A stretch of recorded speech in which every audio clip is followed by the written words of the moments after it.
Good evening, West Orange, and to all those in the Zoom audience, and thank you for your patience. We are a few minutes behind schedule. We are coming to you live, as always, from Council Chamber 66 Main Street. At this time, I'd like to turn the meeting over to our council president. Thank you, Mr. Fagan. Welcome, West Orange, to our May 20th council meeting. We're going to start off, as we usually do, with Madam Deputy Clerk. This is to inform the general public that this meeting is being held in compliance with Section 5 of the Open Public Meetings Act, Chapter 231, Public Law 1975. The notice for this meeting was emailed to the Star Ledger and the West Orange Chronicle on January 7, 2025, and published in the West Orange Chronicle on January 16, 2025. Councilwoman Castellino? Present. Councilwoman Geber Michael? I'm sorry.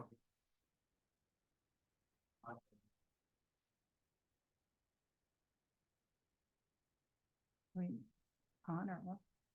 We're on. My bad. I'm present. Thank Okay. you. I'm Thank here. you. Councilwoman Rudin? Here. Councilwoman Scarpa?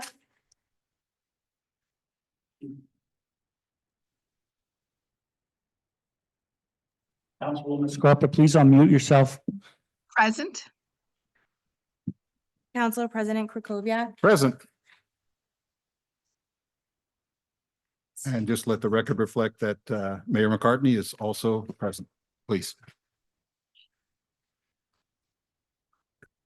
All right, so we're ready to start on our conference agenda. Just so you know, the two missing council people are continuing to convalesce, or in one case, their child is convalescing. So they have joined us by Zoom. Let's start off with the conference agenda. First, I want to bring up the aforementioned Mayor McCartney. She has an announcement with a patriotic theme. Good evening. Thank you, Council President, council colleagues. Good evening, everyone. I thought this was timely to have GI Go Fund present this evening. This is a New Jersey nonprofit organization that supports veterans with their housing, healthcare, employment needs. I have registered Town Hall to be part of this, to donate to this fund. We have a representative from GI Go Fund here with us this evening to talk more about it. But I just thought the timing would be perfect since we have a beautiful Memorial Day ceremony coming up on May 26th, honoring our Vietnam vets. So, Joe, please. Oh, thank you so much, Mayor. So this is the first time I'm actually doing this. So if I'm bad, I apologize. Again, I'm a representative from the GI Go Fund. I'm the Director of Veteran Services. My name is Joseph Bongan. I'm also a U.S. Navy veteran. Now, should you participate in, as an employee or as a member of the council to donate to our fundraiser, just make a donation on our website. It's very easy. It's just gigo.org. And you can wear red, white, and blue. Make sure you wear blue jeans. Or, patriotic colors, combination of red, white, and blue would be great. It is the largest employee dress down day for the whole country. And it's just an opportunity for the township to support our local military members and families with the service that they need. All the funds will directly support our mission to provide essential services to the veterans and their families. If you have any questions about what services we provide, you could visit our website and go to our FAQ at gigo.org, or you can, I'll leave my business card. You can call me or email me directly. Also, we offer a small business incubator in our office in Newark for veterans who are pursuing a small business or already have one. We do provide the small space and the materials and the supplies that they need, whether they need to do meetings or make copies of any important documents. And again, Mayor, thank you for having me. If you have any questions, certainly ask me directly here. Thank you. I have a question. Sure. So if people thought you did a great job, and even though they don't work for the town or work on the council, could they go to gigo.org and contribute anyway? And then they could Certainly. still wear their blue, their Certainly. red. Yep. Okay, just want to make sure if anybody out there wants to help. Oh, thank you so much. Anybody else questions? Thank you so much. Council President, if I may intervene, we will have cards available. He has brought some along. And if I may violate protocol, and just, if I may ask a question, and Joe, could you just tell us briefly about your service in the Navy? Sure. I served from 2007 to mid 2011. I was an aviation machinist mate. I worked on helicopter engines, also helped launch and recover them for my first 2 years. And for the last 2 years, I worked for a unit called Navy Cooperation and Guidance Shipping, where we did protect a lot of the borders and ports of the East Coast from different threats. So that's something I'm very proud of, and I get to translate my skills and I get to help veterans who aren't so fortunate when they made the transition to civilian life. So that's what I do at our company. Thank you. Thank you. Yes, for your thank you. service. Thank you so much.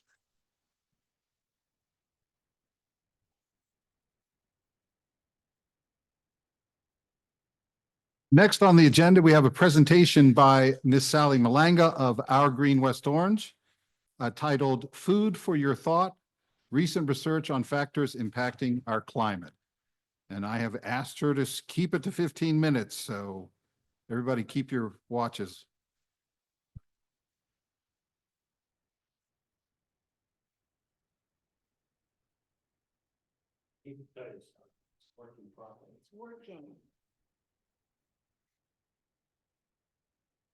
Good evening, Sally Malanga, Our Green West Orange.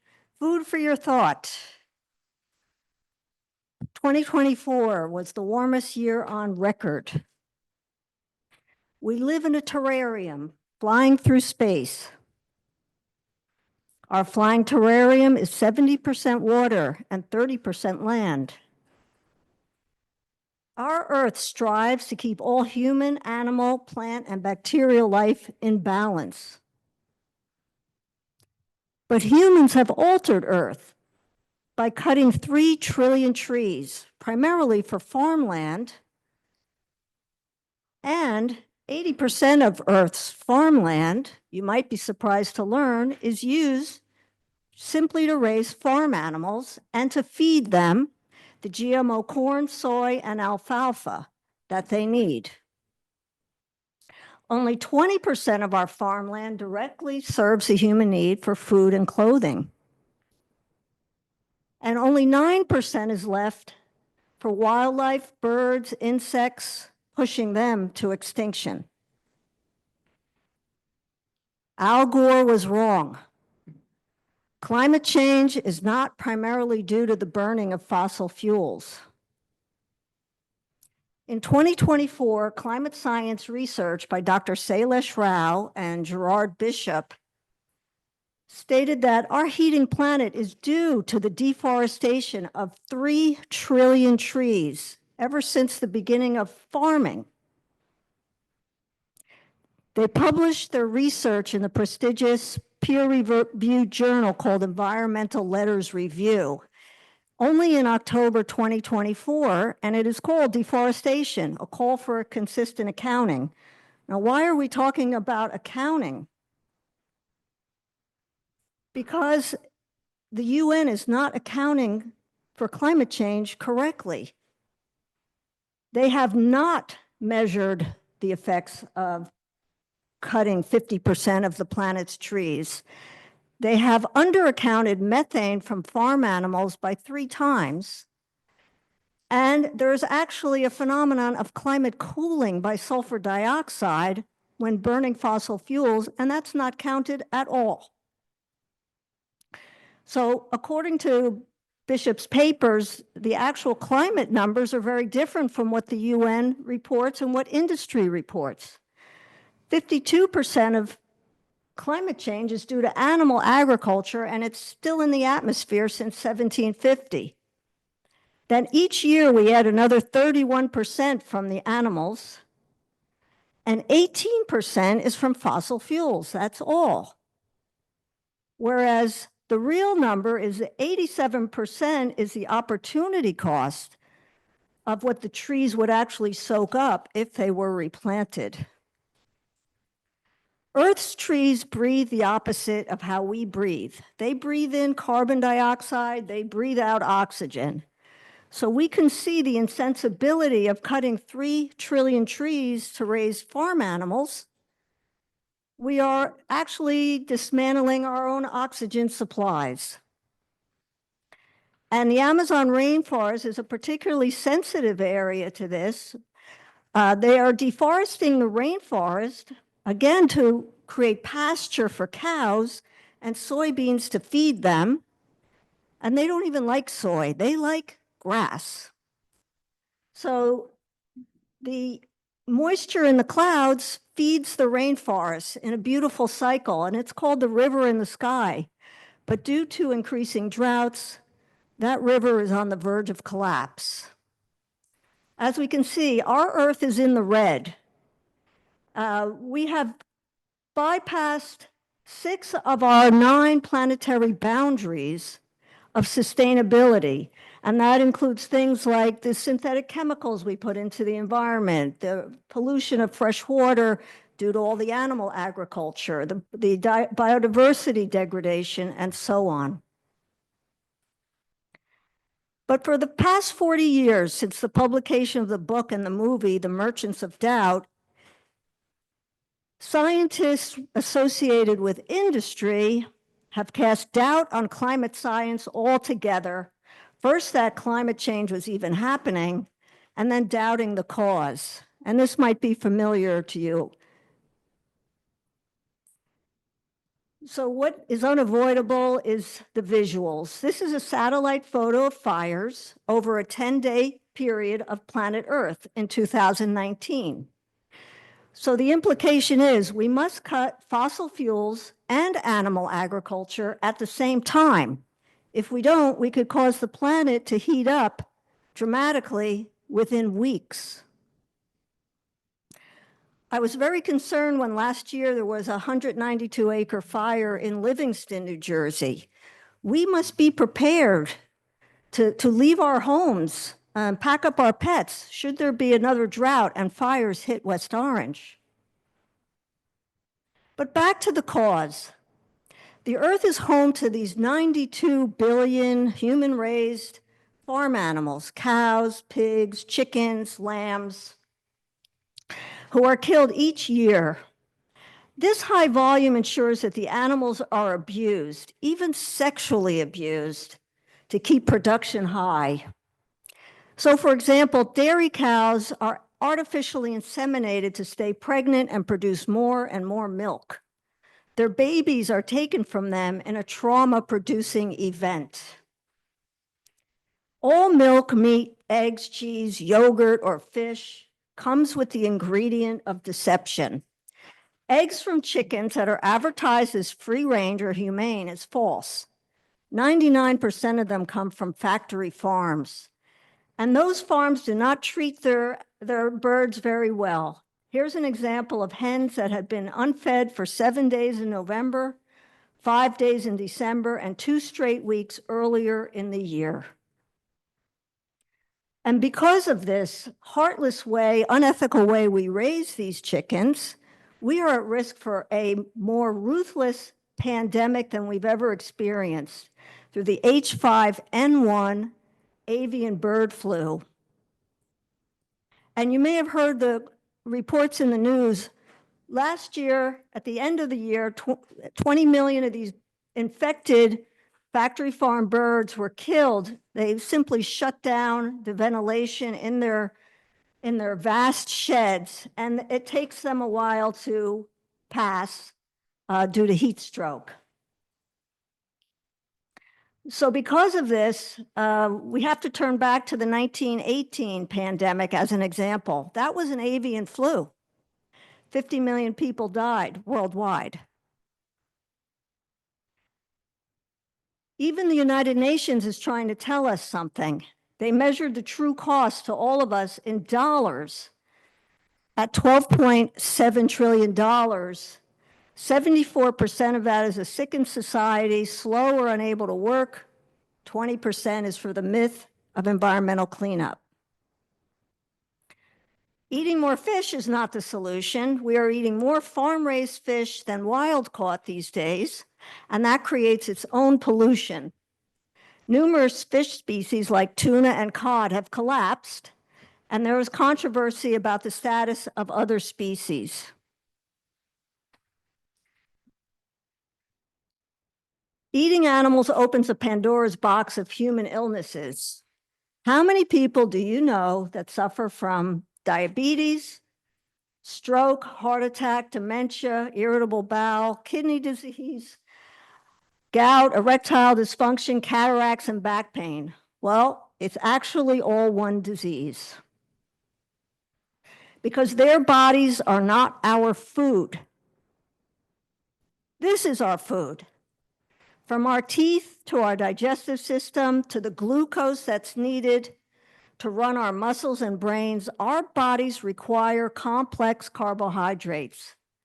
Nutrition science shows we are starchivores, not carnivores. Here is a resource that I highly recommend. World-renowned Dr. John McDougall, sometimes known as the best nutrition expert who ever lived, is author of 14 books, states this when he tells his patients to go on a starch-based diet: bread, pasta, rice, corn, beans, and or potatoes in generous amounts. They communicate a sense of relief, feelings of well-being, and a mindset of self-control. The equally famous T. Colin Campbell, biochemist and author of the China study, says all animal protein increases cancer risk. We have been making food choices as a species, not based on science, but on advertising. The quest for animal protein is driven by businesses who want to sell us meat, eggs, fish, and cheese. Don't shoot me. We need to create a plant-based economy today. In 2018, the University of Oxford confirmed that if we do that, if we eat a plant-based whole foods diet, we will reduce our carbon footprint by 73%. The author went vegan. So what do we do? What does it mean? Will rewild be the word of the year? To collectively solve the climate crisis, we must withdraw our demands on the oceans and pasture lands and allow them to rewild. This is an example of that.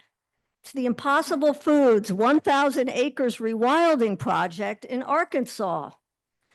When we stop eating livestock and we rewild the earth, former land deserts transform into life. The trees and soil will soak up 100% of the carbon and methane we emit. Barren dairy farmland has been reclaimed and brought back to life in Scotland by the vegan land movement. And you see the images of all those beautiful plants and flowers. They sprung up simultaneously with the recovery of that land, all on their own. I know what you're thinking. I can never go vegan. They eat leaves and grass. But there's copious science confirming how to eat correctly. None other than the prestigious Academy of Nutrition and Dietetics, which says that an appropriately planned vegetarian or vegan diet is healthful, nutritionally adequate, and may provide health benefits for the prevention and treatment of certain diseases. And Harvard Medical School concurs. The pendulum has swung the other way, away from meat eating, and studies are confirming the health benefits of meat-free eating. Call it veganism or plant-based or healthitarianism. Vegan is not just a diet. It's a way of living which seeks to exclude, as far as possible and practicable, all forms of exploitation and cruelty to animals for food, clothing, or any other purpose. So if you agree with this, you are already vegan. In 2014, Renee King Sonnen and Tommy Sonnen decided not to put their herd of cows on the truck to hell. Their cattle ranch became the Rowdy Girl Sanctuary outside of San Antonio, where their cows now live peacefully. And if this man can go vegan, anyone can. Save your life. This is a before and after image of coronary arteries staying clear over 36 months without drugs, without surgery or stents, without bypass surgery, and only by eating potatoes, vegetables, beans, grains, and fruit. You may be thinking, but where will I get my protein, my omega-3s, my iron, my calcium? The answer is potatoes, rice, beans, grains, vegetables, and fruit. Those are our ancestral foods. They provide the perfect proportions because this is our food. Each family must create a plant-based economy now. It's up to us. It's up to us to talk it over with our families because our personal decisions add up to a collective breakthrough. And this is a family removing all the bad stuff from their refrigerator. So do a mind experiment. Make a list of all the foods you love. Put meat, fish, and dairy on the list, and then add all the kinds of potatoes you like. Sweet potatoes, white potatoes, purple potatoes. Add all the vegetables you like. Broccoli and carrots and the beans, the black beans, the peas, the mung beans, the fruit, the spaghetti, the grains, the quinoa, and especially the oatmeal. And all the ways that you like these foods, you can think about, and suddenly you realize you already know how to eat a plant-based diet. And yes, fake meats and non-dairy milks and cheeses are just fine. We can center our plate with potatoes, our ancestral superfood. They have the ideal amounts, 5% protein, 1% fat with fiber and vitamins that are perfect for humans. Plus they are delicious and everyone loves them. So how can West Orange residents benefit? I'm proposing that we sign the plant-based treaty and we join 230,000 individuals who have done so. In this way, we bring awareness of the benefits of potatoes, rice, beans, vegetables, and fruits to parents and children. We can create less vulnerability to pandemics. We can be less susceptible to disruption by diabetes and heart disease. We can save money. We can teach respect for the relationship of humans to nature. Many, many businesses, organizations, and individuals have signed, as well as cities. So what a West Orange plant-based treaty could contain. For example, I'm sure you would have other ideas, but meatless Mondays and wellness Wednesdays. Encourage local restaurants to have plant-based options. Offer more culturally appropriate food in schools. Get away from the French fries and pizza that they currently eat. Increase our townwide tree planting, preserve the remaining forests, and eliminate the gas-powered blowers. We could join other advanced cities like Hoboken, Amsterdam, and Los Angeles. And that concludes my presentation. I give thanks to climate healers for their science, and I hope this has provided you with food for your thought. Let's sign the plant-based treaty for ourselves in West Orange. Let's move ahead. Thank you for listening. Thank you.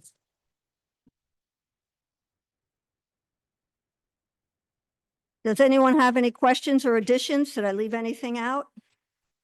Ms. Malang, I think you pretty much drained it in about 15 minutes, so I appreciate that. We solved all the world's problems then in 15 minutes. That's all we But I need to think it do. is important to remind people, we do have a pretty strict tree protection ordinance. And every tree matters. So please, if you're thinking about taking down trees, think twice, maybe 3 times before you take it down. And then contact the town forester to get a permit for it.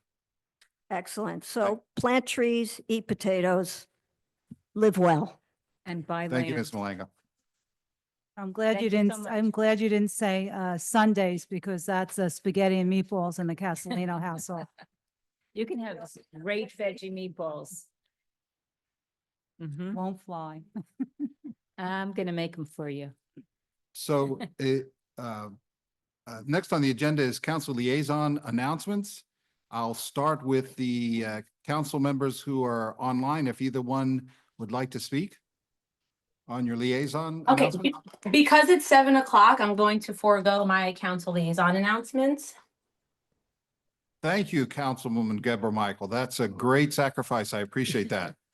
And I'll speak very quickly. I just want to thank all the members of the Older Adults Advisory Board for keeping me in the loop. They've been doing an incredible job. In the last few weeks, even though I haven't been able to attend, I want to thank Sheila Lefkowitz, who has gotten the most engaging speakers to educate us on the issues that we need to bring to our seniors, and Kathy DeFilippis, whose business plans for new programming have been incredible. Also, I just want to thank all my friends for their well wishes while I recover, and for calling me and thanking me and telling me how wonderful the meetings have been. Particularly, I want to thank my friend Jonah, who has kept me well fed for weeks with delicious treats from Bagels by Jarrett, my new favorite takeout as I recover. He has put together incredible menus for me, and I am so appreciative. Please check them out if you haven't already. And that's about it. Thank you, Councilwoman Scarpa. Councilwoman Castellino? I'll keep mine short. Thank you, Council President. We have Ms. Brill here, so she's going to elaborate in her 5 minutes. She may, if she goes over, we have a lot of information from Downtown Alliance. We're really excited. The street fair is coming on June 7th from 11 to 5. So for all those who like to help volunteer or just attend, go to our downtown website.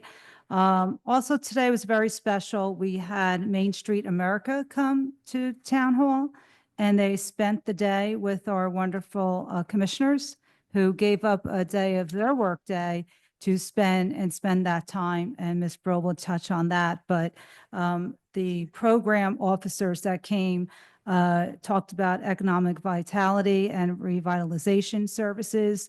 And we're really excited of the opportunities that they have for our downtown group.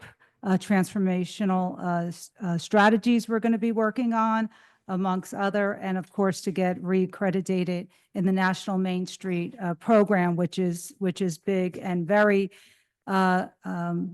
very cumbersome. So I want to thank Ms. Brill and Ms. McCampbell for all their time and due diligence on getting us the accreditation. But we'll talk about ordinances and other opportunities, and really exciting. Public Relations Commission, they'll be at a street fair promoting our township. So we look forward to them sharing information about the township. So go pay them a visit. And I don't really mention too often about my Board of Ed liaison meetings, because we don't, not that we don't really meet too often, but I am in conversation with various board members and the superintendent.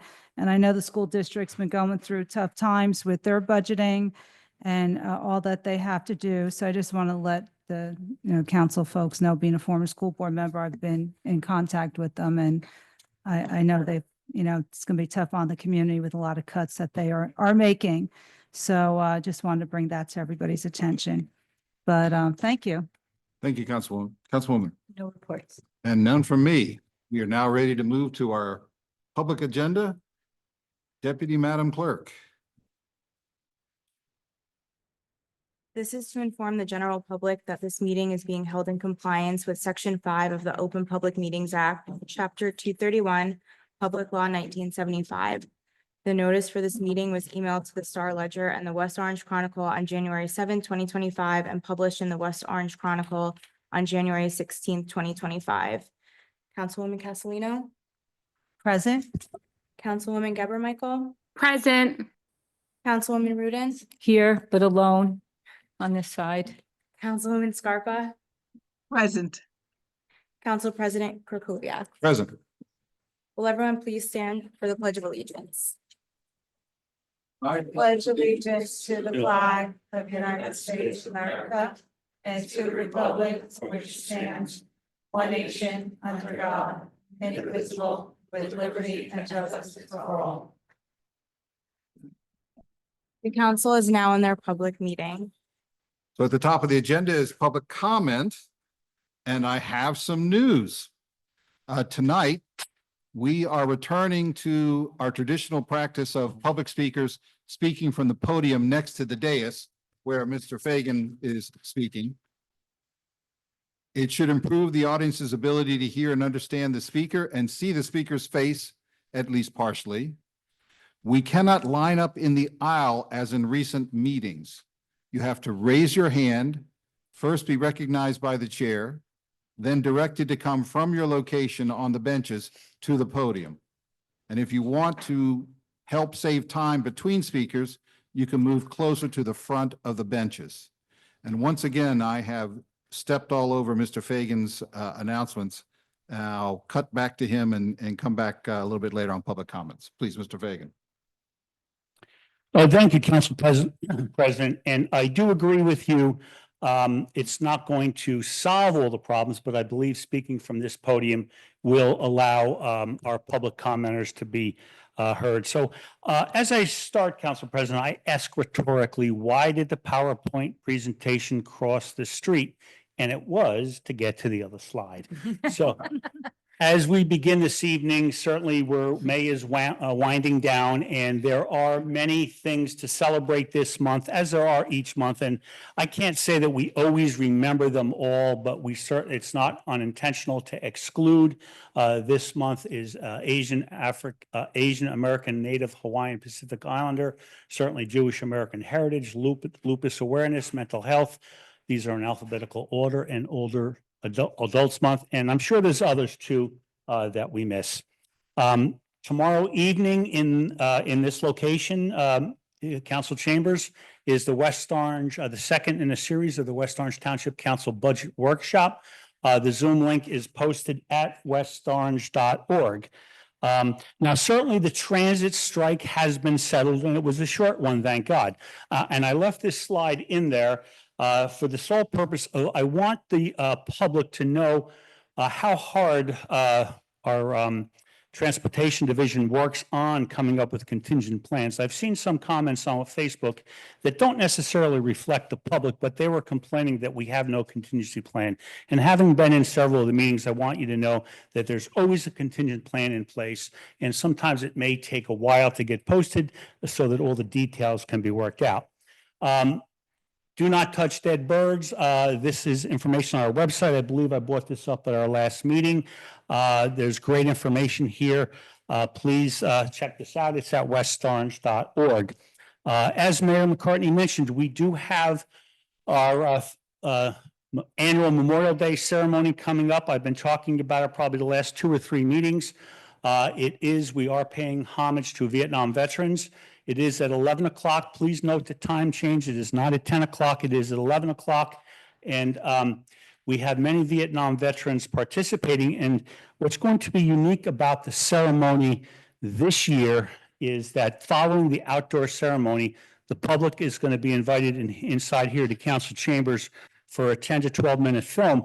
Now, this 10 to 12 minute film I filmed it in 2017 when the Vietnam Traveling Wall visited West Orange High School in West Orange. West Orange was one of only a few cities on the East Coast to receive the wall, and it was here for the July 4th weekend. And what makes this film unique is I had the opportunity to interview 4 West Orange residents, at least 3 West Orange residents, who were Vietnam veterans and were openly to talk about their stories. Mr. McBurrow's in the top right. He served in Vietnam. He was in the Dang Nang province, 40 miles southwest of Saigon, and he fought in the Iron Triangle in a battle what became known as Hobo Woods. It was a very fierce fighting, and he talks openly about it. Mr. DeLuca, he was his missions were 4, 5, 6 men. They would go into the jungle for information gathering, and Mr. DeLuca openly talks about it. The 2 enemies that he had, other than the enemy he met in the jungle, was friendly fire returning to our lines, and he also openly talks about the battle on the home front when he returned. Of course, Mr. Brennan, we know him as Joe Brennan. He handles our annual Veterans Day ceremony. He was in military intelligence, and he talks about the many challenges that job placed. And Kevin Barry in the lower left-hand corner, he was in the 1st Air Cavalry Division, served 380 miles north of Saigon, and his job was a machine gunner on a helicopter. When a helicopter came into a hot zone to pick up or drop off soldiers, they came in with machine guns on their port and starboard side, and their job simply was to lay down a wall of lead with 50 caliber machine guns. And Mr. Barry openly talks about what a bad feeling it was to be shooting at people who are trying to kill you. And I urge everyone to attend this year's ceremony and come in and see this short film. And the common denominator between all these men and 2 Vietnam veterans I spoke to today was their treatment or lack of when they returned home. So this is, as Mayor McCartney mentioned earlier, going to be a very poignant ceremony, and I urge everyone to attend. I have a slide up here to remind everyone about the West Orange Street Fair, June 7th. I have some slides from Ms. Brill. She's going to come up following me, and she can elaborate further on it. But this is the event of the season, and there's a lot going on there. And as I say, I'll let Ms. Brill elaborate on that. The West Orange Municipal ID Program, this information is available at westorange.org, what to bring. I suggest you check that out so you don't come in unprepared, because you want to come in and leave here. And Deputy Municipal Clerk, if they come in with the proper credentials, they'll be able to leave the same day with the ID? No, they get created by a third party, so it's about a week and a half turnaround time. Well, thank you for clarifications, so I didn't have to misspeak on that.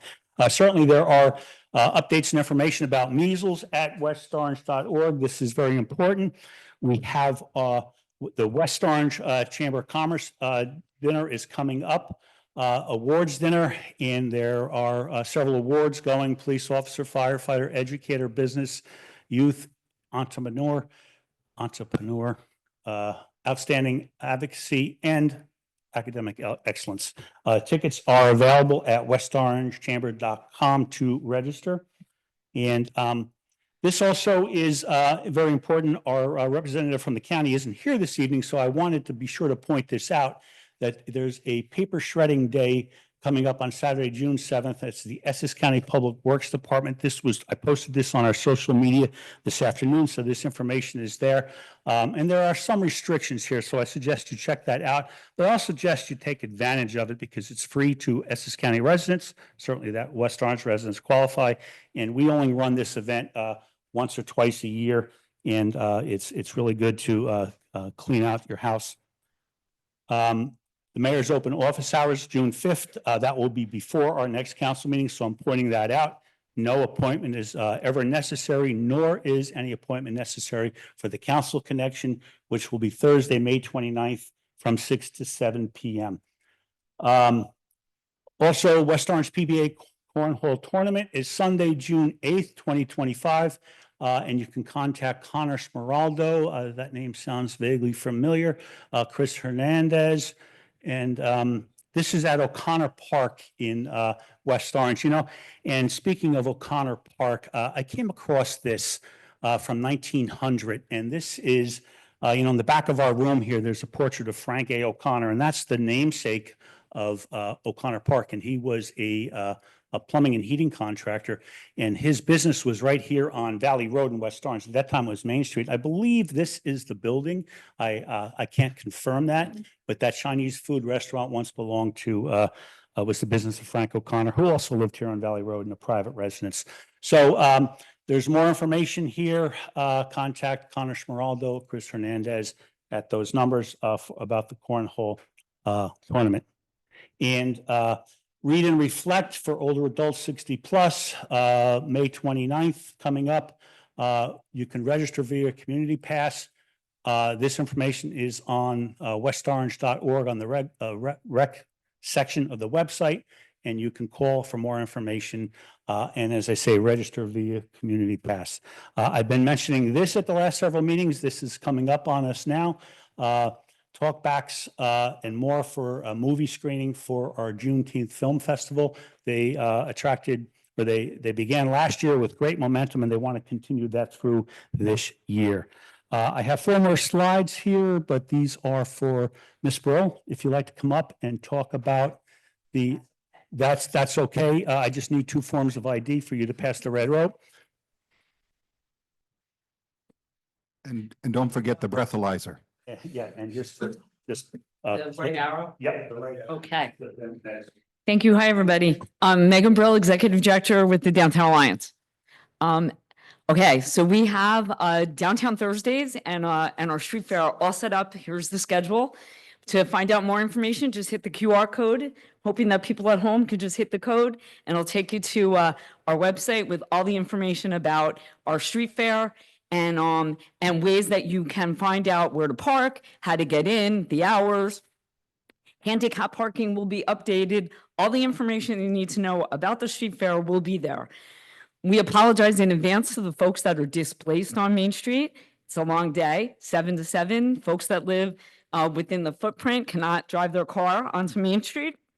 And we know that's a big deal, and we thank you so much for the inconvenience. We do allow folks to park in CVS, and they can get out through Babcock and get out of the footprint. So it's an inconvenience to them and a really great day for the rest of West Orange, and we appreciate all of that support. Should not go unnoticed.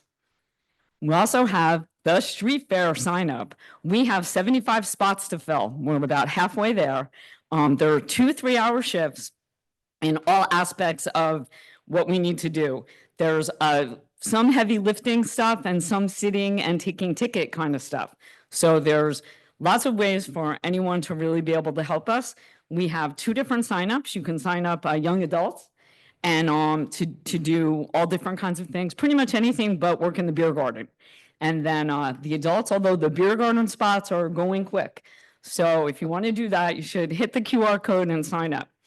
But we love everybody. It's a really big, our board is completely focused on pulling that day off. But we need a lot of help to be able to do that. We're kicking off Downtown Thursdays with a Pride event. We're working with the 3 middle schools in town. And what's actually interesting is that we're going from a Central 6 model, Central 6 and 7th and 8th grade, to this 3, 6, 7th and 8th grade model. This event is giving those kids a chance to kind of meet each other before they have to go back to school in September. So we've had a couple of planning meetings. The staff, teacher, I forget what they're called, the student advisors of the 3 schools are all working together. We've been able to Zoom with them, and they're super excited about pulling off a really cool event right here on Town Hall property on June 26, 5 to 8. And that kicks off our Downtown Thursday series. Wait, let me go back one. We have a flyer that's coming out, and actually, I need to distribute that to you and the county. County asked for it. So it'll list the schedules. We have 5 other Downtown Thursdays that we're trying to plan. That we already planned. The list will be out. They range from dog day afternoons to pajama parties to David Cassidy historical marker with their fan club, his fan club. So it's a lot of Thursdays. It's not every Thursday, thank God, but it's a lot of them.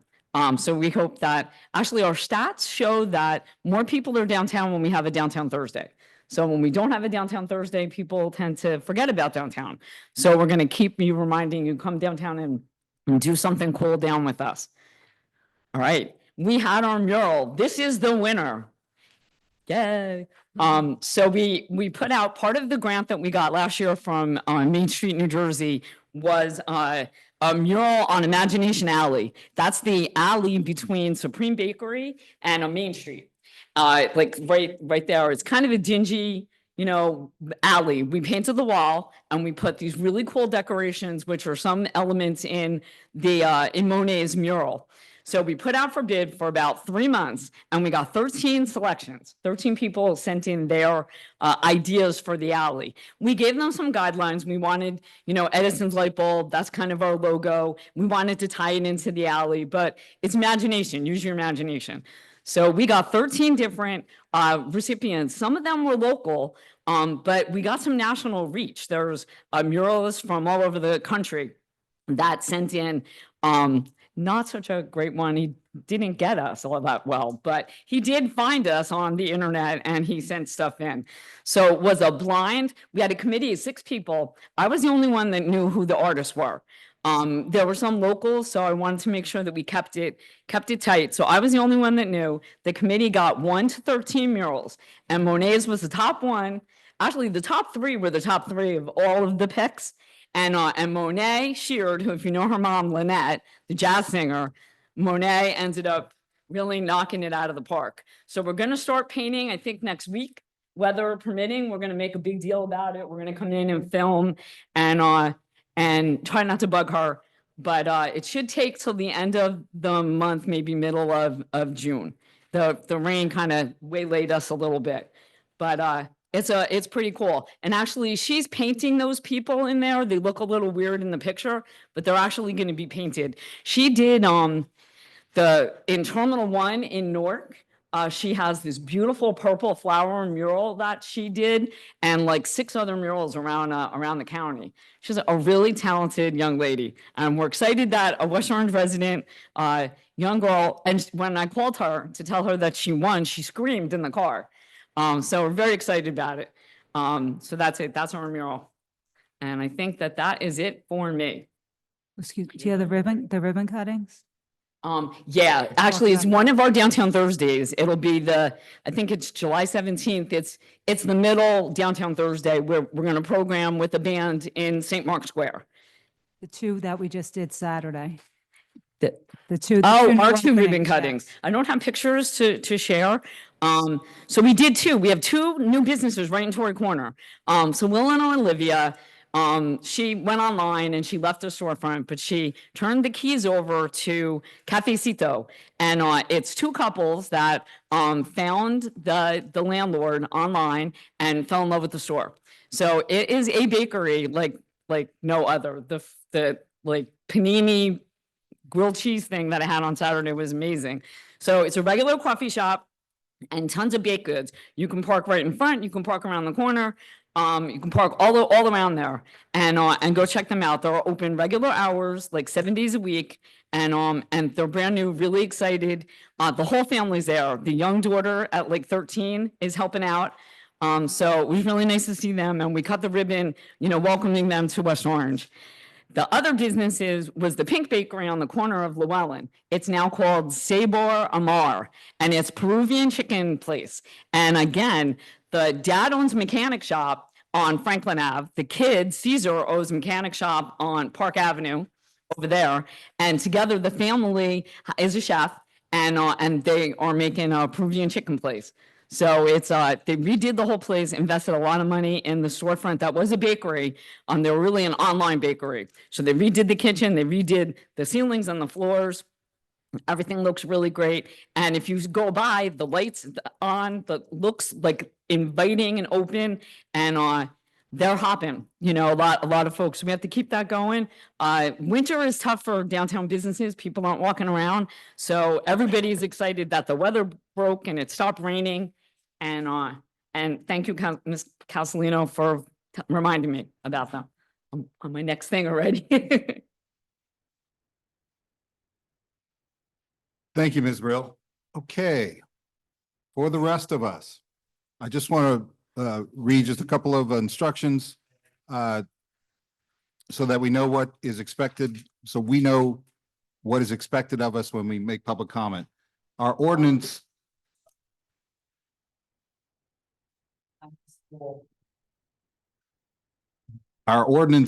says that public comment requires the speaker to first state their name and address for our minutes.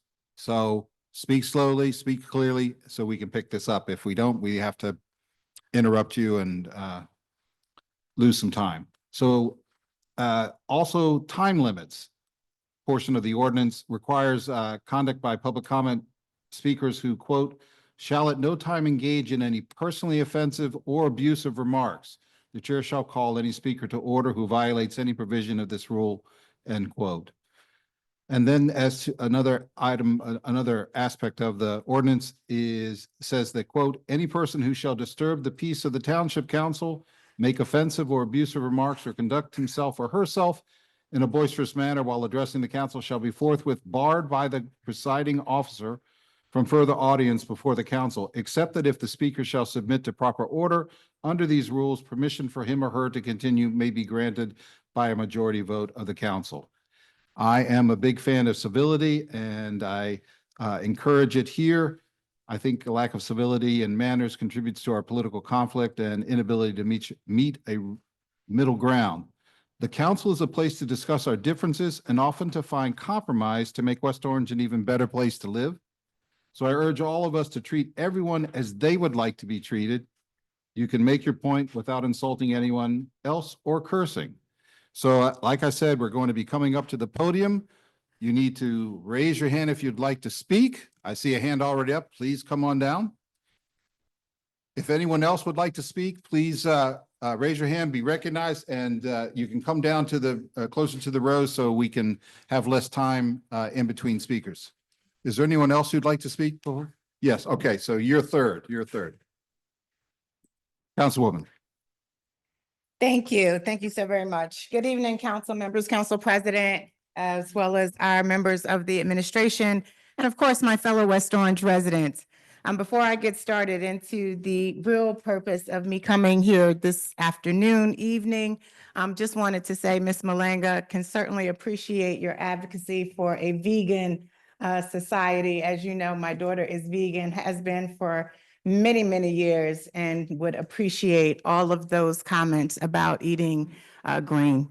Thank you. Council members, the reason I am here is, as our Public Information Officer, Mr. Fagan, has acknowledged, this is Mental Health Awareness Month. In early May, we tragically lost a member of our West Orange community to suicide. And while we honor their life and extend our deepest condolences to their family, we must also accept this call to action that the loss brings. Suicide is the second leading cause of death for people ages 10 to 34 in the United States. And according to the CDC, more than 49,000 Americans died by suicide in 2023, marking the highest number ever recorded. That's one lost life every 11 minutes. And let me be clear, suicide is preventable, but only if we do the work, and we do the work together. That's why I launched the Zero Suicide West Orange campaign in 2024. It's a community-wide initiative rooted in the belief that not one single life should be lost to suicide. My message for the WOSAC Foundation is simple but urgent. Recognize, respond, and refer. Recognize the warning signs. Expressions of hopelessness or feeling like a burden are signs. Withdrawal from friends and activities are signs. Changes in mood, sleep, or behavior are signs. Talking about wanting to die is absolutely a sign. Respond with compassion. Don't be afraid to ask, are you okay? Or even, are you thinking about suicide? Asking doesn't plant the idea, it can save a life. Refer people to help.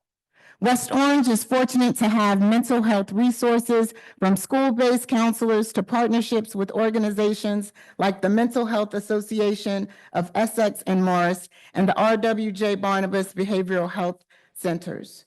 But we must go further.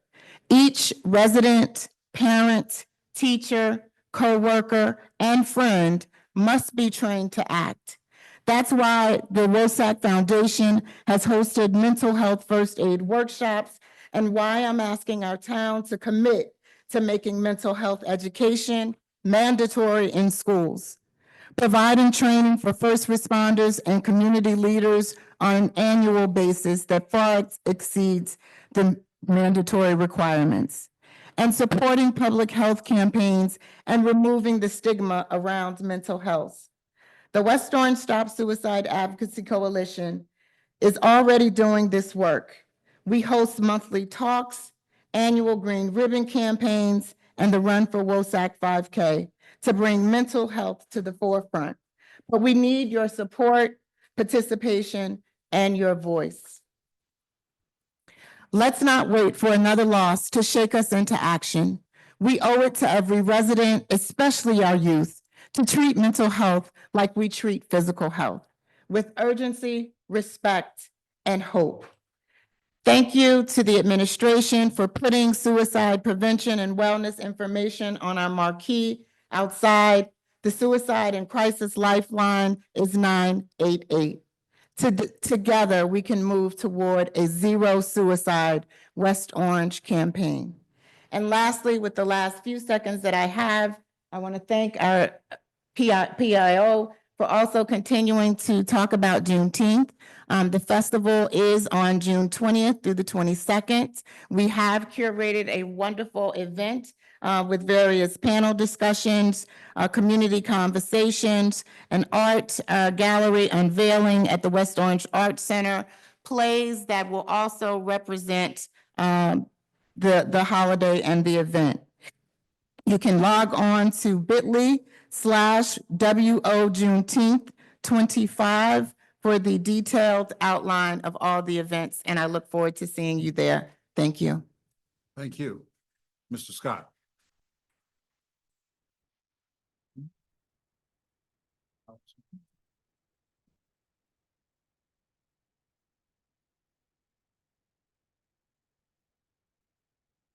Thank you for bringing the podium back over here. Every time I look online and after I've spoken, all I can see is my bald head. So, I mean, I'm not that bad looking. Good evening, members of the council and everyone else. Thank you for allowing me to speak today. Mr. President, a 2023 article in Politico asked the question, why can't the Garden State shake its reputation as corrupt? The article showed that based on the number of convictions of elected officials, New Jersey is in the top 3 of the most corrupt states in America. Recently, our U.S. Senator Bob Menendez was convicted of taking bribes. A 2024 New York Times poll found that 6 in 10 New Jersey residents believe their politicians to be very corrupt. And a glaring 2009 headline read, "Everyone in New Jersey was arrested today." This was in response to the corruption sting Big Red, when 44 were arrested, including 3 New Jersey mayors and 2 assemblymen. It is with this sad backdrop that I come before the council to ask you to take action.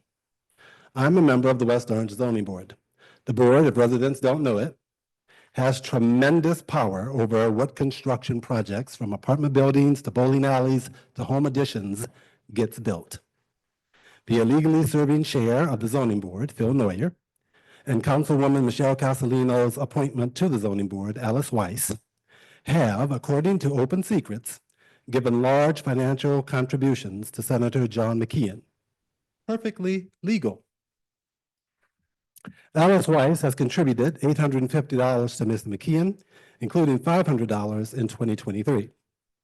Phil Neuer has given $12,000 to Mr. McKeon's campaigns, including $2,000 in 2023. Again, perfectly legal.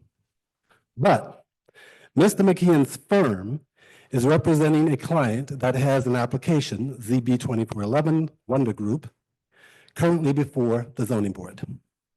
Both Alice Weiss and Phil Neuer must recuse themselves from participating in and from voting on that application.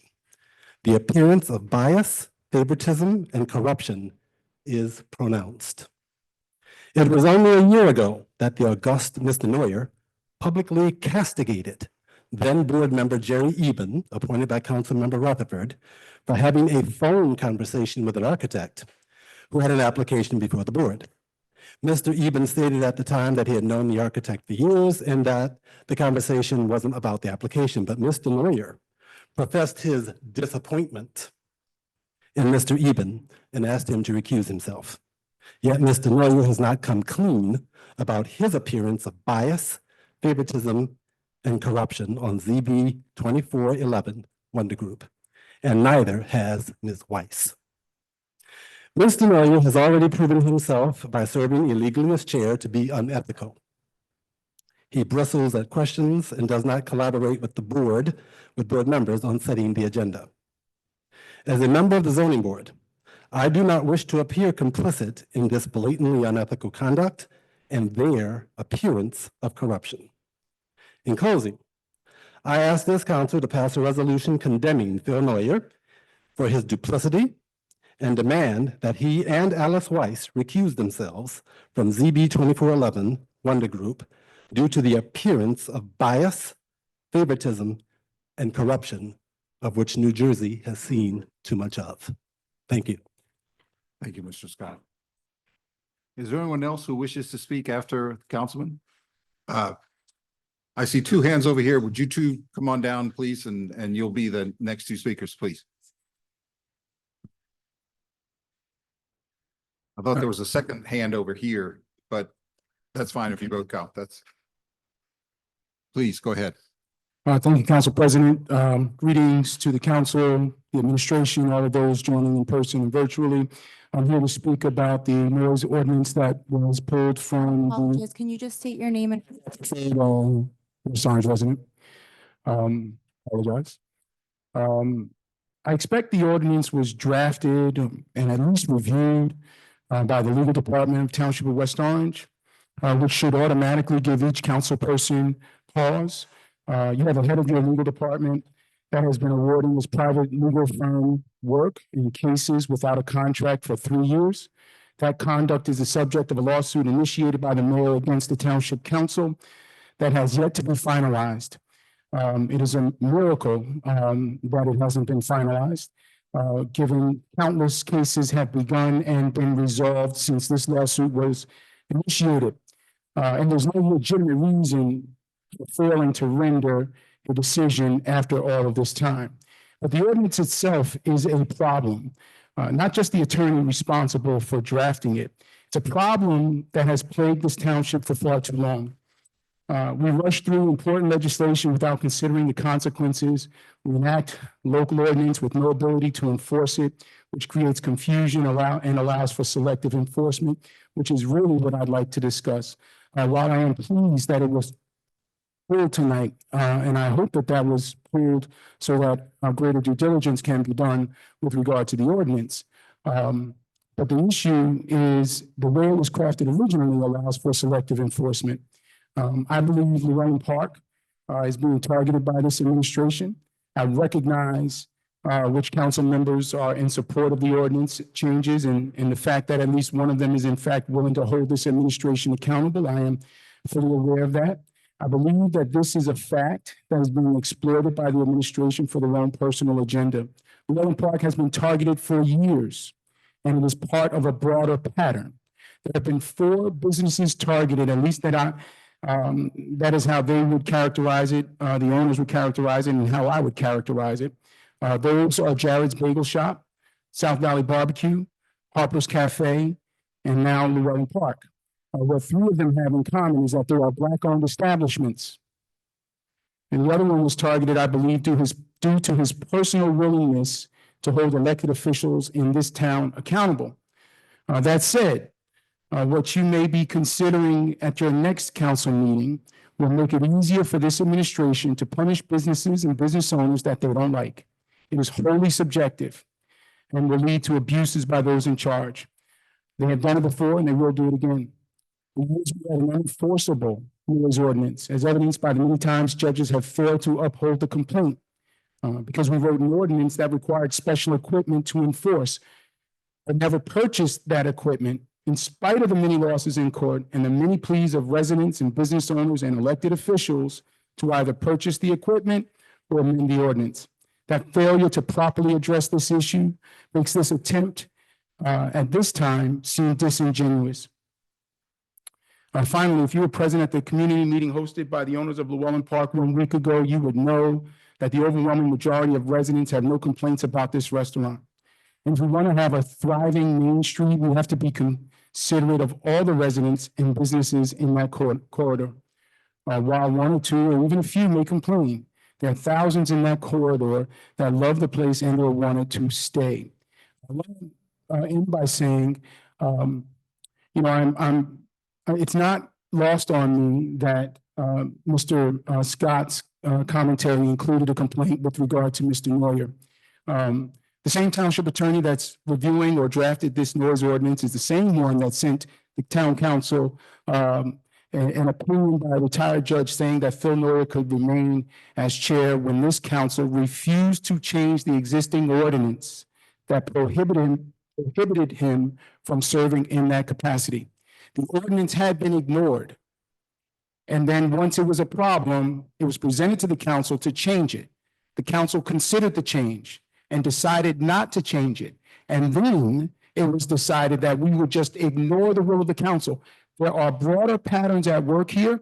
I hope this council will take this seriously and not allow this administration to change a noise ordinance in order to punish a business in town that is thriving on Main Street, serving residents of this town well, that we are proud of, and that also employs many people. Thank you, Town Council. Thank you. Please.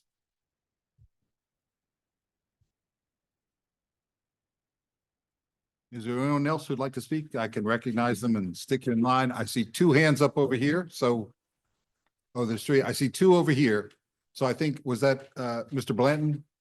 Okay, Mr. Blanton, you'll follow the second, the speaker over here, please. And then Mr. Pinello. Please go ahead. I'm sorry. Thank you. Good evening, council members. I am Mark Thompson, co-owner of Llewellyn Park. Excuse me.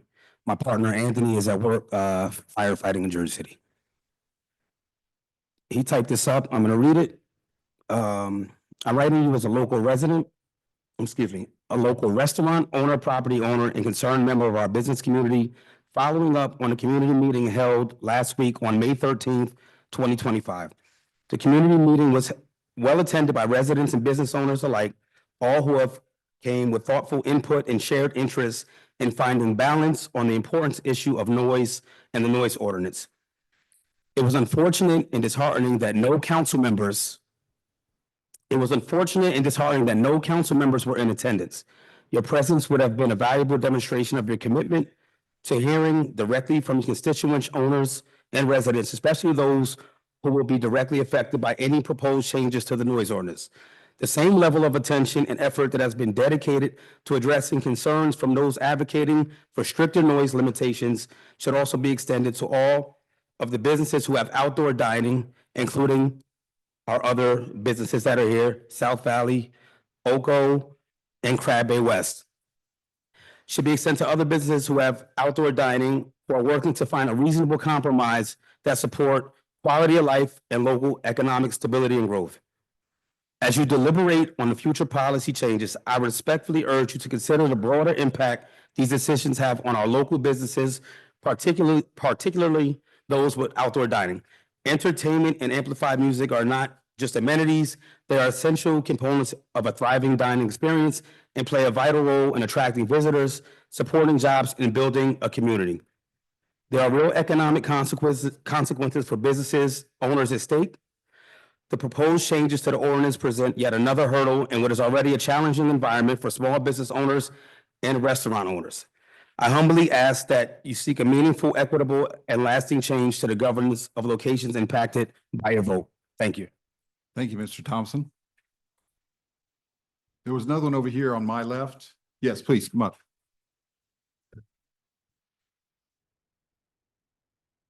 Then, Mr. Blanton, you'll be next. Good evening. Good evening, please. Kaimo Suggs from South Valley Barbecue and Lounge. So your name? Kaimo, Kaimu. Suggs last name. I basically just wanted to touch on two issues. One is the noise ordinance, and another thing is the parking on Wheatland. It's a dead end block. We've been there now for almost 4 years, and at some point there was it was just a residential street. Nope, it was parking for anyone. I guess it was about a year or two now that the township made 30 parking spaces and then made it a public parking lot that nobody can park in. I think it's lot 28, if I can remember. It was made for residential parking 24 hours. No one ever spoke to us about it. I'm assuming, I mean, I don't like to assume, but there was probably one complaint or a few complaints in the residents of the area. But our issue was by the police. They told us that it was lewd acts being committed on that block, and stolen vehicles being parked over there, and noise complaints with, I guess I assume, our customers or what have you. But two of those things have absolutely nothing to do with us.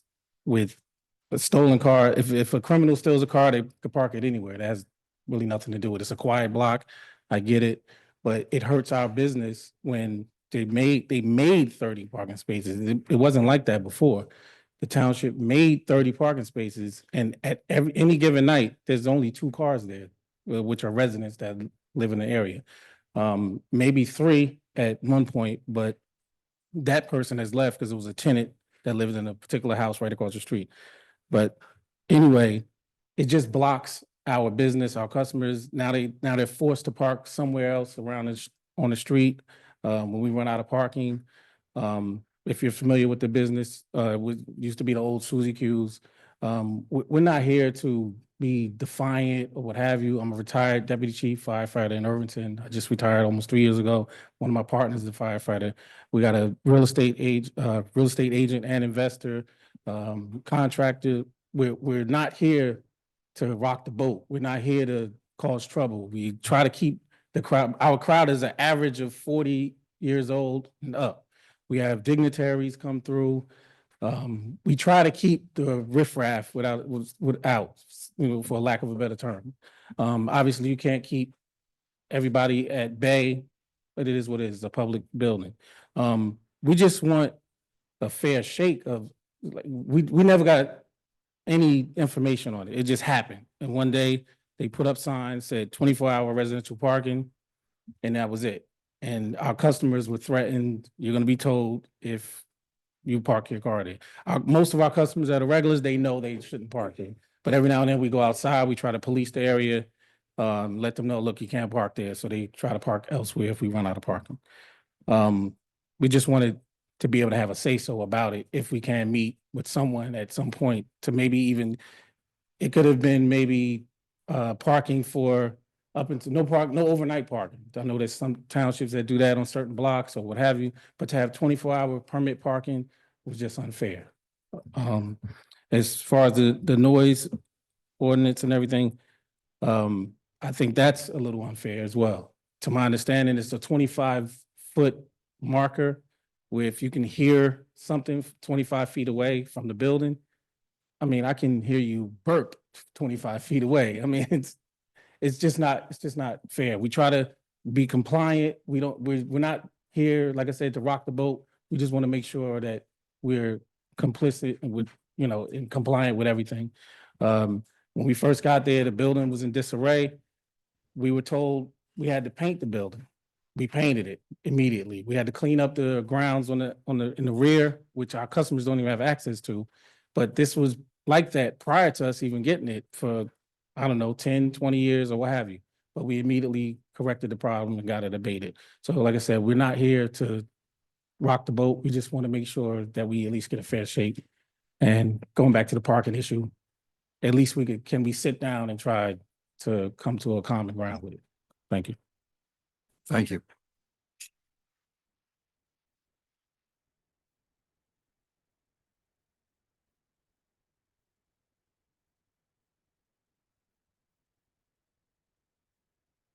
John Blanton, Forest Hill Road, West Orange resident. Good evening, council. Just want to say to you, in order to have friends, you got to first show yourself friendly. There was a community meeting last week. And again, you guys are the legislative branch of our township. And I don't know, inadvertently or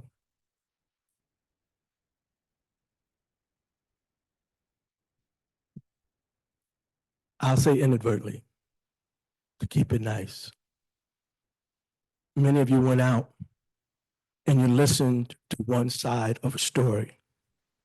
And you came in the public meeting and you defined Llewellyn Park as a nightclub, as a very noisy, out of control place. I asked you to define it, didn't do it. You only talked to one party. Then you hid behind your counsel. And I'd like to know what counsel advised you not to meet the community. Because in fairness, if you meet with one group, you should meet with them all. On Wednesday of last week, there was a community meeting that was well attended. I want to thank the mayor for sending her administration there, members of it, to hear everything from everyone, where all information was heard at the same time. I want to thank Meg Brill and the Downtown Alliance members who attended the meeting and was able to take away, I think, some other thoughts that initially were negative. The disappointing part, again, is that members of our council, and you know who you are, you met with these folks privately, came to your own conclusion. You watched videos that I saw that were dated, and since that time, those issues and concerns have been corrected. But you still keep floating that video around and didn't investigate and look at the date of the video. Very disappointing that our legislative body would go cocked off somewhere and we keep saying we're West Orange. There's no hate here. But we keep hearing certain businesses being targeted. There was a gentleman that was a professional that studies this type of behavior. And he came to the conclusion in his takeaway that that's called unconscious bias. And that's what's going on. And it's a psychological issue that some of us don't want to deal with. And West Orange has a long reputation of doing stuff like this. It's not good. People of color are here in this town. They brought a lot of wealth to this town, which include businesses. And we're not going anywhere. I plan, like a lot of other people, to age in place. So my children and grandchildren can do like some of the other children and grandchildren to see where their fathers grew up. We need to be constant on developing the downtown instead of making it a ghost town. And when we talk, we like to be listened to and not typed. I hope that those of you that are writing or typing are listening to what I'm saying, because it does apply to you. I watch your verbal and nonverbal expressions on TV and in person, and you need to go and look at the type of image that you're portraying to our community, especially our young people. What kind of example are you setting?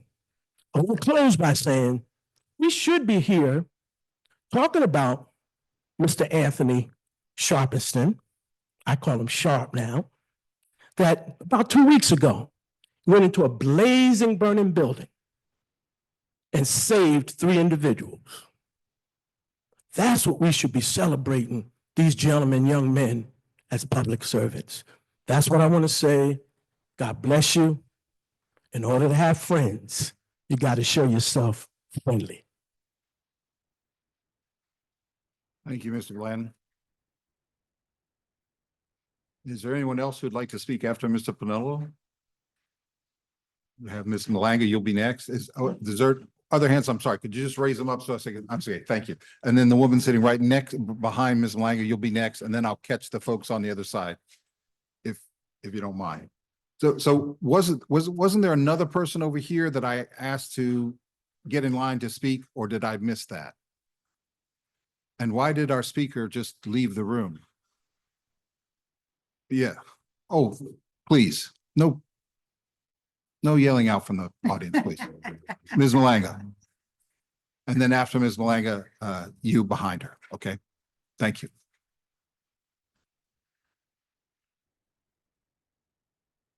Valley Malanga, Ridge Road. I just wanted to make public comment about the gas powered blower noise and pollution. It still remains a public health threat. And for me personally, I will never give up on this issue, because for me, it's not a matter of how many hours I have to listen to them. It's a matter of how many hours I don't listen to them, because they are being used now throughout the summer gratuitously. It's no longer about leaf removal. It's just about blowing stuff. They're blowing the road, they're blowing their parking lots, and every day they light them up. Tremendous noise that travels a very far distance, and the fumes as well. This is a very serious public health threat that we really need to take action on. Secondly, the issue with the conflict of interest on the zoning board. It's deeply concerning when the chairman of the zoning board is making political contributions, both to our local elected officials that are involved with his tenure on the zoning board, as well as his votes. For our former mayor, John McKeon's law firm is representing an applicant, and he has received a significant amount of money. And then the Wonder meat smokers, no less, another toxic operation, which are currently illegally operating in our town as we speak, is proposing to expand their operation using Mr. McKeon's law firm. This is not good. This needs to be rectified with proper conflict of interest rules for our land use boards, as this is how our town loses trust. And last, I want to support the funding for the Degnan Park Community Garden. That's a great project. And as I spoke about earlier, we need to rewild every place that we can in our community, from every small lawn to our parks, and make them prolific and productive. And that's a great opportunity to do so. So thank you. Thank you, Ms. Malanga. Please. Yes, please.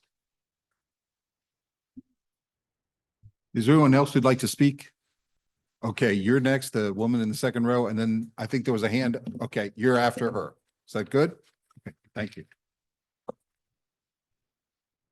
Thank you for the time. One of our neighboring communities, Verona, has a population of, Excuse me. I'm Name- sorry, name and Beverly address. Riley, Yes. 56 Lenox Terrace. Sorry. Verona, one of our neighboring communities, has a population of 11,000 people. And they have a volunteer-led, weed-free community garden of 100 neat and orderly beds for their community. 100 beds for 11,000 people. West Orange has a population of 50,000 people. We have 3 community gardens for a total of 50 beds. That's 50 beds for 50,000 people. Our beds are not weed-free or cared for adequately. The Unico Vecchio Garden is the only garden in West Orange for seniors. It is the only organic garden. It is the only teaching garden. I am a Rutgers certified master gardener, and there are 3 Rutgers master gardeners who support the garden, not only with education, but with funding. And we have been funding and teaching at this garden for almost 9 years. It is going to be the only garden that contributes food to our food bank down in the valley. And hopefully, with this grant that comes from the federal government, we will be the only ADA compliant garden with beds that are ADA compliant, with irrigation systems so that seniors don't have to schlep hoses from one end of the garden to the other, and with a shed that will be adequate for all of our supplies. Currently, those supplies are sitting on the ground covered by a tarp. As I said, I am a Rutgers Master Gardener and a volunteer. Anytime that Rutgers Master Gardeners are involved with the community garden, all of that work is done as a volunteer, and we also contribute financially to support those projects. That is our mission. So for 9 years, we have been asking the administration to please help support us and the senior gardeners who come each day to work at the garden. And we have 14 senior gardeners who have been with us mostly since for 9 years. We have a wait list, and hardly anyone ever moves from that unless they leave West Orange or because of illness. And we have been asking for a new shed. We've been asking for new beds. When the Unico chapter here in town built that garden in 2007, it was built for children with special needs. It was not built for seniors who also have special needs, many with knee and hip replacements. And we are working on beds that are this deep. And so can you imagine how difficult that is for seniors to do the gardening. And yet it is a beautiful place. It is a place that people who come to the garden, who went to the park, always stop by and say how beautiful it is. It's an asset for the community and certainly for the gardeners that are there. Yet we have been told by one member of the community that we were not a priority when the grant was written. So we've been asking for 9 years for support for the garden. And in December 2021, on a weekend, I received a phone call from one of the members of the administration asking for what exactly the garden needs. And we gave them a list of all of our needs. I received a second call to ask were there any other things that we needed, and I provided that list. Nothing has happened since 2021. We had announcements in the press that the garden would be done, fixed in 2022, then in 2023, we heard nothing. We've heard nothing until recently in December, when we learned that the issue with why nothing was being done was right here in the administration, not to do with the federal government. The federal government has been holding the money, waiting for us to respond. So you're wondering why, after 9 years, would I be asking you, town council people, to not vote in favor of the proposal that Zaya Beth is going to present today? She has been admirable. We have been meeting, we've met 3 times with the administration and with gardeners and with the master gardeners.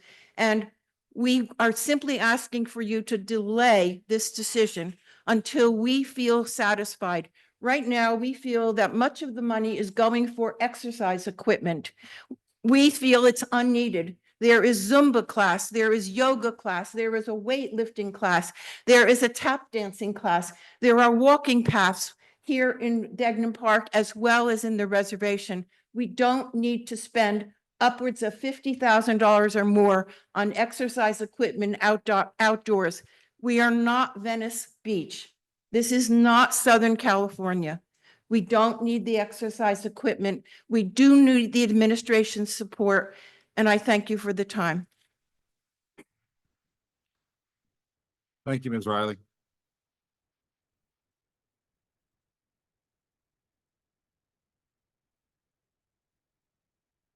Hi, my name is Lisa O'Kyle, 23 Malarkey Drive. I have to say I have absolutely nothing prepared, but there's not much I really need to say after Bev spoke. She is one of the 3 master gardeners in our senior garden. and I'm a proud senior gardener. And Joan and Twanisha, I'm so impressed with them. I really got to know them last year. I've been in the garden for 6 years. As soon as I moved to West Orange, a friend of mine that lived as a neighbor of mine in Livingston said to me, would you like to join the garden? And it was unbelievable that I had just said to my husband, I'm really going to miss. I had this little garden. It was probably just a little bit bigger than this podium, but I had it in my backyard and I loved it so much. And I was moving and I was feeling badly that I wasn't going to have a garden. And she said, you want to join this garden? And I was ecstatic. So I've had 6 years there. It's mostly been great. For the past couple of years, we've had a lot of issues with animals and with everyone, not just me, puts in a lot of energy, effort, time, sore backs and knees and hips, just like you were talking about. I'm one of those. And it was devastating last year. The year before wasn't good either, but prior it was better. But the animals got a taste of something good and I guess keep coming back. I just wanted to tell you emotionally what it means to me, and I know I'm not alone, that during COVID, we had to kidnap my daughter and son-in-law who lived in New York and she was pregnant. My son called from Florida and he said, you must get Carly out of New York City, get her out to West Orange, be with her, take care of her. And of course, we did it like that day. He said, you got to go now. So we went, we took them back and they, needless to say, being pregnant parents to be, said, we don't want you like going out. You be careful if you go to the market. We had to order our food and bring it in and blah, blah, blah, all this stuff that probably a lot of people here did anyway. But I was especially cautious.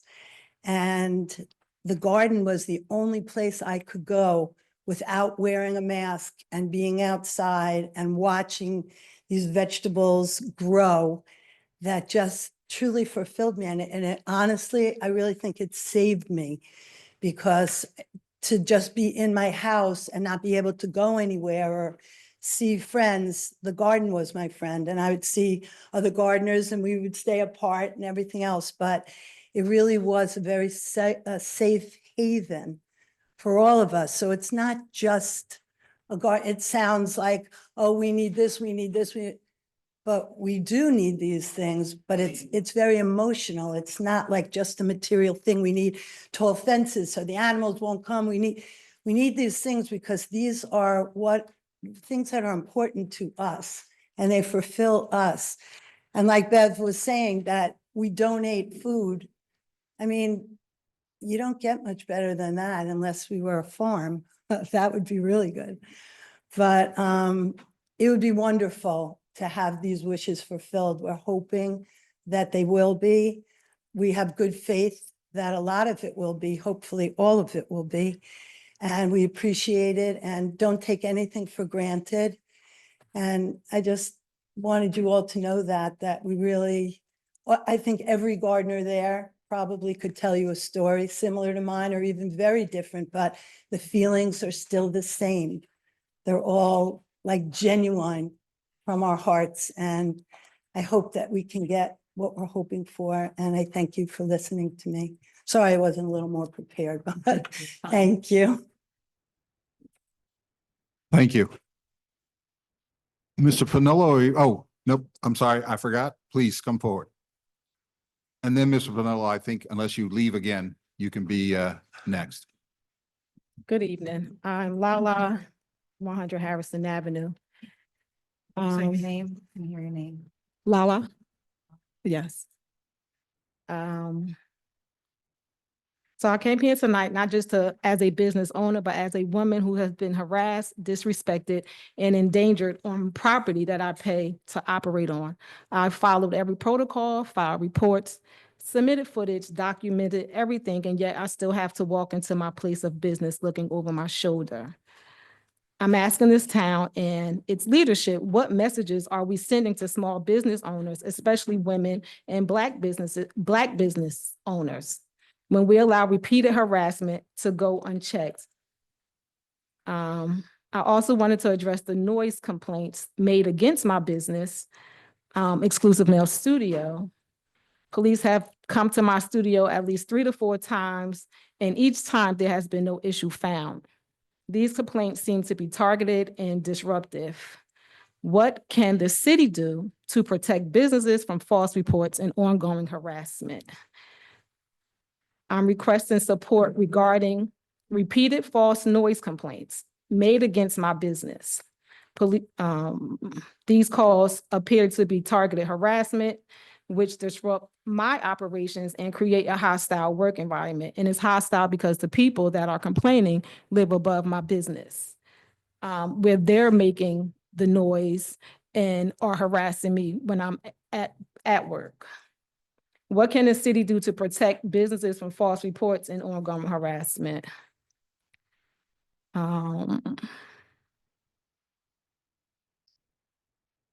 At the last meeting, well, not the last one, but the prior one to that, I mentioned repeated disturbances and harassment from the tenant above my business. What specific actions has the city taken since then to address this ongoing problem? Is there a clear process for escalating unresolved quality of life complaints involving commercial tenants being harassed by residential neighbors?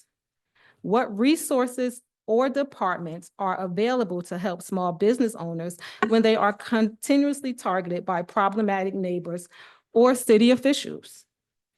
Does the city have any ordinances or enforcement mechanisms in place when a resident is interfering with the operation of a licensed tax-paying business? And what does the city recommend I do if I followed every official channel, including filing reports, contacting police, and documenting every incident, yet the behavior continues? Just a couple of incidents. The people that live above my business that have been here and complaining to you guys, prior to me even knowing that this was a thing, they've spoken to you guys and you guys have taken some action. I'm still trying to find out what that is. I guess I have to do a little more due diligence to see what ordinance that they were requesting be put in. But there are men that have approached me threateningly aggressive, approached me with dogs in my backyard. Well, my parking lot and behind my business, and nothing is being done. I call the police, they don't do anything. They tell me to go put a report at the courthouse. The courthouse then sends me a response saying they can't do anything. So I'm just trying to figure out what is being done and what could be done. But when these individuals come here and make these complaints, you guys are taking efforts and doing things based off of one-sided story. I've never been asked what happened. I've never been a letter, a notice, or anything asking my side of the story. You're just basing your findings off of a one-sided story. So I just need to know what's happening. How are we going to resolve this? Because they're still coming here complaining, but they're making the issue. They are the issue. So we need to figure this out. So I have a productive daily day at my business without being harassed by my neighbors that are coming here and basically lying to you. There's no noise. I've been at my business for 9 years.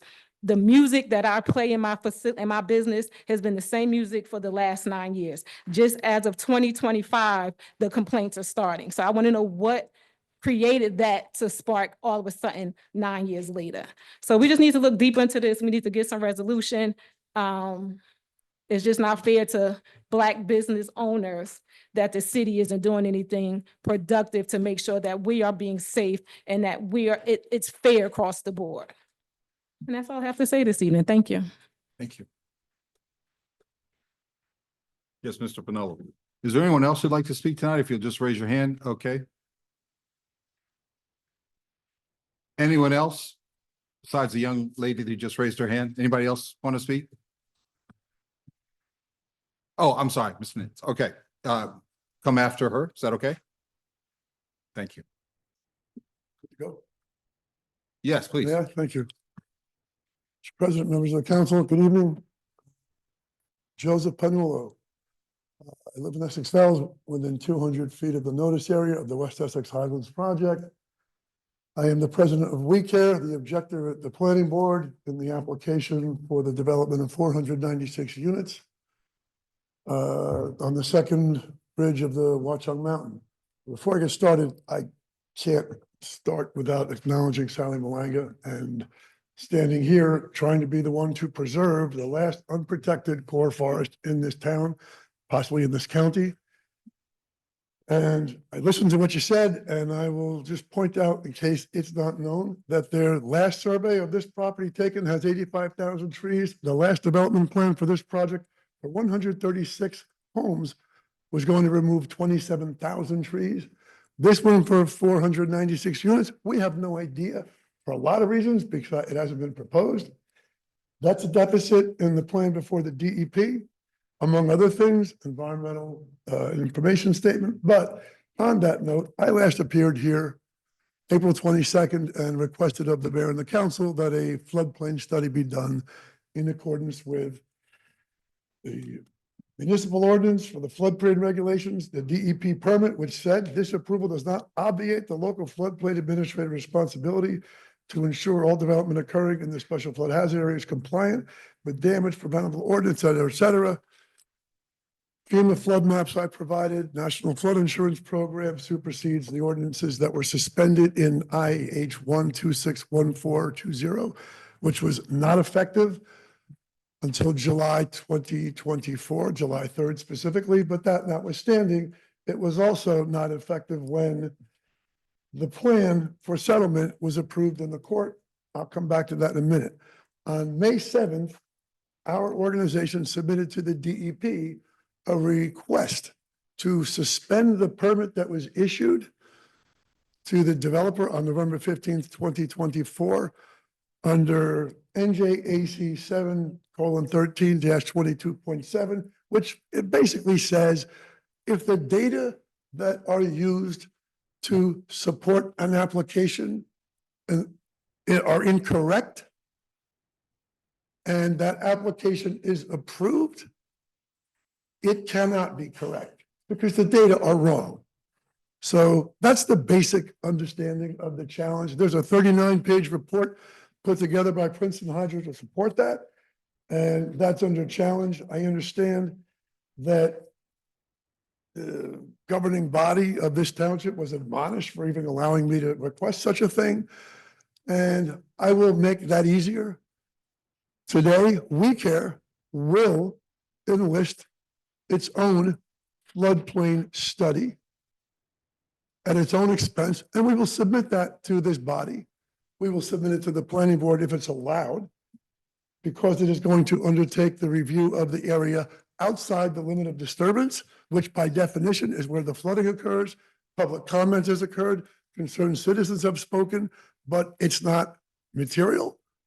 We're going to bring it here, and it's going to be up to this body to do what it likes or however else it's figured out. The DEP permit is under challenge within the limit of disturbance. That's also under appeal at the appellate division. So we're going to challenge all that and continue to do so.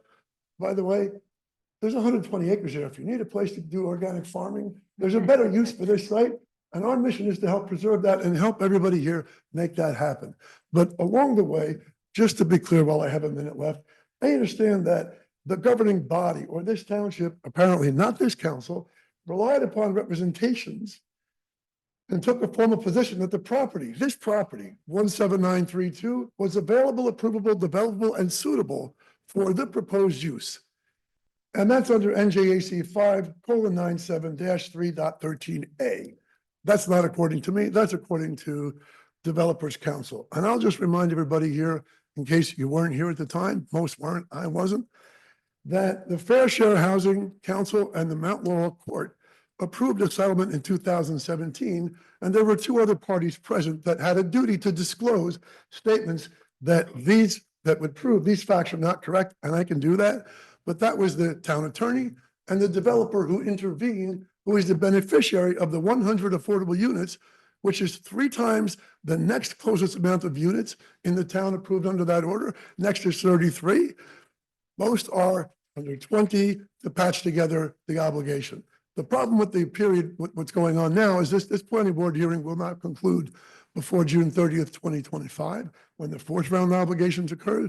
And there's going to be another 100 units that won't possibly be built before before 2030, if they get approved after all appeals. Fair share housing is not doing its job in meeting the affordable housing obligation in time.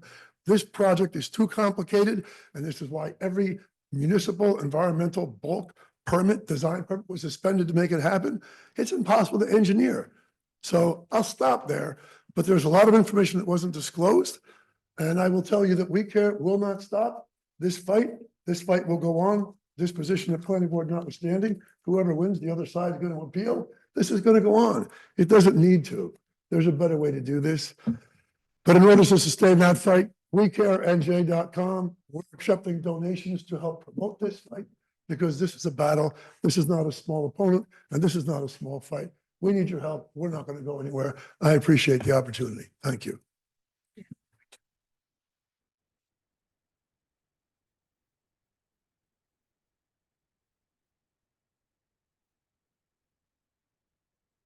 Good evening, Claire Silvestri, 20 Grandview Avenue. Thank you for letting us come up to the podium. We can hear much better in the audience when their speakers are up here. I watched the video of last week's budget workshop in which Chief Financial Officer Mr. Detiniak made a very clear but very concerning presentation about the municipality's current debt.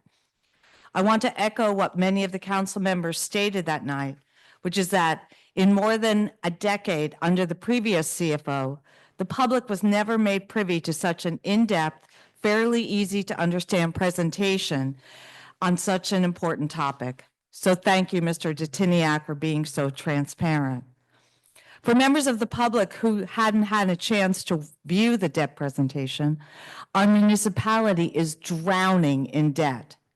I believe we have about $60 million in bonds outstanding and an additional $54 million in something called bond anticipation notes or short-term borrowing notes. This is thanks in no small part from previous council's approvals of, among other things, $20 million to purchase properties in the Main Street downtown redevelopment area in 2021, which, by the way, also eliminated about $750,000 in property tax revenue each year.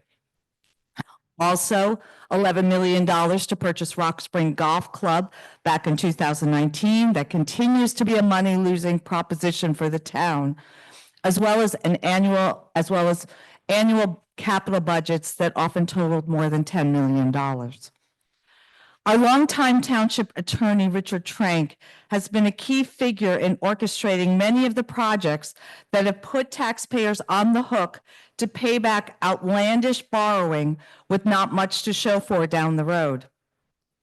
Just at the last meeting, discussions about bonding for an additional $2 million in spending on the new library building are a sad reminder of the bill of goods Mr. Trank sold the council majority and many residents back in late 2019, when he put together a deal that was primarily designed to give the developer of the Stonehill luxury apartments a 30-year tax abatement, while we got in return a 1970s Class C office building that has required and will continue to require improvements and repairs rivaling the cost of building a first-class library from the ground up.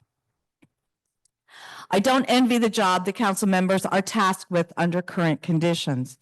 But until the municipal government gets past the debt cliff our CFO projects to last until 2029, I strongly urge the council to hold the line on borrowing to only must-haves and put off spending on nice-to-have projects like pickleball courts until we get our financial house in order.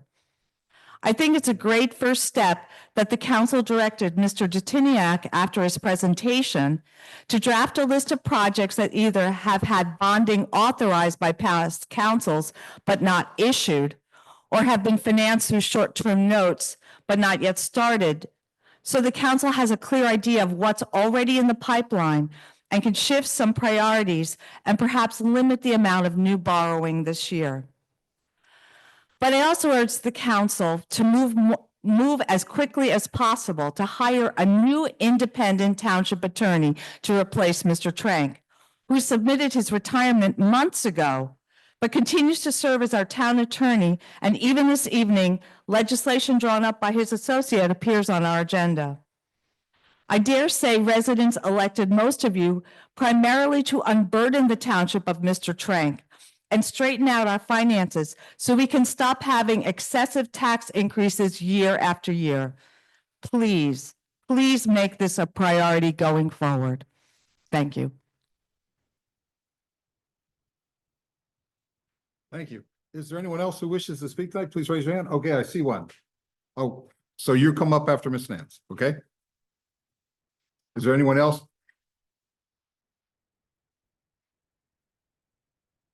Yeah, Darren Nurse, Downtown Alliance. When I was up here last time, I spoke about, about the development and all the things that's needed to come to downtown.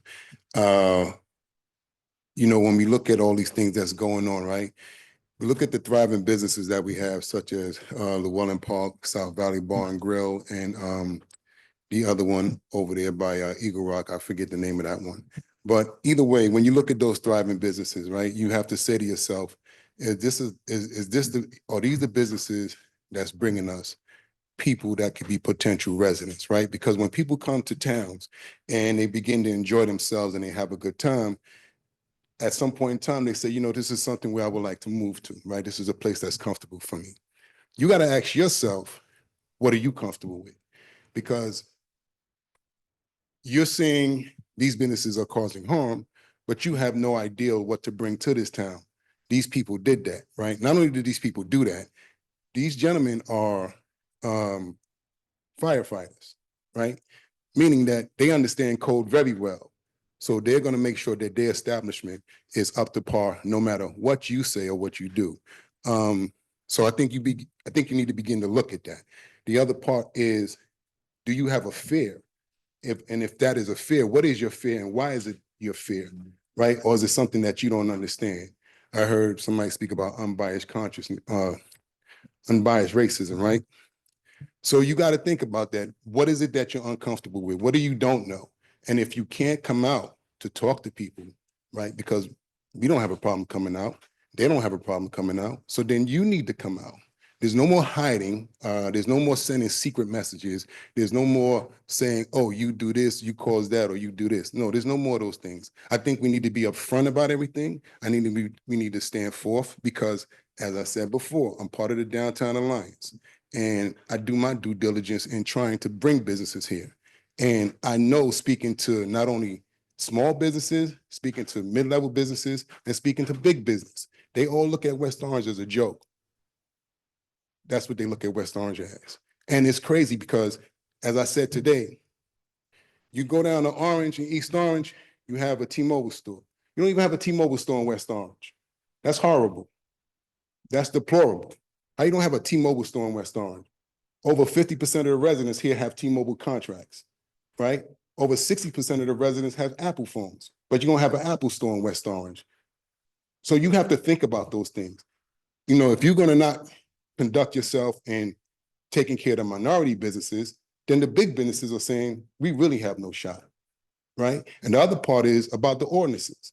They read these ordinances. Don't think when these companies think about these places that they don't read the ordinances. And when they read these ordinances, they like, what is this? This is like a mass confusion here, right? And then when they make a phone call, no one picks up the phone, or no one gets back to them. So these are all the things that are going on.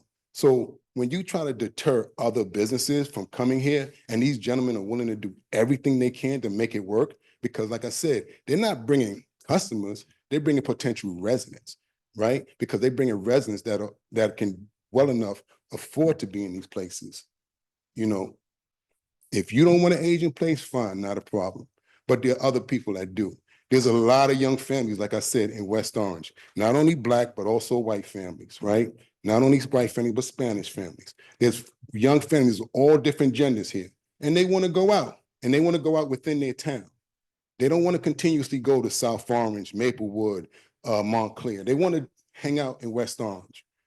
So you need to be aware of all the things that you're doing and pay attention, because if not, like I said before, you are going to destroy this town.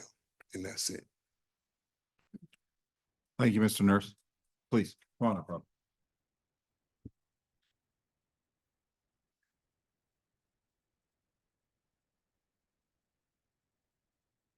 Yes, sir. Robert, last name Rashkes, Rashkes, 35 Oak Crest Road.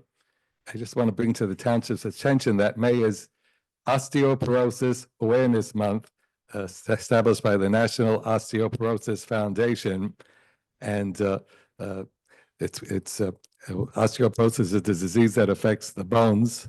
And in New Jersey, the program Project Healthy Bones for people with osteoporosis or risk of osteoporosis is funded by the state of New Jersey.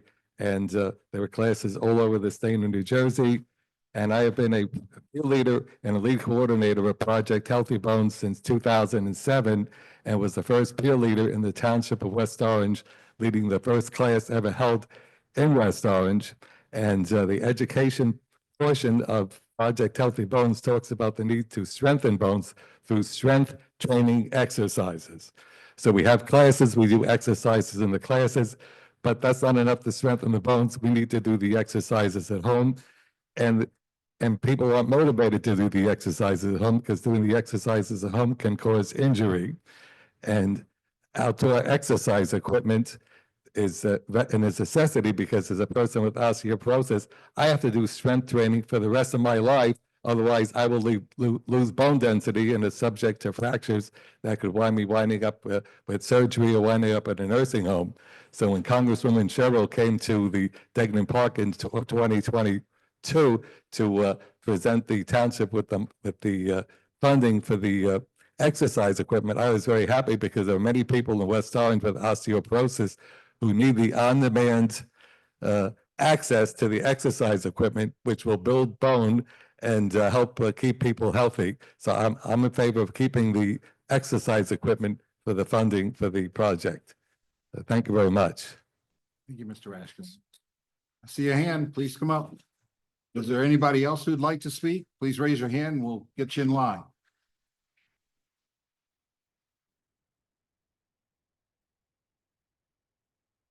Kashiv Jones, Eagle Rock Avenue. I listened to everybody talk and I said I wasn't gonna say nothing, but a couple of people said I should say something. So, talk about civil service. When I was about 25, I became an officer for the state of New Jersey and then Essex County. And I left that job to open up restaurants. I own Crab Bay LLC, which has been mentioned on all your major news publications. And when I came to West Orange, I thought it was a great town, and I still think it has hopes to be. I think it's a great place. I feel safe here. But the unsafe part is the lack of resources here. It seems like if you do something wrong, you get all the attention in the world. But when you're doing the right things as small business owners, you're so overlooked. And we are the ones sacrificing our entire life. I no longer have a life. I probably smell like food right now. My life is spent in my kitchen. I smell like oxtails probably and seafood, you know? And we just want to win. We just want to be a servant to the community. And I challenge you, I'm in other townships too. You could Google it, you could look me up on ChatGPT. I do some great things for every community that I'm in. But if I do something like one of my customers leave trash on the front lawn, God knows why, I get all these calls. But if I do something like West Orange High School, when I donate food and things like that, I get no call, no nothing. When I bring all these jobs, I'm not only in this community, I'm in Kenilworth. I don't know if y'all familiar with Kenilworth. Probably the only Black-owned restaurant in Kenilworth. I'm in Maplewood, and I've been around for years. I say all that to say we need resources. We don't need more rules. We follow the rules. I was a cop for almost 10 years until I followed my dream, and I said I wanted to provide jobs. The same jobs that the politicians said they would provide, that's me. That's what we do collectively. And if you think about business, what is a community without small business? Can you imagine the only thing we had here was Walmart? And we need resources. We don't need new ordinances. We don't need that. We have enough rules to follow. It's God knows how many rules. You can't do anything. We're here to serve you. Your community loves us. We do whatever you say do. You can say, hey, move your garbage can 10 feet. Yes, sir. No, sir. What else can we do? You can say, I need a donation. We're the first ones with a plate of cookies saying, hey, where can we take it? This town needs to focus on resources. As council people, that's what wins, because guess what? The youth get to see it. The residents are more happy. It's common sense.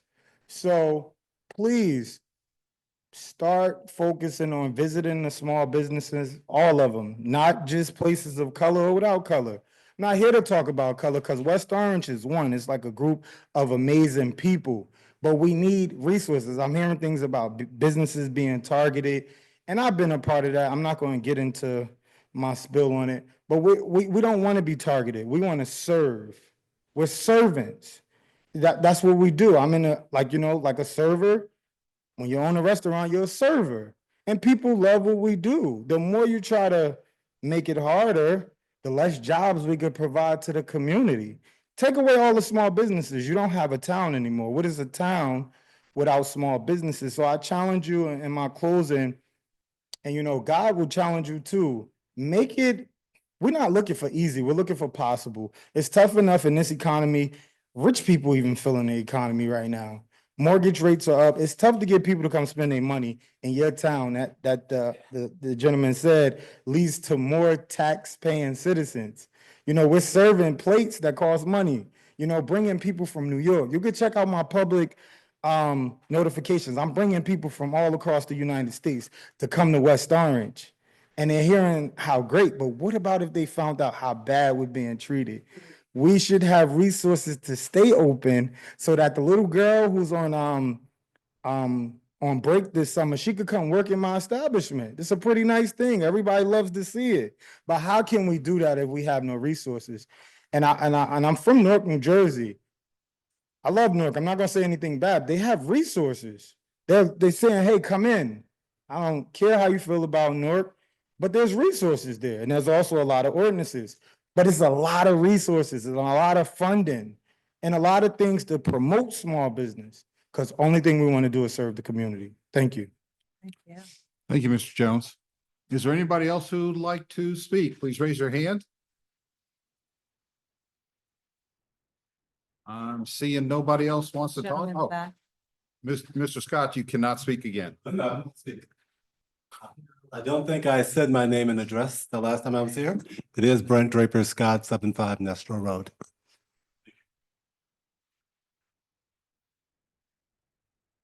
Hello, everyone. I'm Cliff Mills, owner of Oko Fine Cuisine. I too am, you know, a new member of this community. I'm sorry, Mr. Mills, I apologize. Could you give me your address again? 437 Main Street. Thank you. It was previously called Zulu Bar, and previously before that, it was called, I think, the Rock Cellar. They had a sketchy relationship with this township. When I came in, one of the first things I did was partnerships. I think that's what we're missing here is partnerships with this administration. One of the great things was when I first came in, I met Meg and Darren and a few other people and a few other councilmen members also came. I'm sorry, I'm not nervous, but I don't like speaking in public. So that was amazing to me because I did grow up in Newark. I have a business, thriving business in Newark. And when I had the opportunity to come to West Orange, it was a no-brainer. And since then, the partnerships has gotten me through. It was an amazing to see Megan, some council members, some business owners. They came in, supported, and the partnership continues. One of the first things I did was invite the seniors from across the street to come inside. We've been doing things with them since we got here, and there's been nothing but positivity. So I don't know where this thing is coming from. It seems like an isolated incident where now it's becoming something bigger than it has to be. I think we go directly to the source, talk about it, bring the parties along, because you can't resolve issues without bringing the two parties together. It's something that's outside of those two things that's keeping this thing going. Let's bring the two parties together mutually and let's figure something out. This doesn't have to become bigger than what it is. Let's problem solve because we are adults. All right. And for the most part, it's been a pleasure to be a part of this community. There's nothing but positivity. And like Kasif said, we bring a national attention to West Orange. My restaurant got voted one of the best 24, one of the top 21 restaurants in the state of New Jersey, as well as my food truck. That brings outside people into West Orange every single day. Llewellyn Park, they have a great reputation with the community. I see firefighters there. I see council members there. I see people who are running for governor come to that establishment. And I see a lot of different people come there. On trivia nights, it looks like this. I think we should be celebrating that for West Orange. Most towns can't say that. So I think we should just make sure we bring the parties together, resolve whatever issues there is, and let's move on as a collective group. I know I used to go to Montclair to go have fun. Me and my wife would walk through the streets and, dip into different bars and different restaurants and support the community. I would love for West Orange to have that, and we're starting to get that. I don't know why we want to stop that. So thank you for your time. Have a good one. Thank you, Mr. Mills. Anybody else? Looks like you don't have to raise your hand at this point, but you can just come up. Otherwise, we will close public comment at 8:43. And we will now respond if any of the council members want to respond. I'm going to give the option to the two council members on the Zoom, if either one would like to speak, and who would like to go first, please? Thank you, Councilwoman Council. Michael? Thank you, Council President. Thank you all for, speaking out and advocating. For those of you in council chambers who spoke up, and thank you to those of you on Zoom who are watching. Sorry I'm home. My son isn't feeling well. I am going to end my response to public comment so we can get to the resolutions and ABC hearings. Thank you, Council President. Thank you. Very short and sweet. Thank you. I just want to say we're trying to be efficient, so if you don't feel really compelled to speak, my colleagues, we can save it. Councilwoman Scarpa? Yeah, I'd like to respond and I will be brief. I want to thank Brent Scott for helping residents understand the role of money in our politics. We really would all benefit from limiting the amount of dollars we take as financial contributions from everyone, and must take a more business-like approach to all matters. I ran for my seat because I truly believe that most of the problems, particularly the lack of planning and development in our township, are a result of political contributions to our politicians. We need to take a more business-like approach, not only to the planning and development of our township, but to all matters. And thank you, Brent, for bringing this to light. It's an important topic. Bev Riley, I look forward to working with you and our seniors to facilitate greater gardens. Our Older Adults Advisory Board has recently put a proposal together for Toby Katz University for a gardening course to embark upon exactly this. Gardening is a wonderful form of exercise for our seniors, and we look forward to our administration taking this course seriously on Toby Katz, and we will be working with you, I hope, soon. Joseph Panula, again, thank you for all you do. We look forward to seeing the flood plan study. On the planning board, so obviously I can't say more than that, but thank you. To Claire Silvestri, thank you so much for clearly articulating the financial problems of this township. I was very vocal when I suggested to Mr. Datiniak that we draft a list of existing projects and look at it at the next budget hearing. Clearly, pickleball courts and parks and a lot of these things just have to wait until we can afford them. So thank you very much. Robert Rashkis, thank you for all of you do for Healthy Bones and your advocacy for osteoporosis. And with that, I'll finish up. Thank you, Councilwoman. Councilwoman Rudin, would you like to go next? Are you ready? You want to go? Okay. Thank you all for coming out tonight. I don't want to repeat what was said by my council colleague, but I support a lot of what she said, and I appreciate her remarks. Sally, thank you for coming out and always being a leader in terms of with the big picture of where we are and what we need to do with the environment. You look at it from a perspective of what each individual can do. We as a community can do more by protecting our trees, but each individual can make choices with their own lifestyle and food choices.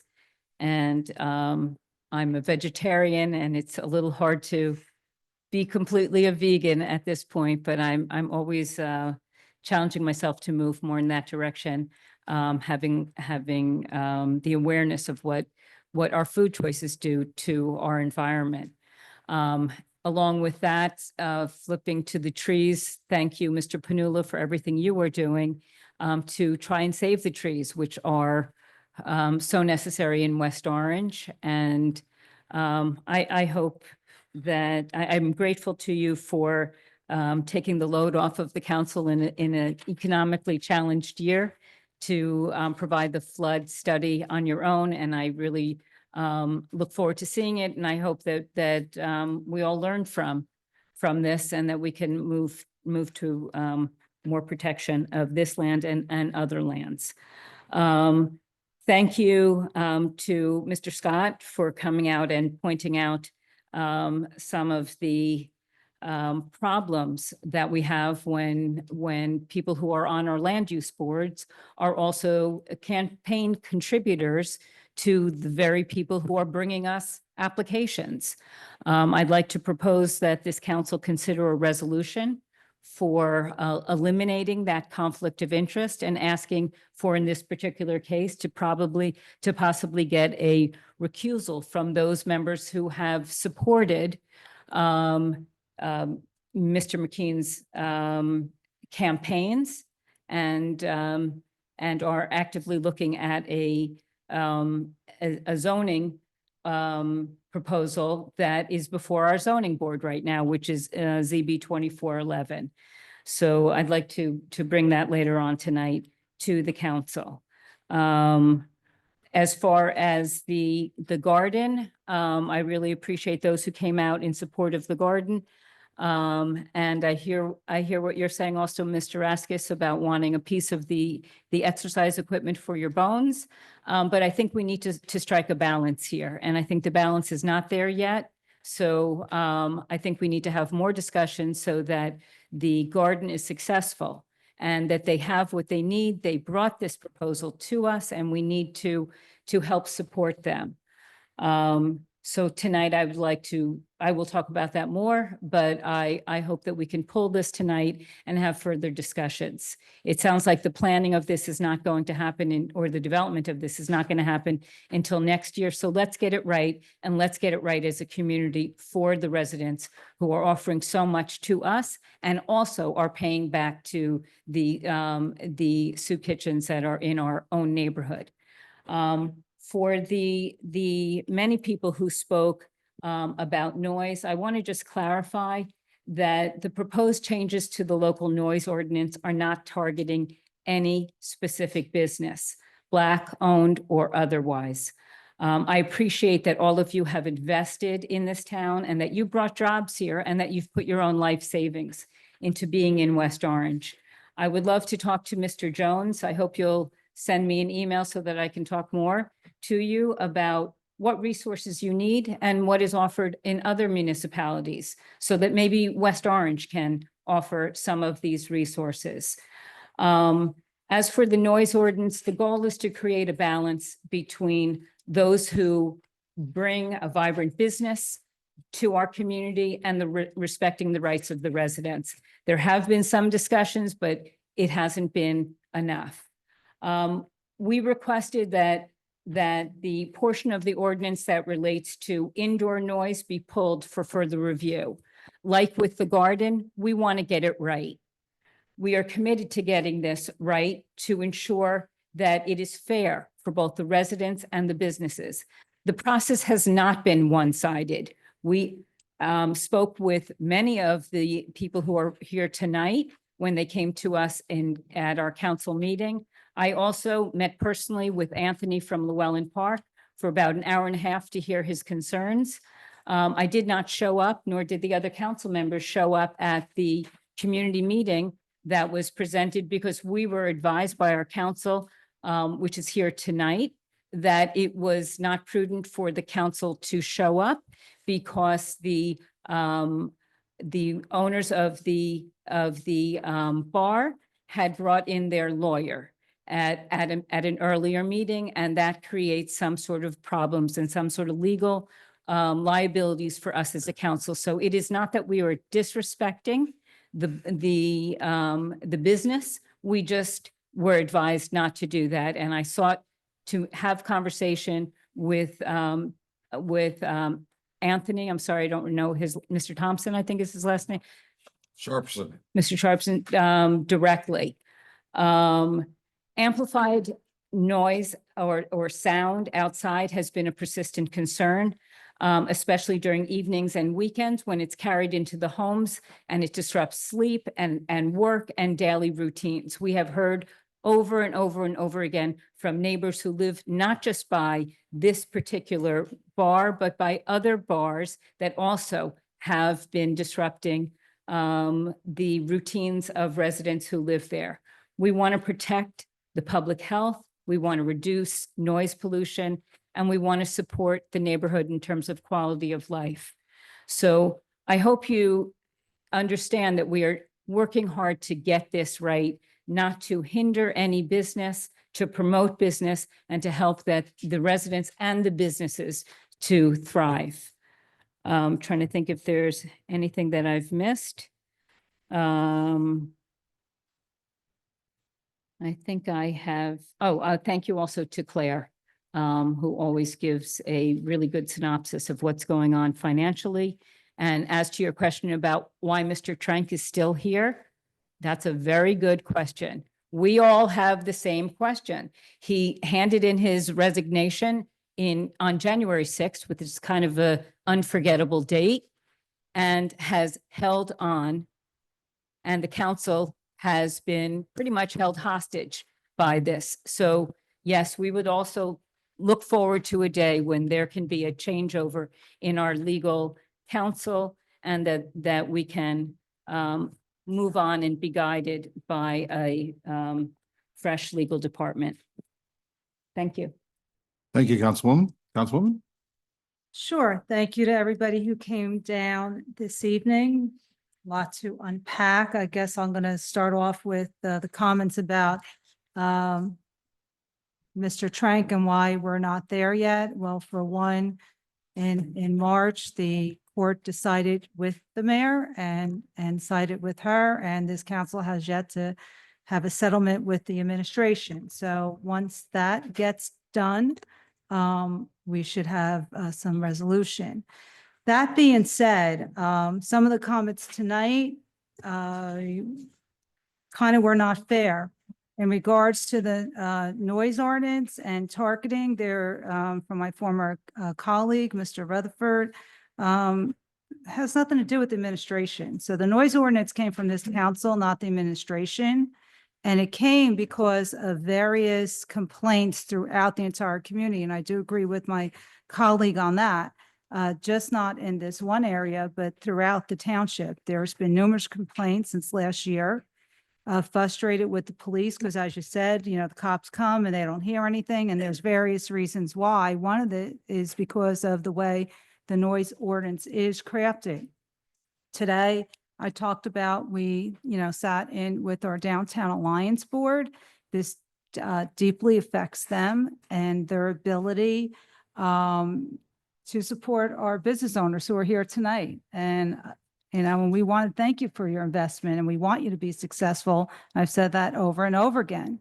But there has to be that delicate balance. Our biggest challenge when we talked with the Main Street national people is that the way we're embedded in the community, we're not towns like Jersey City and Hoboken, where like my younger son moved to Jersey City because he wanted that kind of lifestyle. In certain parts of our B1 zone, we have families, it's working class community that bought their first homes and have 2 or 3 jobs to keep them. And so, it's just a balancing act. And so I'm just going to ask our business owners for that patience while we try to figure out what to do with this noise ordinance to try to get it right and to make sure that we don't hurt you. But we also we can't just ignore the quality life issues for the residential community around you. And that's going to be a trick, and we're committed to trying to get that right. So I know you're fearful, I know you're upset, and but this did not come from administration. This came straight from the council. So just get that straight for those of you who are making comments about the administration in regards to that. It's coming from us, and we're going to have to be the ones to figure it out. And we reached out to our downtown board for input, reached out to the economic development board for input. And like I said, we're going to make our efforts to get it right. So everybody needs to be patient.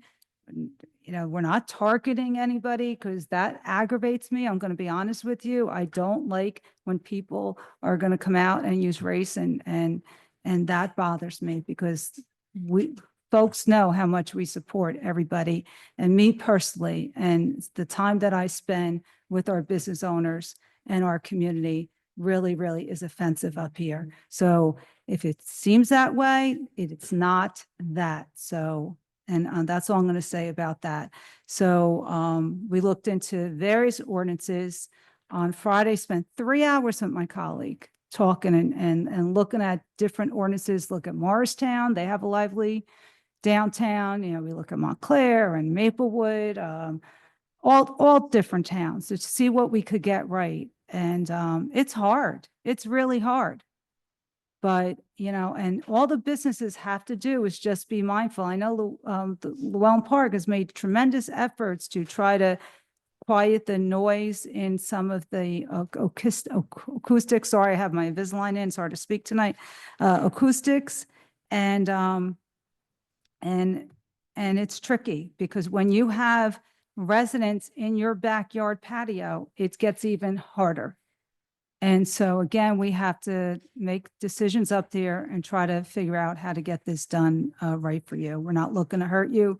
We're looking to just have a balance and the right balance. So with that, we will continue to be committed to that. That's why it's not on for this evening. In regard to some other issues that came up tonight, Robert Raskis, I have you in front of me here. Thank you for coming out to talk about the exercise equipment. I'll talk more when we get to that resolution. I hope we can pass it tonight. That's been hanging out there for quite a few years.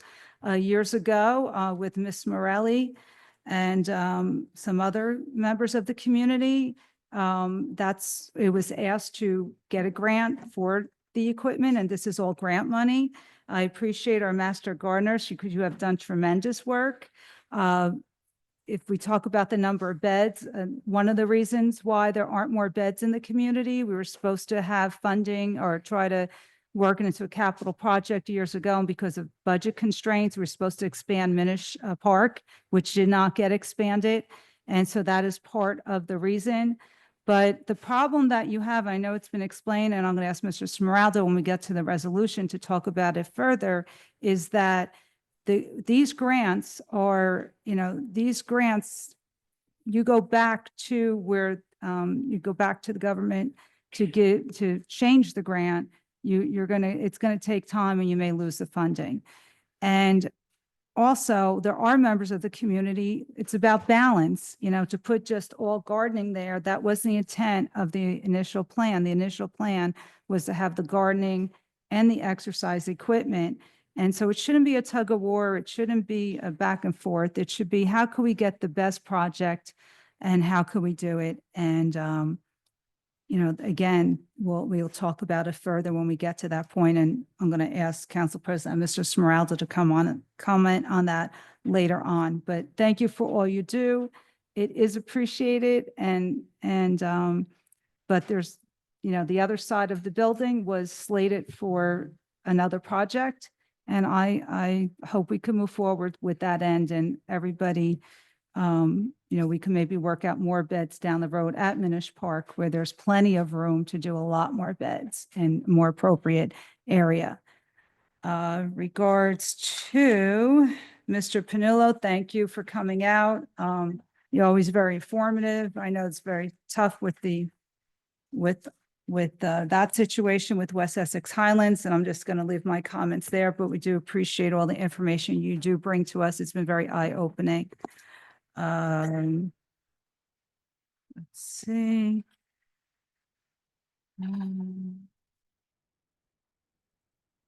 Mr. Scott, I'm going to tell you how disappointed I am. You come up here and Alice White, who's been a standing member of this community, to call her out, again, you come up here, you talk about corruption. It's so disappointing when you do that, because you come off that, you imply, you make implications of things that are not happening, and to bring up her name and Mr. Neuer's name, it just, again, it's just disappointing, and shame on you, sir. Shame on you. These are good people in our town that serve many hours of their time.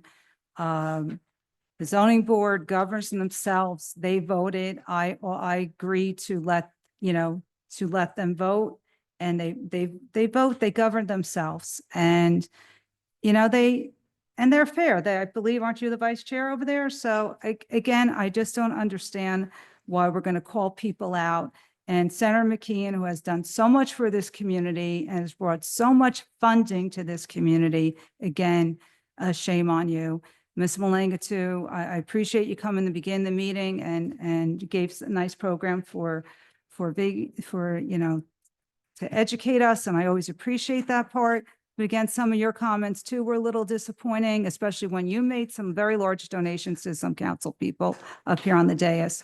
And again, let's stop calling each other out. It's just disappointing and just not necessary to create a narrative that does not exist in this community. And I'm going to leave it there, Council President. Thank you. Thank you.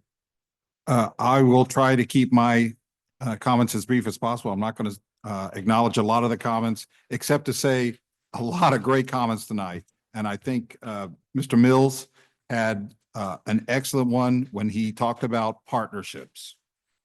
And anybody who wants to deal with us, please send us an email so that we can begin the process of a partnership communication-wise, because and when I say email, council, COUNCIL @westorange.org, that will go to all of us on the council. It will also go to several members of the mayor's administration and the mayor.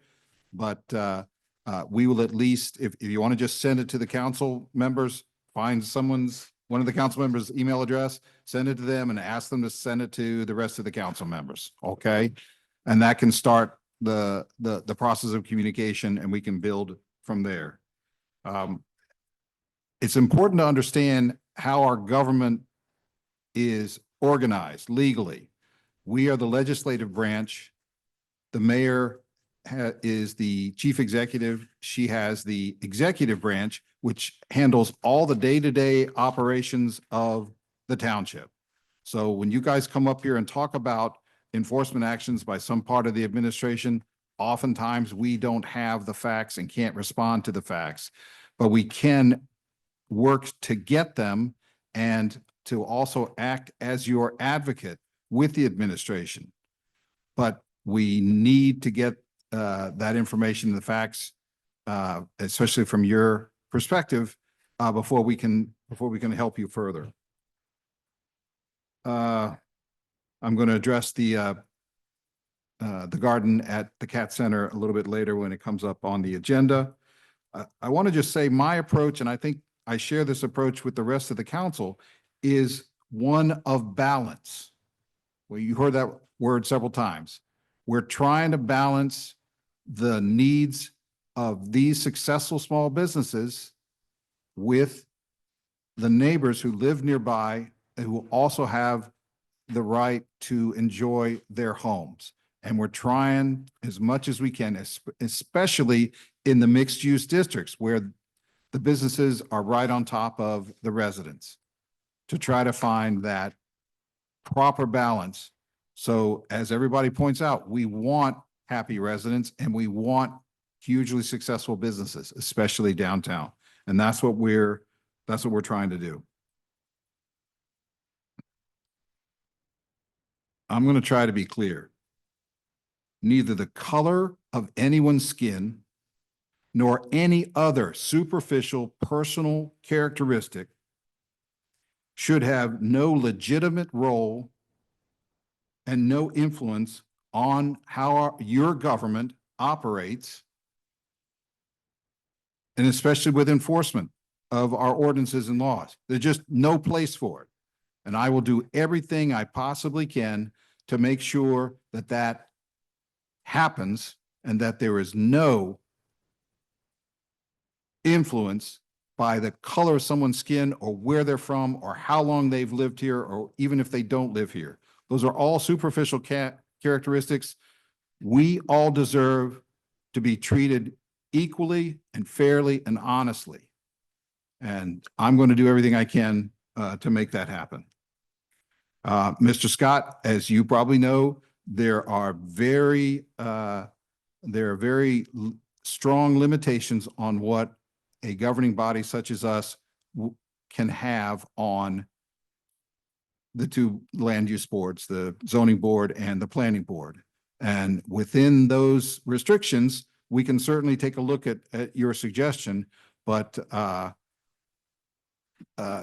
it's just not as cut and dried as some people might take.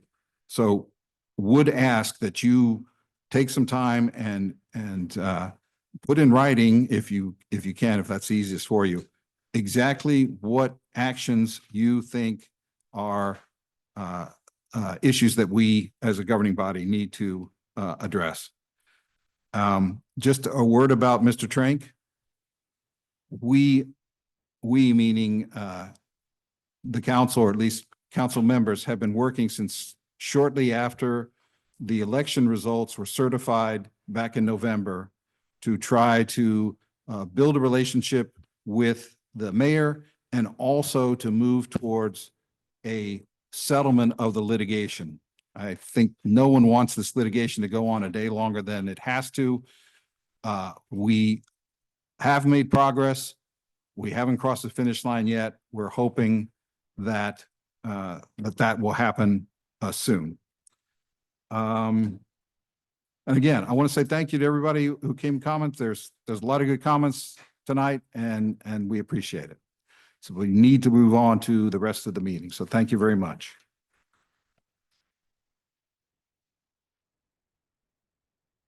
Madam Deputy Clerk. Review of consent agenda? I think that's a good start. Yes. Okay. Okay, no What problem. about the bill list? Oh, wait, that's the consent agenda. You're jumping the gun. You're so eager. All right. Council President, if I may, I just want to address one thing real quick.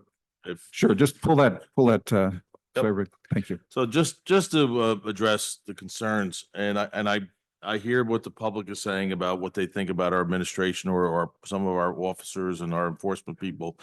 I can tell you, nobody is out there enforcing for the reason other than what the codes are and that nature. And in fact, if we have any personnel that are violating their code of office, their oath of office or the codes or anything else, the administration takes that very seriously. I take that very seriously, and we won't permit that. And I want the public to know that. And I know the businesses are here. I've spoken to other people from these businesses. I think we have a very, very good workforce, and I think they try very hard to keep that image up to the standards that the mayor expects, the township expects, and what the residents expect, and the council itself. So I just want to make it clear for the record that if there are any improprieties, anybody can call my office. They can call me. I will have a conversation with them, and I could tell you that we will address each case individually, seriously, and we will look for a resolution for that. So I just want to make sure that the public has trust in us as the administration, has trust in you as the council, and that we need to work collaboratively to make our businesses successful because they are a good part of our community. And I just want to make that statement. Good, thank you. Thank you, Mr. Smiraldo. Madam Deputy Clerk, please. Okay. Review of the consent agenda. Approval of minutes of the previous meeting. There are none. They should be expected next meeting. Report of township officers. There are none. Reading of petitions and communications and bids. There are none. The bill list. Are there any questions on the bills? Yes. Okay. Councilwoman Rudin. Okay, just a second. All right, And I don't need to urge you to be as brief as possible. I will do my best. Okay, thank you. Okay. Tonight, I want to again pull the two invoices related to payments made to an employee of the mayor's preschool who has been paid nearly $20,000 to manage the mayor's political Facebook page. This is a clear misuse of public funds. The arrangement appears to violate local government ethics law, NJSA 40A:9-22.5. And I won't go through all of this out of respect to the council president, but I would just, for anybody who wants to look into it, it is subsection C, D, E, and G. Ms. Stokes is a preschool teacher, not a public information officer, and her hiring appears to be based solely on her private employment relationship with the mayor. Using public funds for political promotion violates both the letter and the spirit of ethics laws. I have raised this issue at 3 public meetings, and the mayor has made no effort to address it. Since there has been no corrective action, I will be filing a formal complaint with the Division of Local Government Services. I also believe that the government should reimburse the taxpayers for the nearly $20,000 spent inappropriately. As far as the bill to pay the company that did the trees, I spoke with Mr. Kipp. He said that the corrective measures have not been fully addressed. And so I would like to hold off on that bill and ask my colleagues for support on holding that off until the job is done. I have raised some serious concerns about the AT&T cell phone bill. There seems to be no clearly articulated policy for those who receive municipal phones, and it seems that it's just left to the individual department heads, and a lot of people have phones, and we're paying close to $9,000 a month on these cell phones. I've noted previously that some individuals listed on the bill have been deceased for some time, and we're still paying for their phones, and that many phones are not assigned to specific users. This is really unacceptable. I am asking the administration to provide, and I will send this in writing to you, Mr. Smiraldo, a formal written policy on phone assignments, a review and potential reimbursement for the unused phones. And I would really like to see a major effort to reduce this recurring monthly charge. I will not pull the bill for this. but I'm asking for corrective measures to be taken. I understand that sometimes dealing with a phone company can take time, and it takes time to be reflected in the bill, but I really do hope that we can get some money back and that we can be clear on who has the phones and that every phone is assigned. Lastly, I just want to call attention to our PSE&G utility bills, which are sky high. Other towns, including Maplewood, Montclair, Livingston, have entered into energy aggregation programs to lower utility rates for residents in municipal buildings. And I would like to know what's going on in this town and whether or not we are actively engaged in looking for any shared savings program, because those programs can save between 10 to 15%. That's it for the bills. Thank you. Council President, if I could just, Councilwoman, you made a couple references. Anything that you'd like to pull, if you could make a motion for that. I would like to make a motion to pull the two invoices for Ms. Danya Stokes. And I would like to pull that's one motion. Do we need to Second. take a vote on that? I'll second. I second it. Okay. We need Can we have discussion? We got a second on the over Zoom. So yes, now would be the time to discuss. Okay. So at the last meeting, we talked about this. So I made mention that the mayor's entitled to a Facebook page. And I had asked for clarification from legal. Does legal do we ever get an opinion on that? I believe we're reviewing that and we'll have a memo for the council. Okay, so first of all, we don't have a clear answer from legal counsel. So that's number one. Number two, this was a practice from the former mayor. And once we get clarification, if it was a correct practice or not, then we will find out. And the threshold, the 20,000 is for what, the past, since she started her term, not in 1 year. So I don't want to mislead people that it was for 1 year, 20,000. It's a lot less than that. So again, I'm not going to hold up her payment at this time. If we ask the mayor, if it's not appropriate, then we discontinue the practice.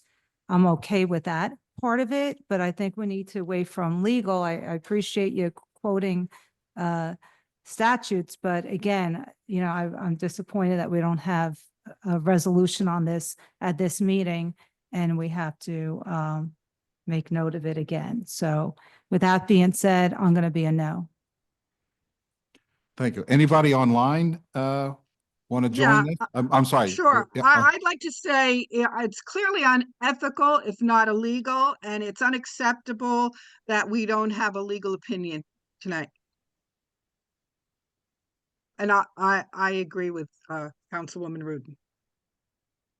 Thank you. Councilman Gilbert Michael, you have any input? Yeah, I agree with Councilman Rudin, but I also understand Councilman Castellino's point. I hope that we can get a response from legal regarding this, because that's what's holding it up. And I also look forward to the state ethics board's response as well. Yes. And I just think we're withholding payment. If it turns out that we cannot withhold payment in this particular circumstance, then of course we will make the payment. But Absolutely. I think Councilwoman Rudin raises some very important issues, and hopefully we can get these done quickly. So I move Council to, President, I'd like to jump Okay. in here also. So last week I met with Councilman Rudin, and since you're going to call me out on things that I didn't do for you, and I promised you I would give you information, you gave me a litany of about 16 things to look into. True, right or wrong? I promised you that I wouldn't have it for tonight's meeting, and I asked you not to call it out so that I can get you all the answers. I have more than half the answers for you, but I wanted to give you in one format. So for you to come up here and arbitrarily say that we're not doing our job, that's not fair, and I don't appreciate it, okay? We are getting the public safety discount or the public service discount from Verizon.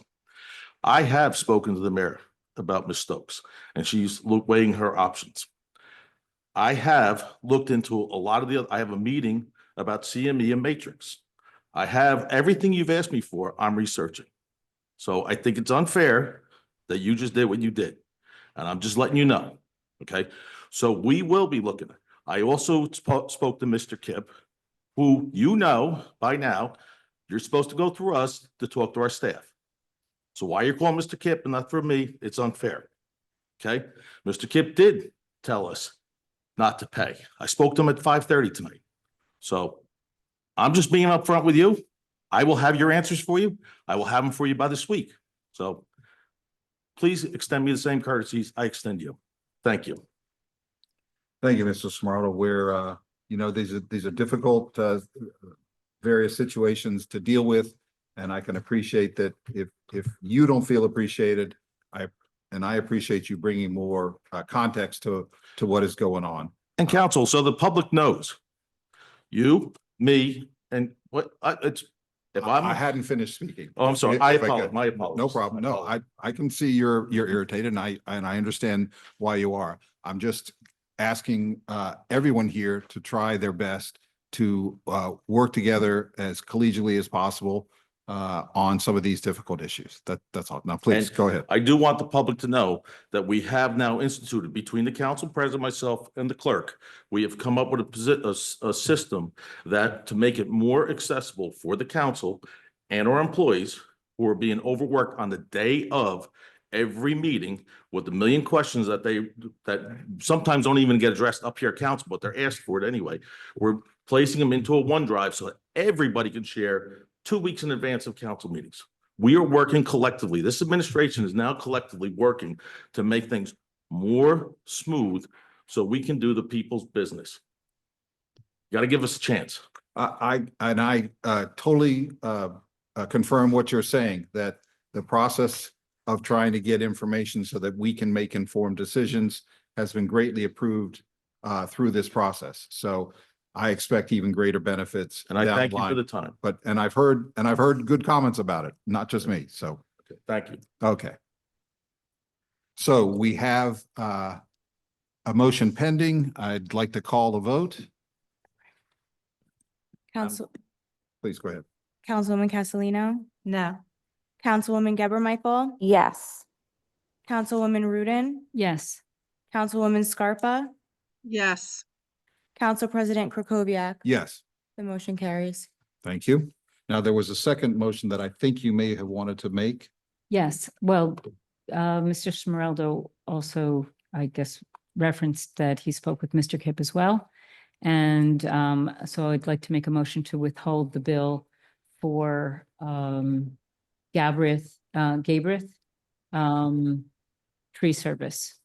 I'll second it. Pardon me, Council President. So it's Frank Galbraith and Son Excavation and Demolition, just for the record. Okay, thank you. So we have a motion. Did I hear a second over the Zoom? Yeah, I second it. Okay. Is there any discussion? No, that one I'm fine with. Okay. Great. So I'll close discussion. We'll move to a vote, please.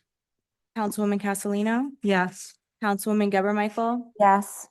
Councilwoman Rudin, Yes. Councilwoman Scarpa, Yes. Council President Krokoviac. Yes, The motion carries. great. That was pretty efficient. Thank you, everyone. All right, we're down to resolutions. Madam Deputy Clerk. Do we consent on the bill list though, after the amendment? Oh, you're exactly right. Thank you, thank you, thank you. For all of the bills we didn't pull, we still need a vote or at least a consent. Apologize. Okay. Do So we need a motion or can we just request a consent? Maybe we need a motion.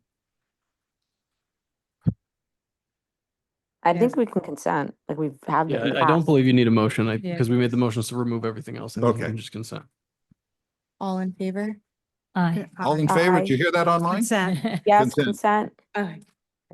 Thank you, Councilwoman Castellino, for reminding me. That's okay.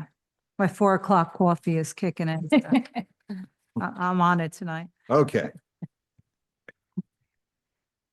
Are any resolutions being pulled this evening? Yes. Okay. one at a time. We got Councilwoman Rudin has the floor. I would like to pull 143-25. One second. And 147-25. I just.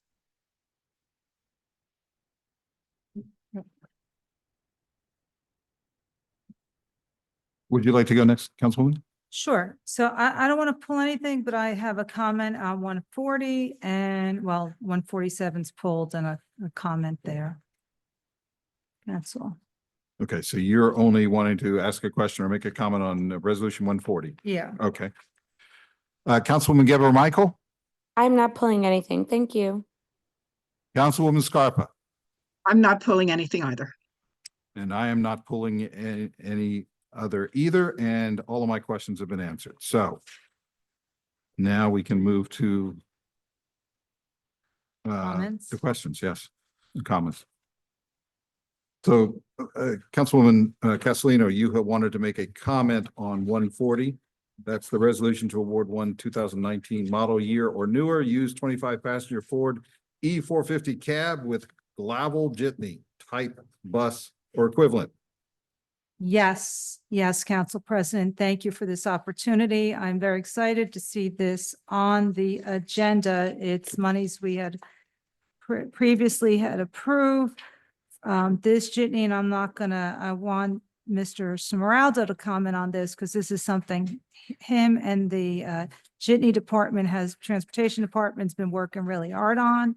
That with the purchase of this vehicle, we're able to provide a better service for our community, especially the Route 6 that has been in effect for how long now? It's about 10 years, maybe.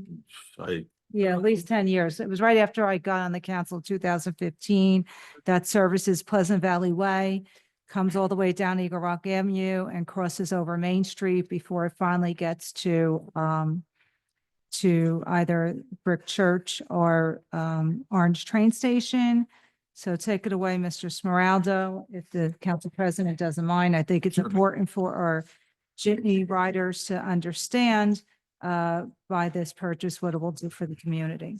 So thank you, Councilwoman. Just to let the public know, the West Orange Health Department oversees the Transportation Department. We created that department technically about September of 2020.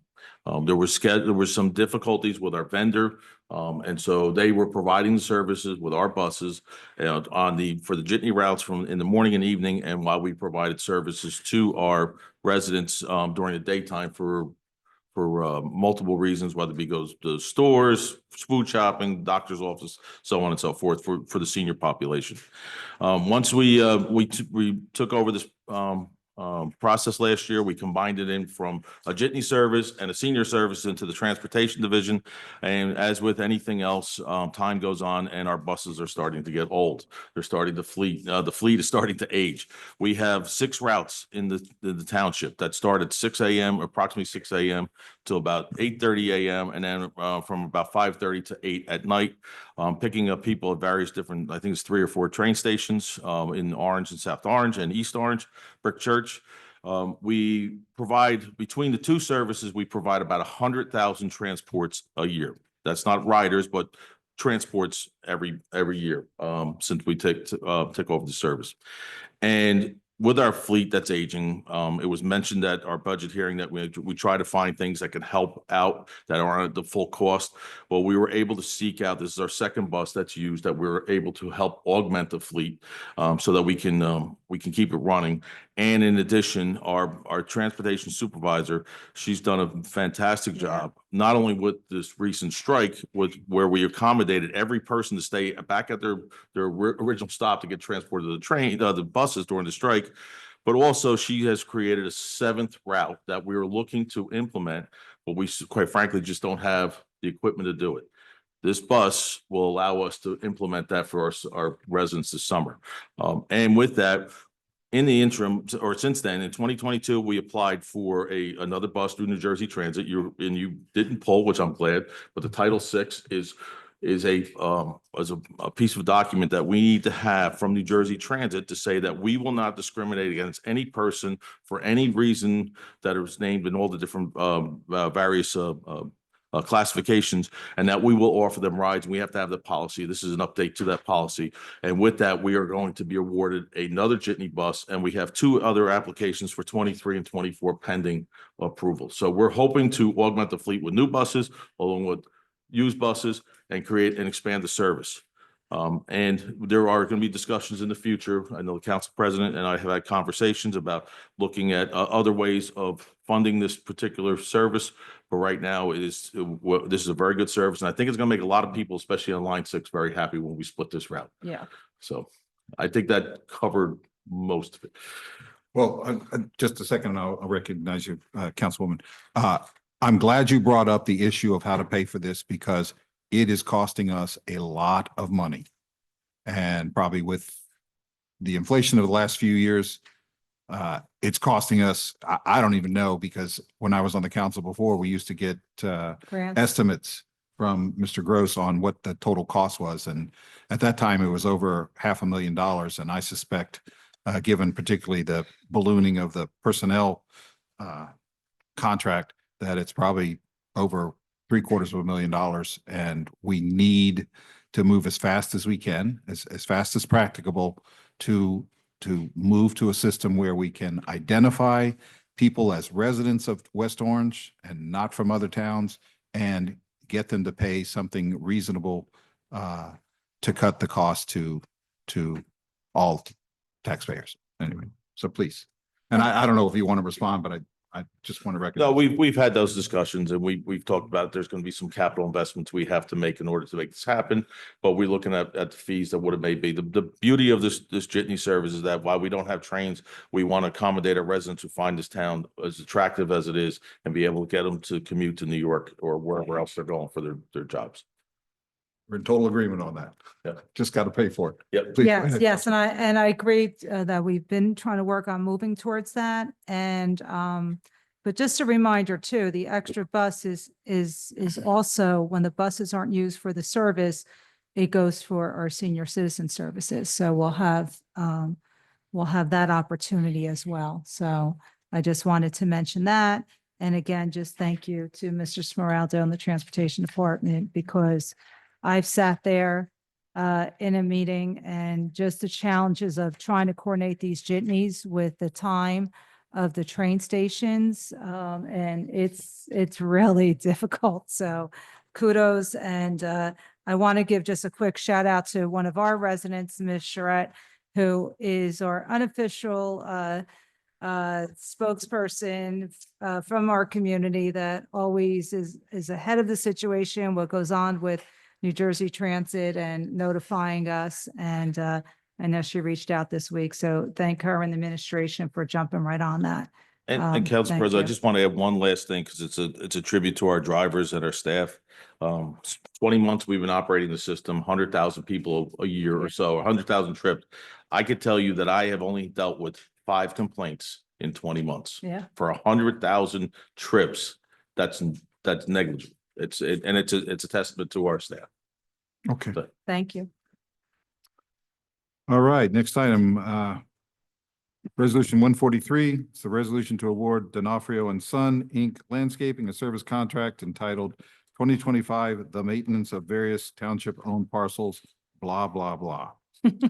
Councilwoman Rudin. Yes. You pulled this. I pulled this because I have some concerns about this contract, and I was wondering if we can make any adjustments to this contract and yet still have the contract go forward. So, for instance, we are paying $28,500 for fertilizer and chemical application. I was wondering if we could cut that out of the resolution to save money, and also in the best interest of the environment, not to be putting chemical pesticides on our municipal properties. So Council President, I Yes, have please. Mr. Latour here representing Yeah. DPW. He'd probably be best to serve Yeah, answering some of these talk. questions. If you don't mind having him here. Come up to the Okay. microphone. Well, part of, yeah, certainly, come up. Part of this is operational, but part of it is also, procurement and perhaps legal as to Yeah. what is the extent that we, as a governing body, can potentially modify the strict terms of the RFQ. I thought, the response from Ms. Reynolds, to my question seemed to indicate that we could, make some significant changes in this contract, but I'm not clear, on that. But anyway, Can I just finish? yes, please. I would also like to adjust the terms, the time period for this contract. It's a bid that for 2 additional 1-year periods, with the possibility of extending beyond. So, yeah. So I'd like to make 2 modifications to this contract, and then I have more to say after we hear from you. Sure, I'm here to answer any questions you have. Mhm. As far as my conversations with Ms. Reynolds today, the base bid, that's the base bid. Can't fool around with that. The alternates are extra monies we put into the account to pay for other things that may or may not come up. We have an alternate for maintenance of shrubs and beds and trees and flowers. Now, they do our shrub trimming. I would suggest we don't take that out. The fertilizer and chemical application, it's basically stuff you can get at Home Depot. It's weed and feed, it's for dandelions, chickweed, things like that. I don't know if anybody saw what Town Hall looked like last week. We had a treasure trove of dandelions. And strictly out of respect for your concerns about fertilizer, we did not put that in this temporary contract we have. But going forward, if you don't want fertilizers and weed killers, that's fine with me, as long as it doesn't come back to get me in the back.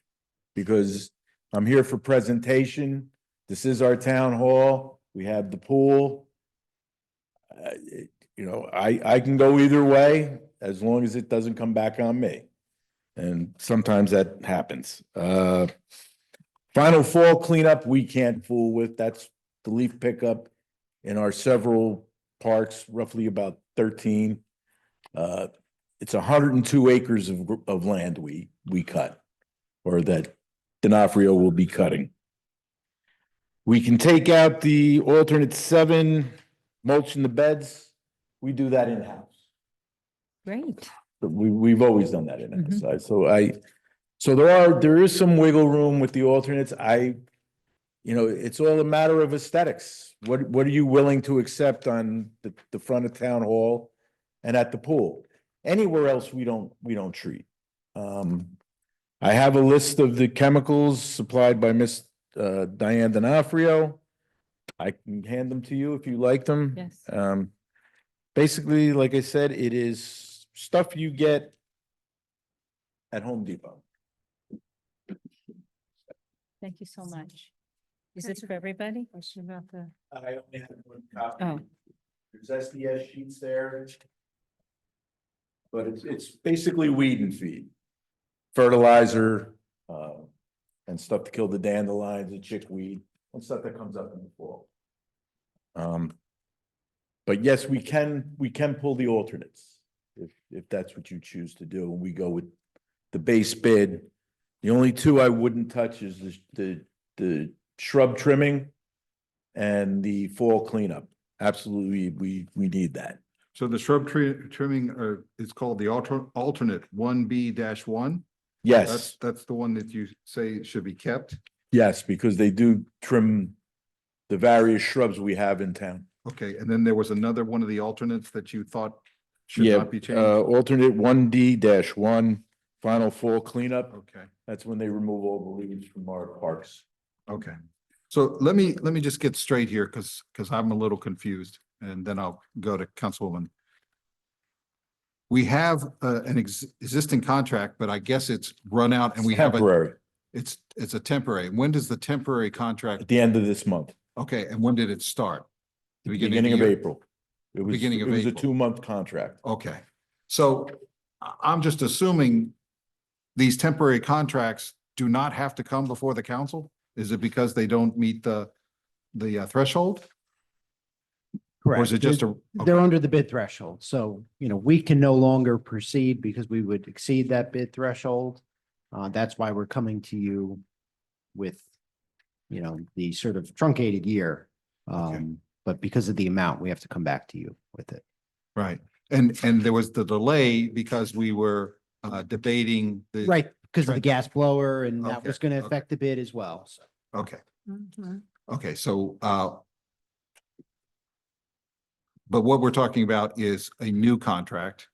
Correct. Okay, Yeah. so it's over. Okay, so now I'm clear on that. I didn't realize that. So Councilman Castellano, are you finished with whatever you? Okay. So I hear where you're going, Councilwoman. I know you're concerned with the environment and everything. So the chemicals that are being used, are they safe to the?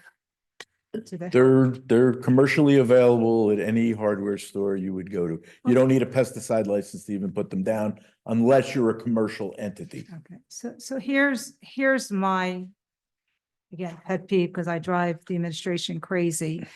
We just had a weed cleanup on Main Street. Correct. And thank you, by the way, and all the DPW. And so if the weeds aren't taken care of properly, it's more, it gets out of control. Fast. Very, very fast. And it's harder to control it. And then you're ruining your lawn, then, you're looking at sod in a few years, unless you like that look. I personally don't like that look. We have a very well manicured lawn at the Castellano household.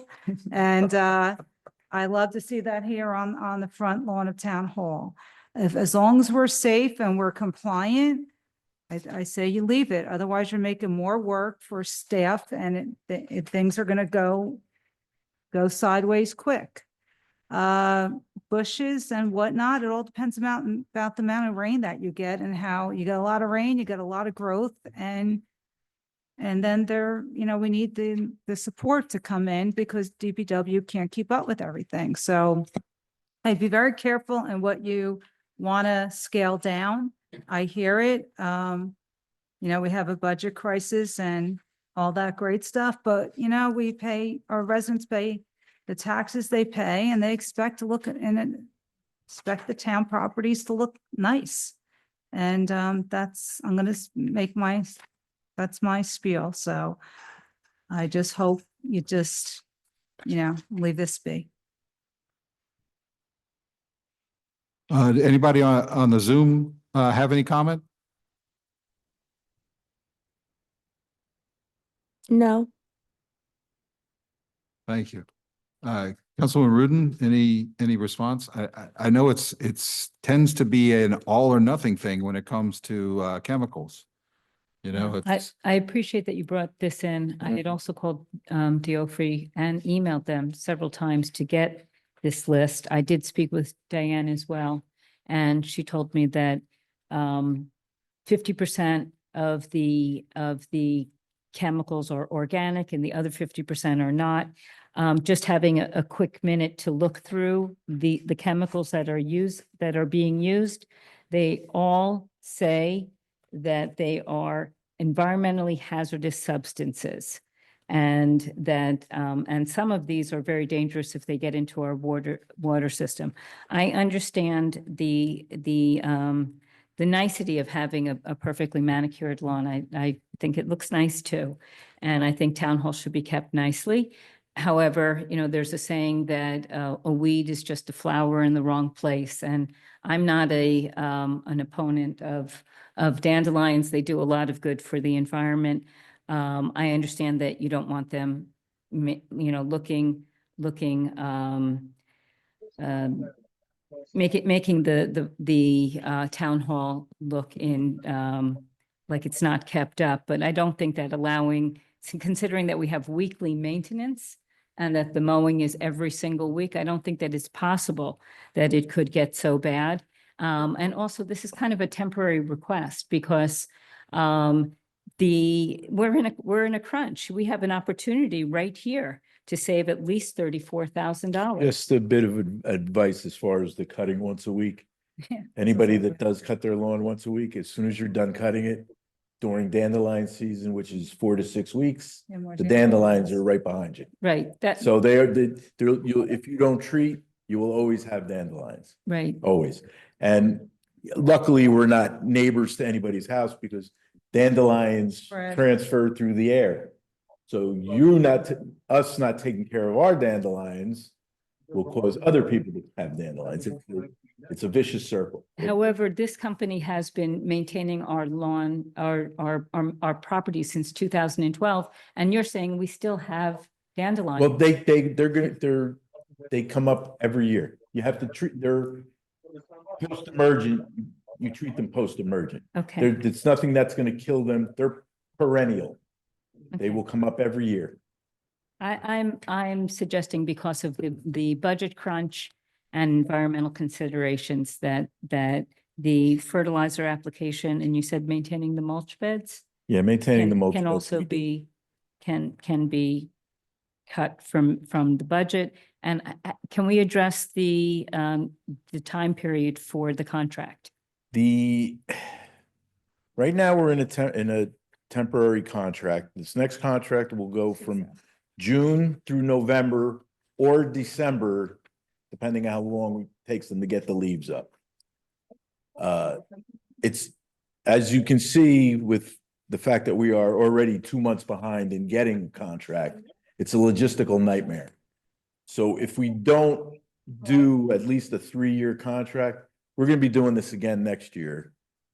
And it's gonna be the same thing, that we're gonna be 2 months behind, and I'm gonna be worrying about cutting grass instead of other things that I need to put my attention.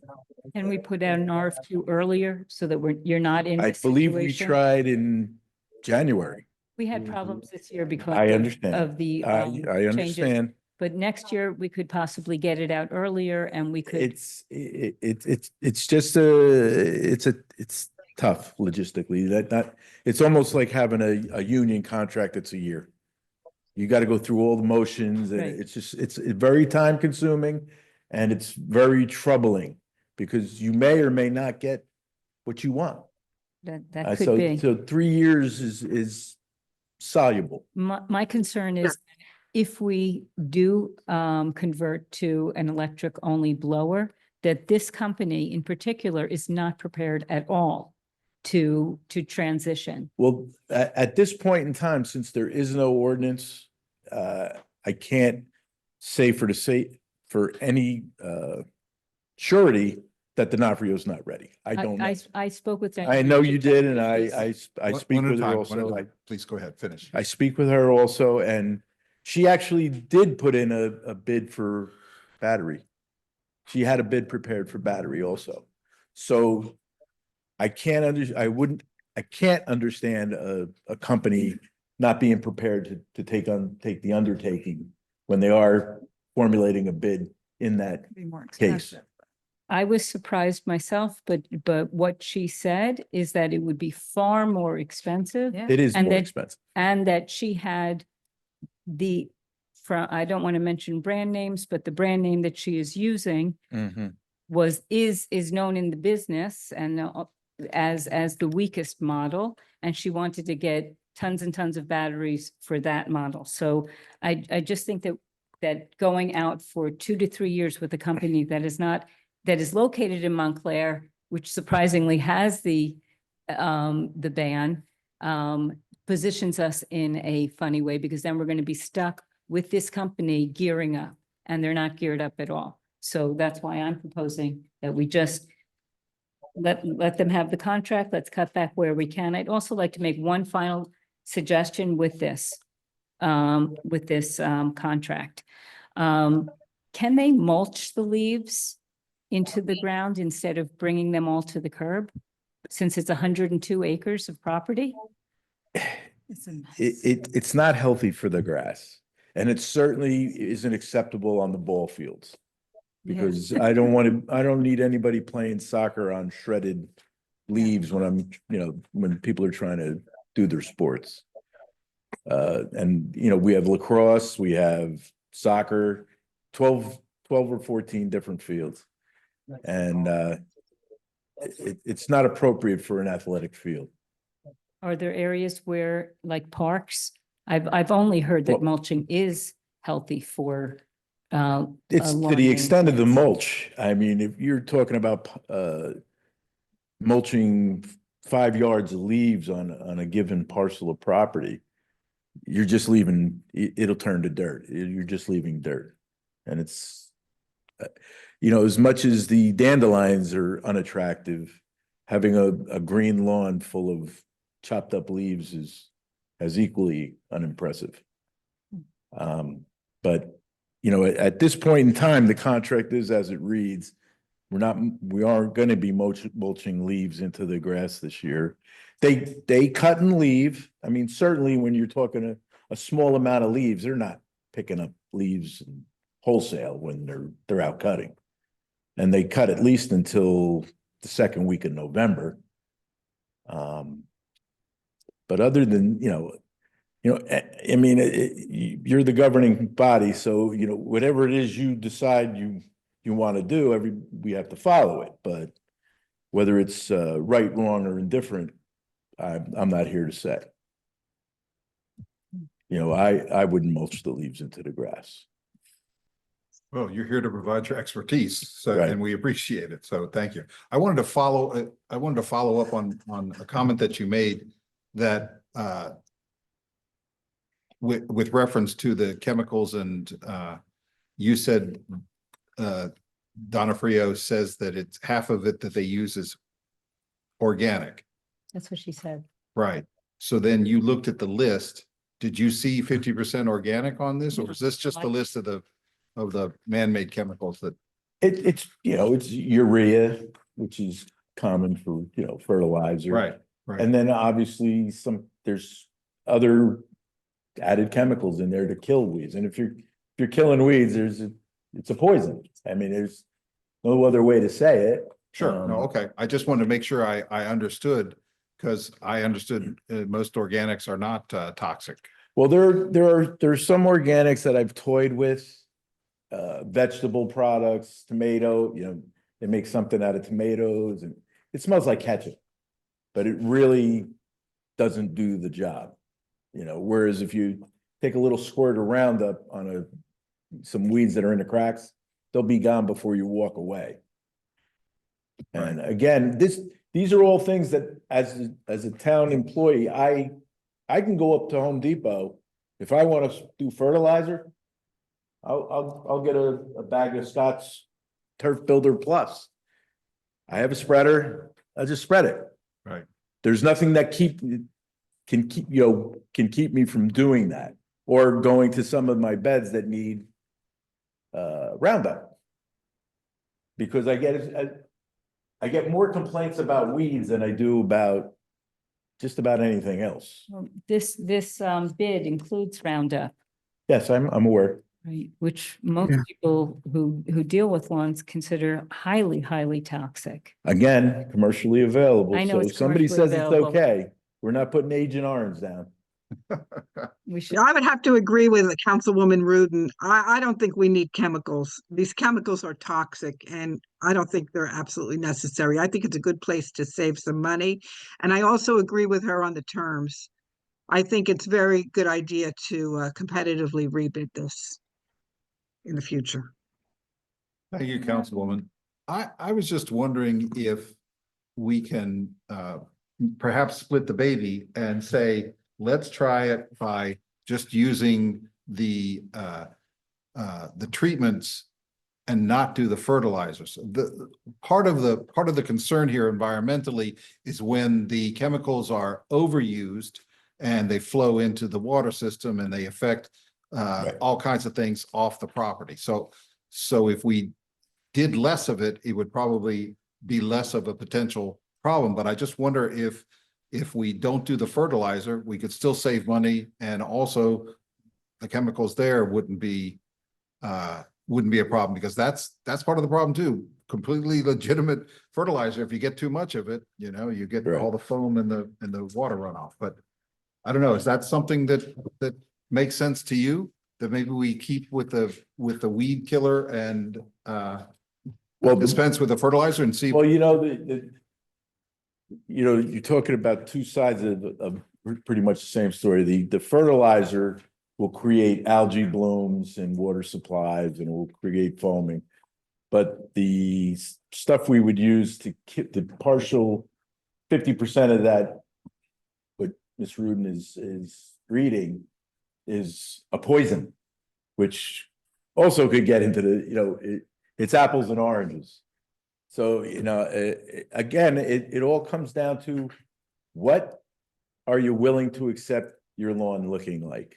That's what it comes, there's plenty of people who do like you do, and, you don't want to spray any poisons, and that's fine for individuals.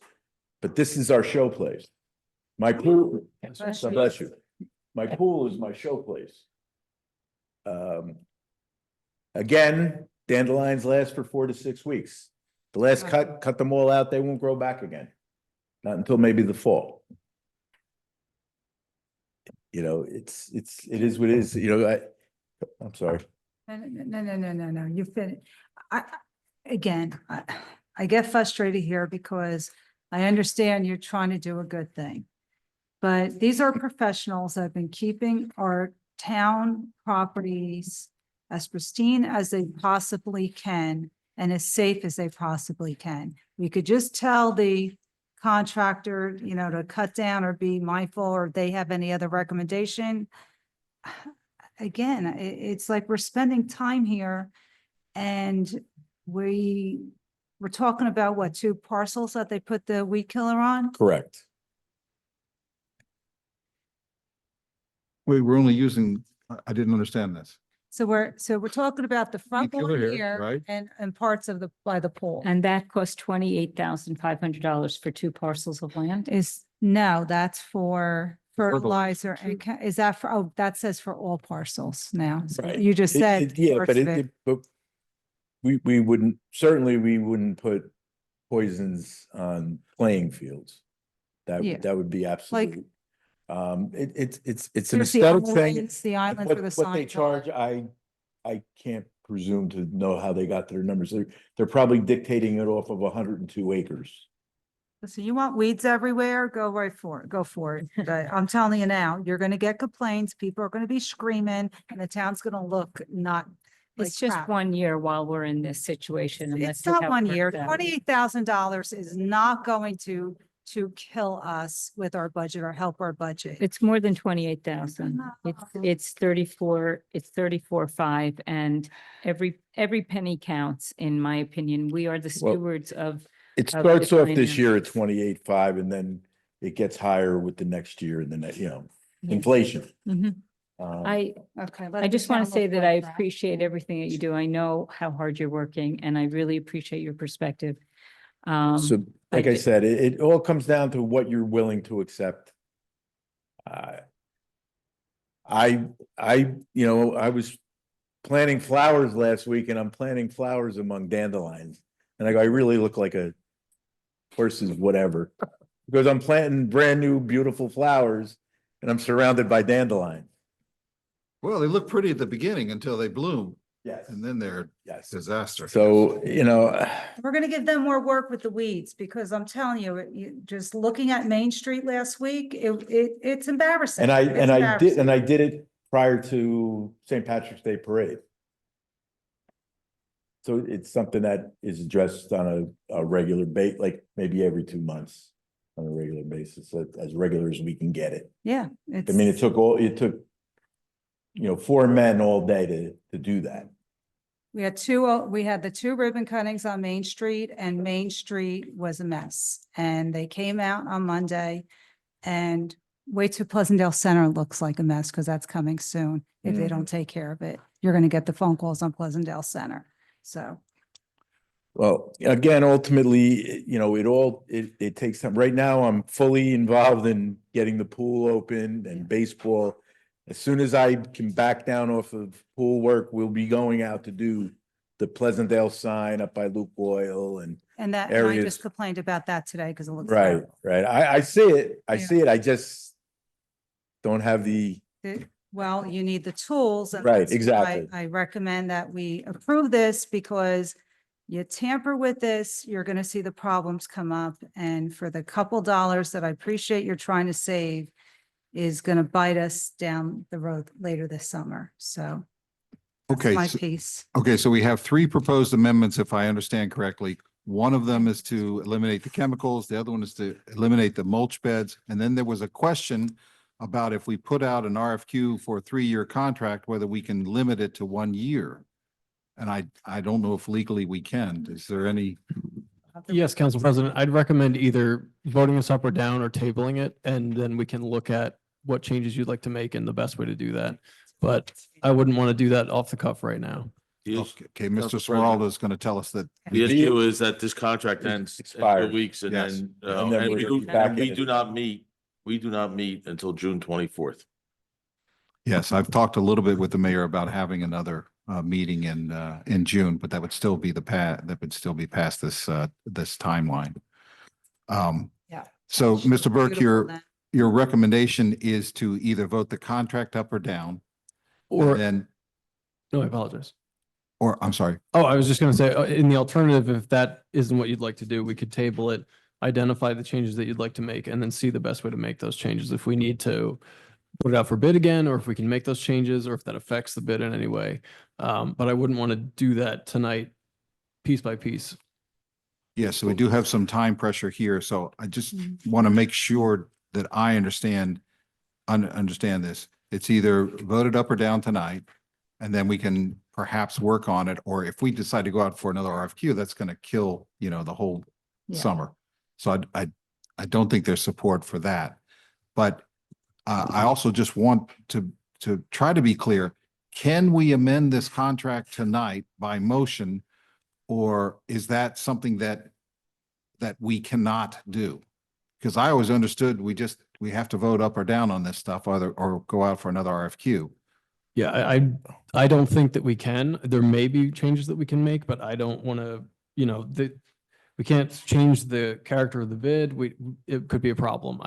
I don't want to expose the township to liability by making changes. piecemeal to my it. understanding from Ms. Reynolds, who is the purchasing agent, certified and licensed, she said that we could pull the alternates. You can pick and pull the alternate. Because they're alternates. But I can assure you that if we don't pass this tonight, you're going to be knee-high in grass by the 3rd week in June. Yeah. Okay, so now, Sports parents calling. I wasn't that clear from Ms. Reynolds, but if that's in fact the case, then we would potentially not disturb the base bid. The base No, bid the can't base bid change. is as is. The base bid can't be changed, but we could change some of these alternates and save that portion of the money. So it's, Council President, if I could have a second to speak. I would say not change the alternates, simply not accept the alternates as presented in, the document, the maintenance of various township-owned parcels, including turf maintenance and, that long listing of item numbers. I would say you just simply don't award the alternate, but you're not changing, what the alternate bids call for, because that would be unfair to the other bidders. thank you. That really clarifies it for me. So I'm not sure exactly how to go forward. Do we want to vote on the base bid and then look at any amendments that would take out any of these alternate portions? Is that does that sound like the path forward? I'll speak for the QPA because, I believe that she was pretty clear that the alternates can be removed. Okay. And you would do it as you would adjust any other resolution via motion and vote. Correct? Yeah. Okay. Is that clear to everybody? So we have a series of votes. We can vote on the base bid, up or down, yes or no. That's the $84,000 number in the resolution. And then we can just go through if there are motions on any of the alternate bids that we want to do or not do. Again, it's an up or down, but we can actually modify them if the votes are here for it. Does that make sense, Mr. Burke? Yes. Okay. So let's do the series of motions. Let's do a motion on the base bid, up or down, yes or no. I'll make a motion for the base bid. I'll second. Is there any further discussion? Madam Deputy Clerk. Councilwoman Castellino, Yes. Councilwoman Geber Michael, Just to clarify, can we still make modifications if I vote yes for this? We're not able to make modifications on the base bid. All we're voting on right now is the $84,000 base bid. Got it. Doesn't include any of the mulch or the chemicals. That's right. After we vote on the Thank base you. bid, then we're going to look at each one of the alternates. And see Great, if thank you. I'm a yes. okay. Councilwoman Rudin, Yes. Councilwoman Scarpa, Yes. Council President Krokoviac. Yes. The motion carries. Great. Okay, so now we have 4 alternates that we can consider to either award or not award. We can't change them in any other way. Right, Mr. Burke? Yes. Okay, so we've had advice on a couple to keep no matter what else we do. I'd like to just move to the other 2 items. This would be the next vote, or the motion would be for item number 3, alternate 1C-1, fertilizer and chemical application, all parcels for $28,500. I make a motion to approve that. Motion to approved. Is there a second? I will second it so we can get a vote. Okay. Councilwoman Castellino, Yes. Councilwoman Geber Michael, No. Councilwoman Rudin, No. Councilwoman Scarpa, No. Council President Krokoviac. Yes, The motion fails. the motion fails. Sounds So lovely. So the alternate one, item 3, alternate 1C-1, fertilizer and chemical application is not going to be awarded. No, weeds everywhere. Yes. Okay.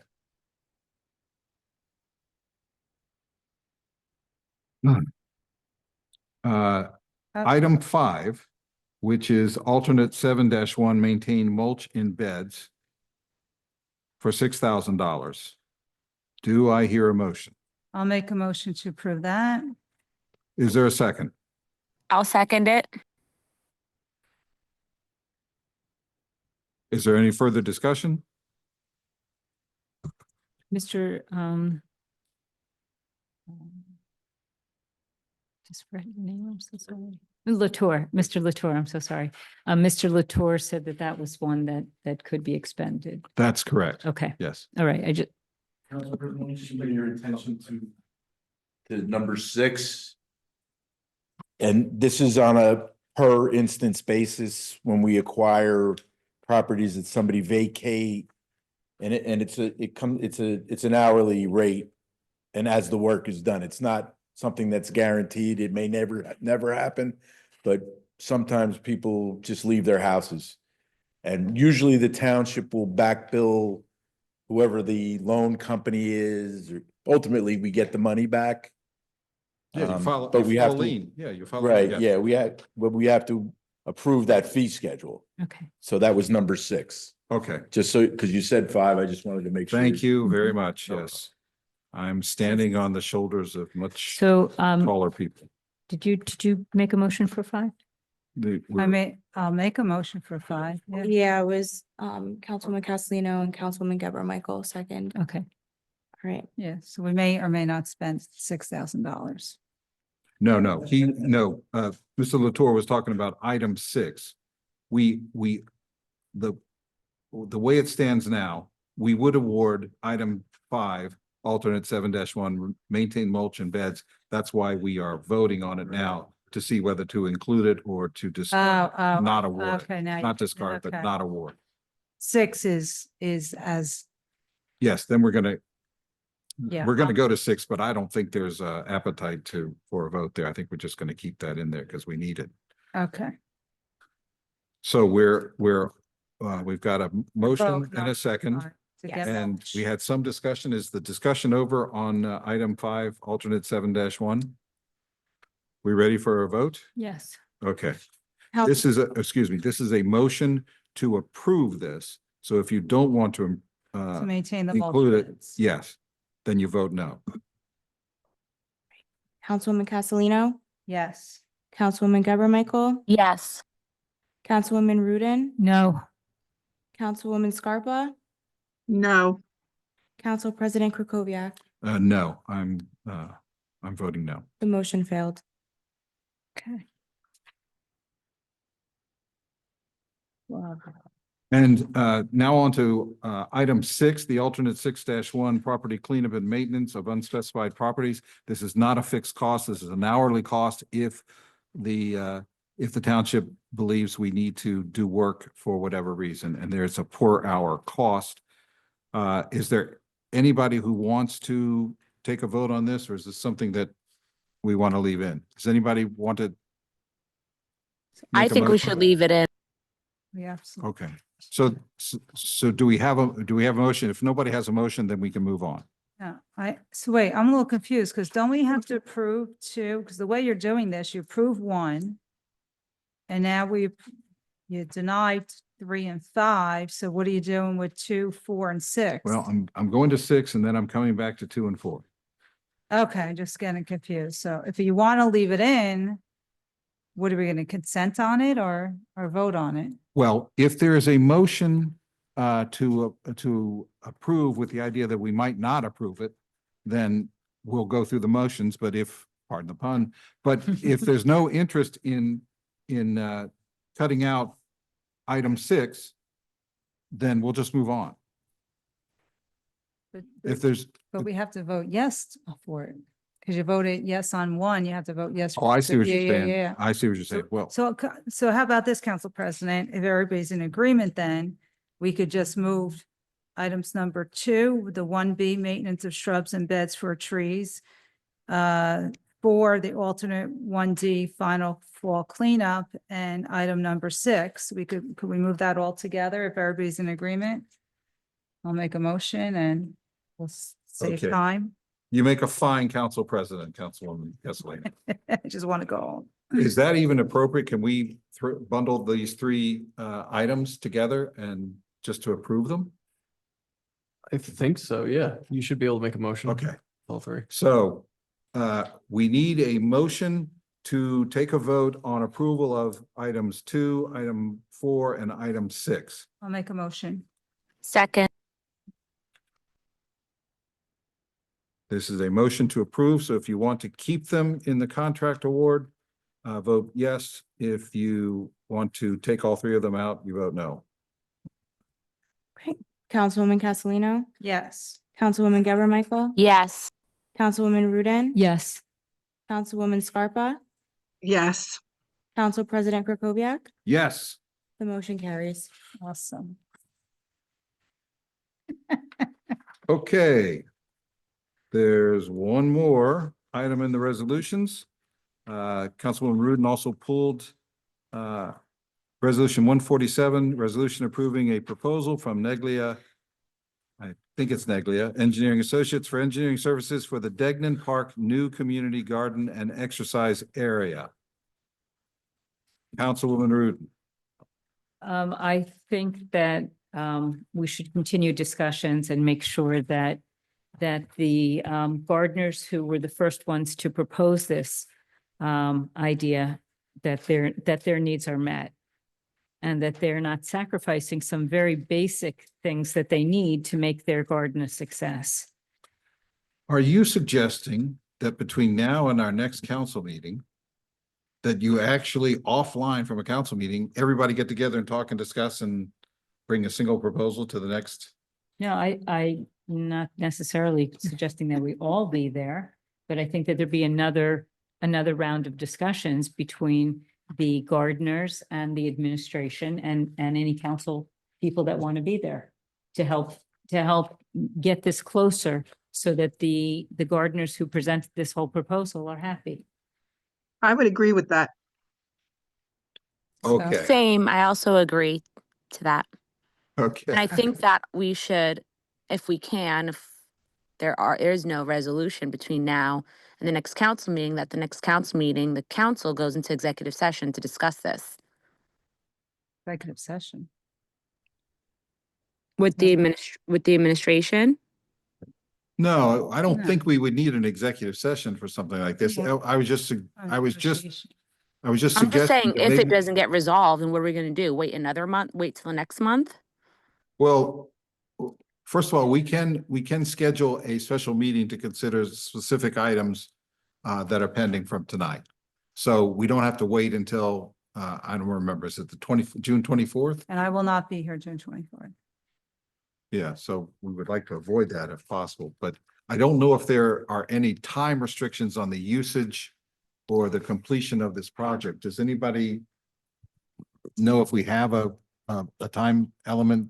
So, In Council terms- President, I think before everybody says, whether we should go forward or not, I'd at least like to enlighten you into what has happened, what's transpired a little bit, and then we can make that decision. You guys can make the decision as a governing body. So as it was pointed out, this grant was applied for, I believe, in 2021. It was applied for senior equipment. It wasn't applied for as a garden. And it was pushed by Congresswoman Mickey Sherrill to help facilitate our senior population. In that application, there was conversation about the garden. And for whatever reason, when it was awarded and when it went forward, don't have that knowledge, but I personally got involved with it in March and we started moving forward with it. This is a drawdown grant. There is a specific schedule based on what the estimated costs were in 21 or 22, whatever the year that was.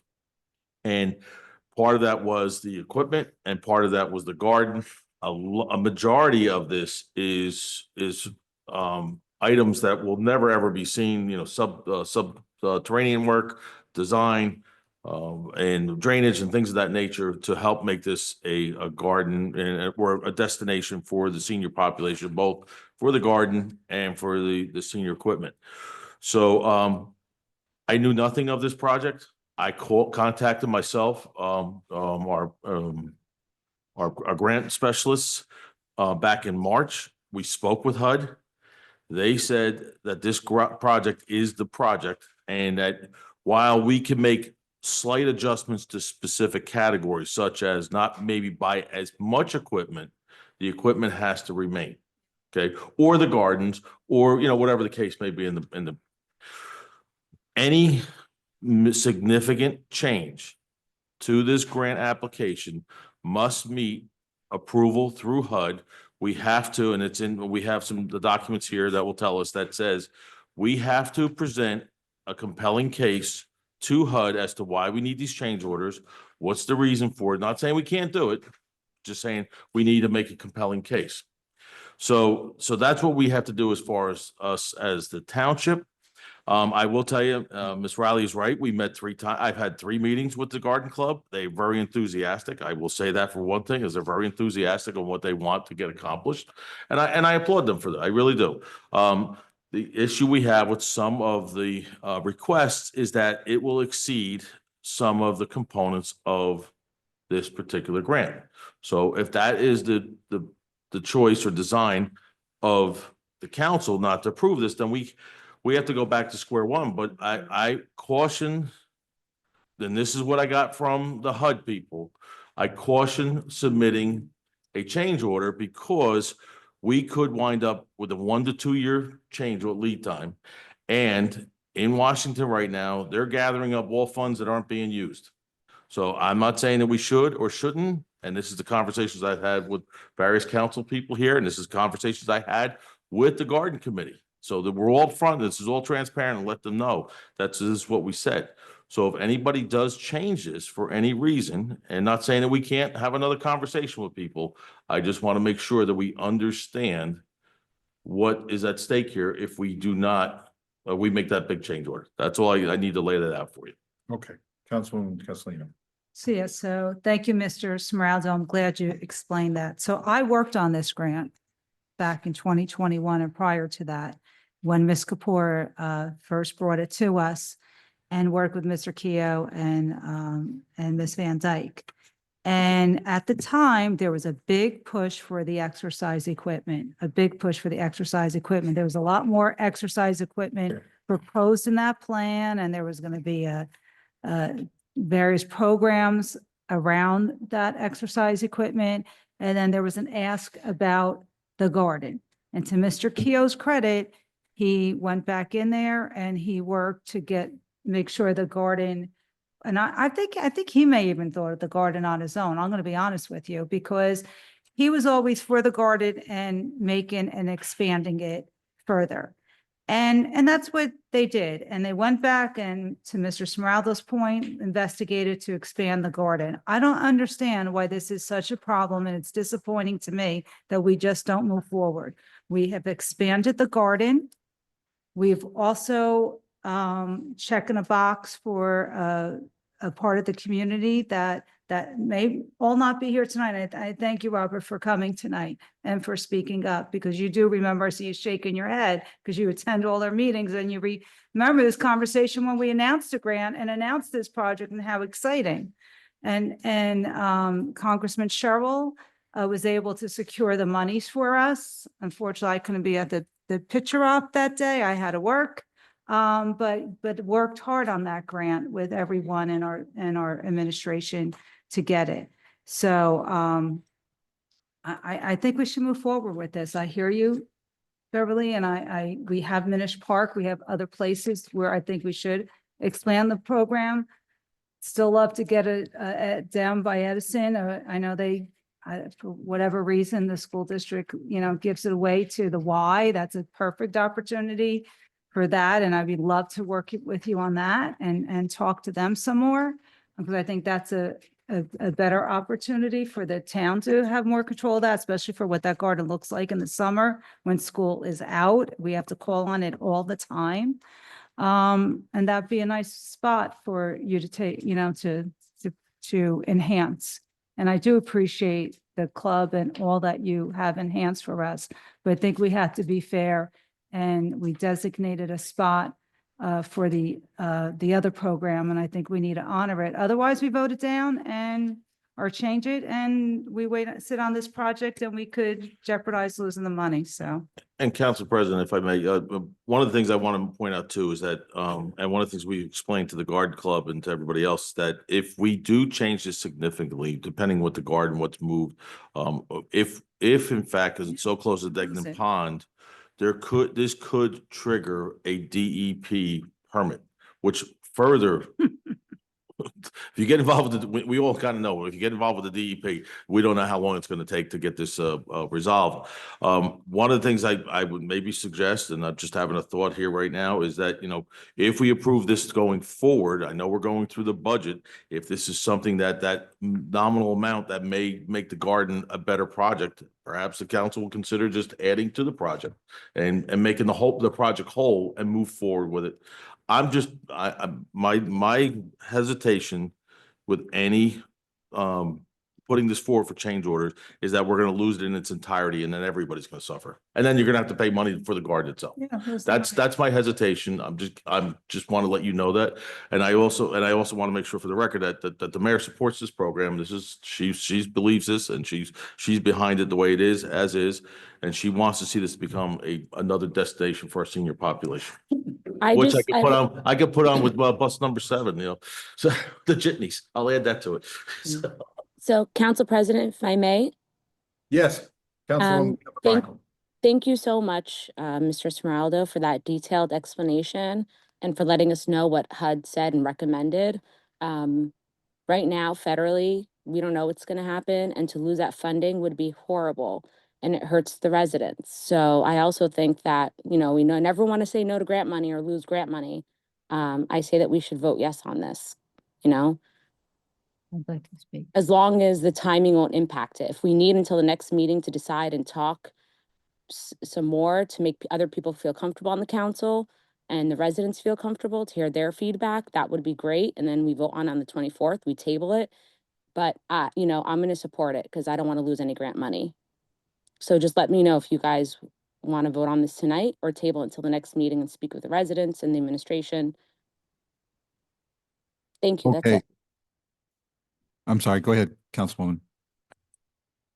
You're finished? Yeah, I'm finished. I said that's it. Thank you Okay, so much. Okay. I recognize you want to be recognized and speak. I just want to see if I'm the only person in this room who has not seen the project plan. I went through this whole thing and all it talks about is the engineering services. It doesn't speak a word to the garden. Am I the only one here who has no idea what the garden expansion and the, No, sir. The point of tonight is to get a plan developed with the input from the garden club. If we award this to Neglia, they're gonna start, we have a meeting set, the next meeting, I don't know the date yet, because I had to step out for budget stuff the other day, but we're gonna meet with, if this is approved, we already spoke to the garden club and said we're gonna meet them up at the Cat Center to help do this design collectively. So we're gonna get input from the public. That was what was spoken at the meeting the other day. That's what we intend to do. Because we can't design something we don't know what's going to be because of the layout, and we have to take into consideration DEP and all the other instruments and equipment and things of that nature. But excuse me, there was an original design when we applied for the grant. There was a design that when the garden was now they're making the garden bigger. yeah. And taking away Yeah. other equipment. So now there should be a new plan, which he's. Yeah, there's been drafts floated within our meeting, what conceptually the garden club would like. And we've looked at that, but we said it would probably be best to get the professional to take all the input from our professionals and from the garden club and come up with a design that's palatable for everyone. Okay, so we don't know at this point And what I- aspects of the garden would be included in the project, even I potentially. have the director here. She could probably explain a little more from the engineering perspective. Director Carvalho, take it away, please. Good evening, everyone. So we don't have a plan yet or a concept plan because we need to find out the extent of the top of bank of the pond. We also need to find out whether or not there's any wetlands. So, and also where the existing garden is. Once we know for sure where that is and what the garden club wants, maybe we could figure out how to fit something in there that will prevent us from having to go to DEP. Right. Because we also have to understand too that the pond also is in a flood hazard area. Therefore, we cannot do any fill. And that being said, we have to keep the grades basically as is. So it's gonna take some real good strategic ways to like figure out how can we do this, put the exercise, put the garden, make everything fit and be outside of any regulations or regulated The engineering term areas. is finagling. So you were saying if we changed the original approved proposal, HUD approved proposal, we'd have to go back them and make our case. Extent. So what did the original proposal say about the expansion of the garden? As far as I know in here, it doesn't. It just, it said, it just mentions that the garden, we would do an improvements, not an expansion. Basically, the grant, the way it was written, the narrative, and I have it right on my phone because I actually found the agreement.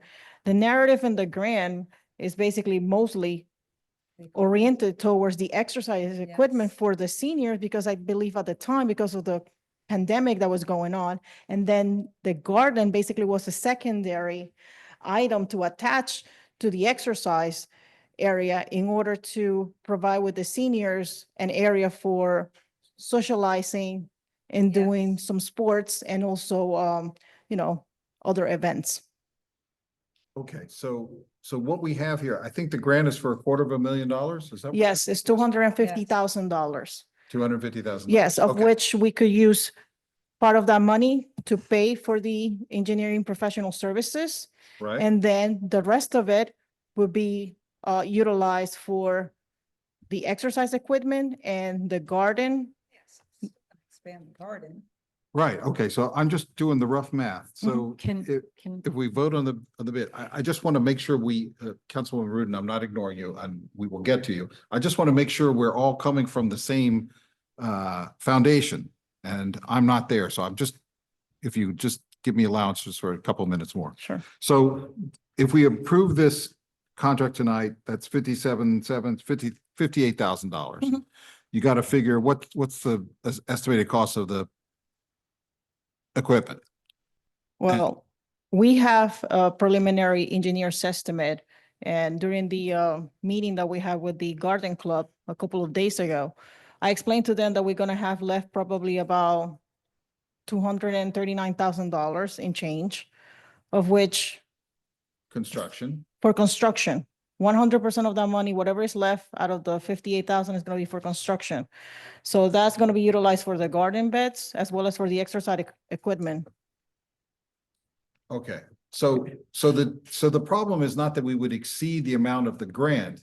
The potential problem is that HUD would require us, if we make too much change out of whatever the original proposal they approved, we might or might not get it. And then there's a second potential, which is that we might lose the whole grant because Doge comes in and takes it away. Well, the process is that we have to write a justification to them as to why we want to change the grant. So we're gonna tell them now, the primary reason why we wanted it back then was because we wanted the exercise equipment to the seniors to socialize and because of COVID and have like an outdoor area.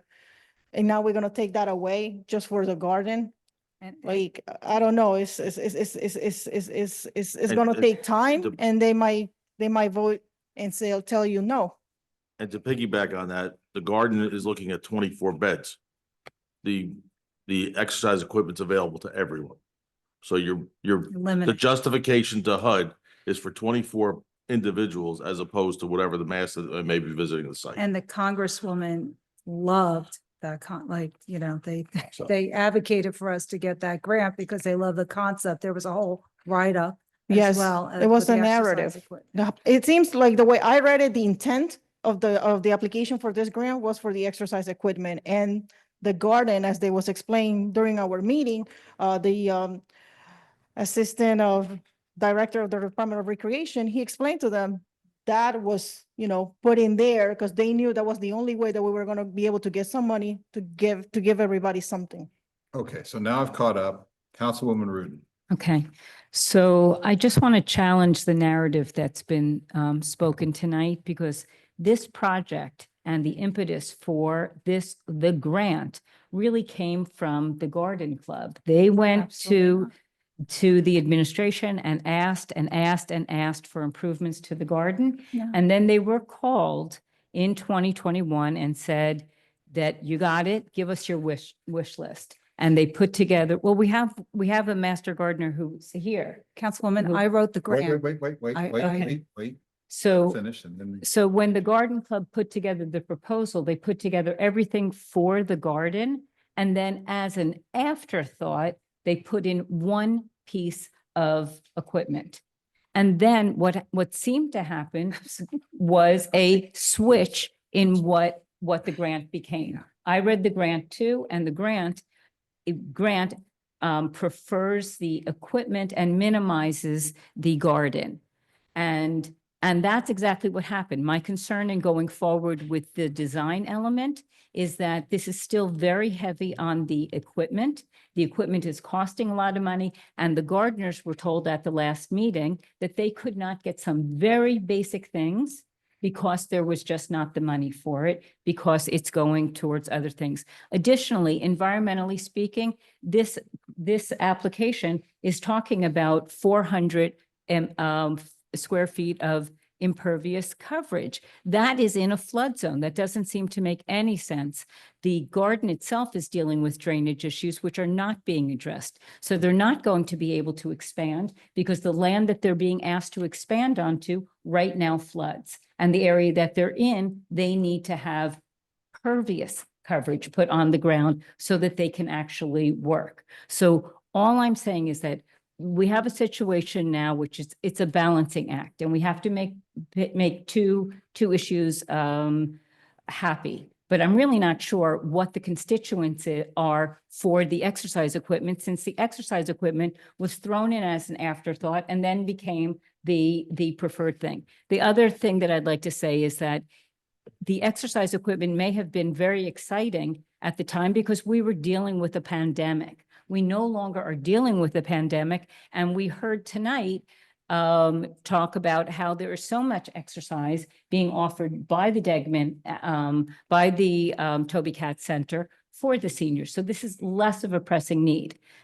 When you talk about that this is only servicing a few people and the exercise equipment services a lot of people, I would actually argue the exact opposite. Because of this garden, lots of people are serviced, and some of the most needy people in our community are serviced, and hundreds of people are educated by this gardener and by these professional gardeners who are working. So all I am asking is not to eliminate the exercise equipment, even though I would prefer to see none of that there because it's creating more impervious surface.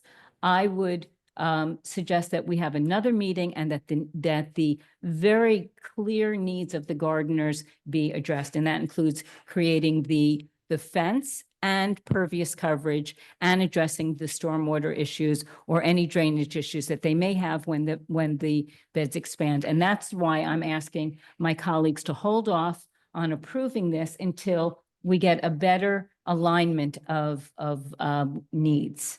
I would agree with that.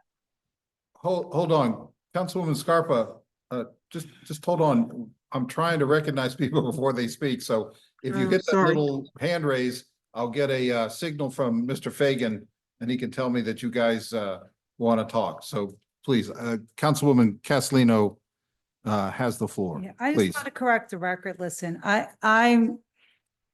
the exercise equipment is like the activities you were mentioning are, people have to fill out a form, they're time constricted. The exercise equipment is for anybody, the seniors walking through the park that want to go on and use it. It could be for a program that Ms. Van Dyke may want. And you're right, Councilwoman, it was proposed during COVID and for that reason, but not even just with COVID. We started, that's where the Aging Well West Orange kicked off. Dorothy Saunders was a bit, she organized that whole endeavor as well. So I was very involved then with senior programming and very hands-on, as I said, and that's not how it went down. So, I was there. I was in the conversations. I was in meetings with Ms. Van Dyke via Zoom. So again, we could serve everybody. And I think, if we change it too much, we're going to lose a grant, which will be a shame. And so I don't understand why everything's so hard that we just can't move forward. And it's another thing on our agenda.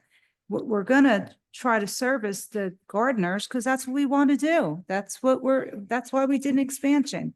Why we can't get this done tonight and do both is frustrating for me. So I'm done with my pitch, but I say move forward with it.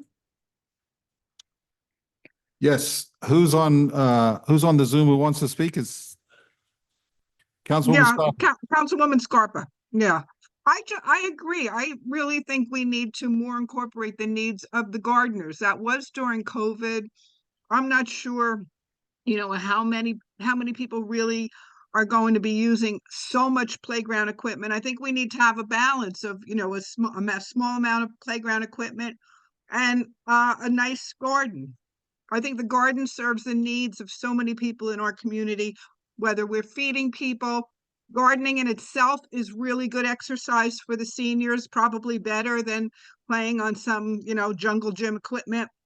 And we plan on having some gardening classes at the CAP Center for seniors. We've had a lot of interest from our senior community in gardening, and I think they would really enjoy that activity.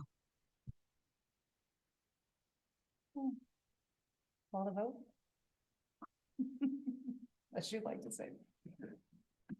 Sorry. It's just getting frustrating. Is there anyone else who wishes to speak? I think we now understand where we stand and all the different aspects of this.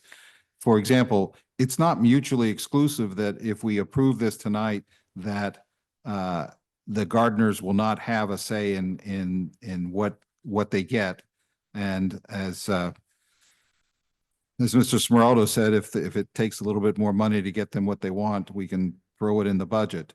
But on the other hand, there is the potential, again, it's not a certainty that we could potentially lose the grant if we put this off to make major changes. And I think everybody's aware of that. So as Councilwoman Castellino said, let's move to a vote, please. Do I hear a motion to approve? I'd like to make a motion to approve Resolution 147. Is there a second? I second it.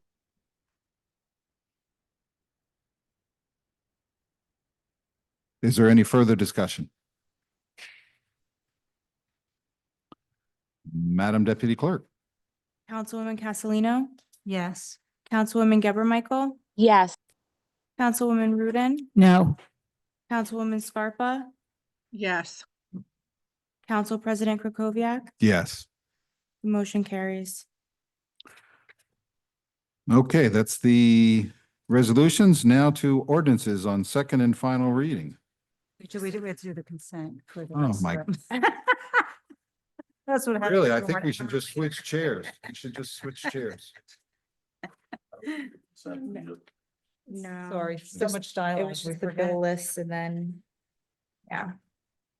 All right. I apologize. Please, Madam Deputy Clerk. Okay.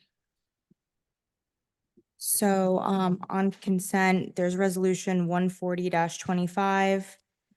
Resolution to award 2019 model year newer used 25-passenger Ford E450 cab with Glavel jitney type bus or equivalent. 141-25, resolution to extend contract for rebid repair and maintenance of buses for the West Orange Public Works. I'm sorry, could I interrupt you? Do we not need to read the title? Okay. Do we? Yeah, it'll Okay. save us a lot of time, please. No problem. Thank you. Sorry. It's okay. 142-25, 144-25, 145-25, 146-25, 148-25, 149-25, and 150-25. Consent. Consent. What was 150? Oh, it's on the new. Yes, this is the resolution you're asking about early before the meeting started. And I was explaining that it's with the Y over in Livingston. Yes. It's an annual thing. It's been going Okay. on, I think, since before I was on the council. That So was added. yes, added the last minute, yes. Is Council there, President, can I Consent. need to take a 2-minute break. Okay, Be right back. sounds good. Do you want to do we give consent to this? Yeah, second. Councilwoman Yes. Rudin? Yes. Okay. Let's take a 2-minute break, please. Everybody? No, you can, all in favor? We're going on hold? well, I was going to do it while she wasn't here, because then we're going to, if you'll allow me to go to the ordinances on second reading, if that's the right thing for me to do. But somebody has to tell me, because. No. I sort of like the comedy show that I'm generating here. And I'm Mr. Transparency, so everybody needs to know. No, it's just, So well, we we're would- at second reading now. We have four of the five Dennis recommend Ms. Carvalho to go next. Yes, absolutely. Absolutely. That's what we'll do. Let's identify the ones to get Ms. Carvalho out of here. It's all but the towing on the second reading. Okay. Get a first and second. For consent. Council President, I'm sorry, I wasn't paying attention. Who did the consent for the agenda for the rest of the resolutions? You remember? I said consent, she said consent, and I think Councilwoman Rudin said consent. I I said said consent also. Okay, Councilwoman Thank Scarpa you. said consent. thank you. It's appropriate to have my word of the basic stuff. No, it's not.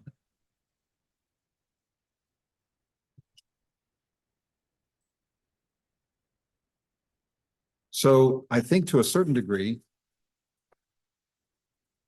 Ms. Carvalho, do you necessarily have to come up and speak on all of these, or are you just waiting if we have questions? Okay, okay.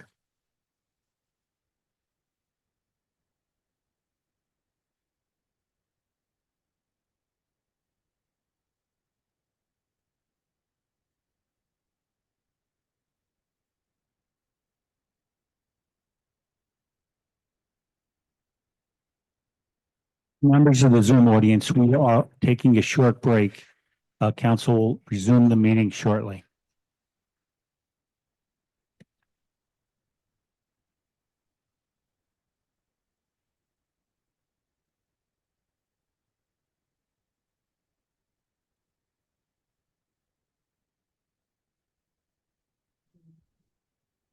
So for all you baseball aficionados, you may have recognized Mr. Sharperson's last name is the same name as a well-known, but since passed on utility player, notable utility player.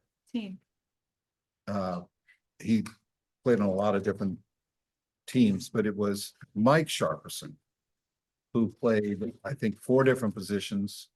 And so a really good contact hitter, not much power. And he played, I think, 8 seasons.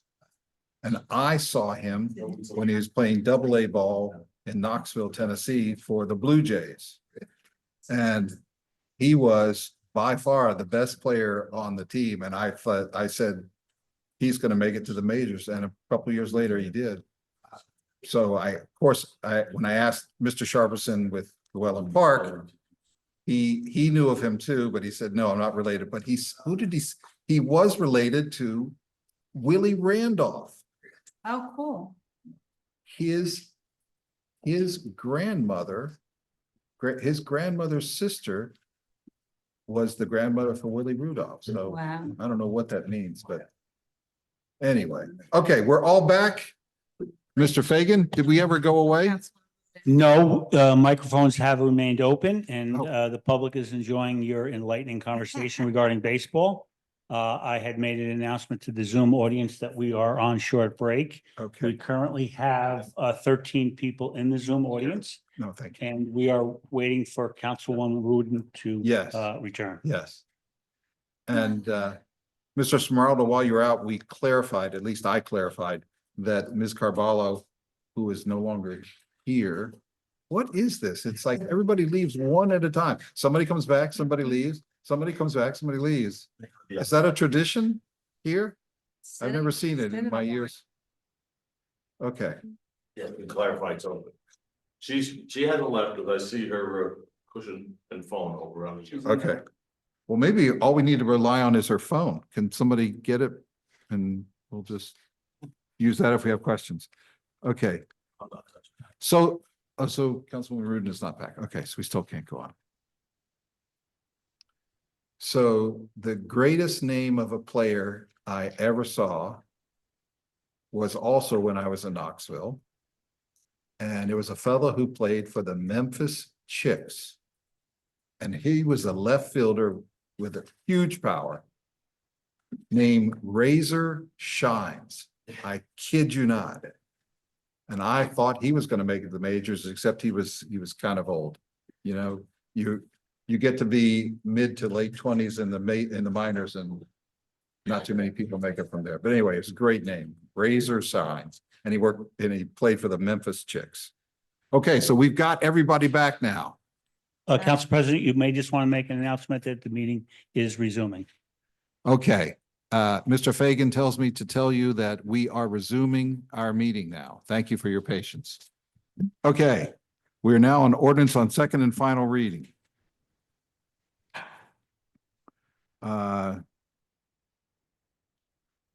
I'm trying to remember now. We do the public hearing.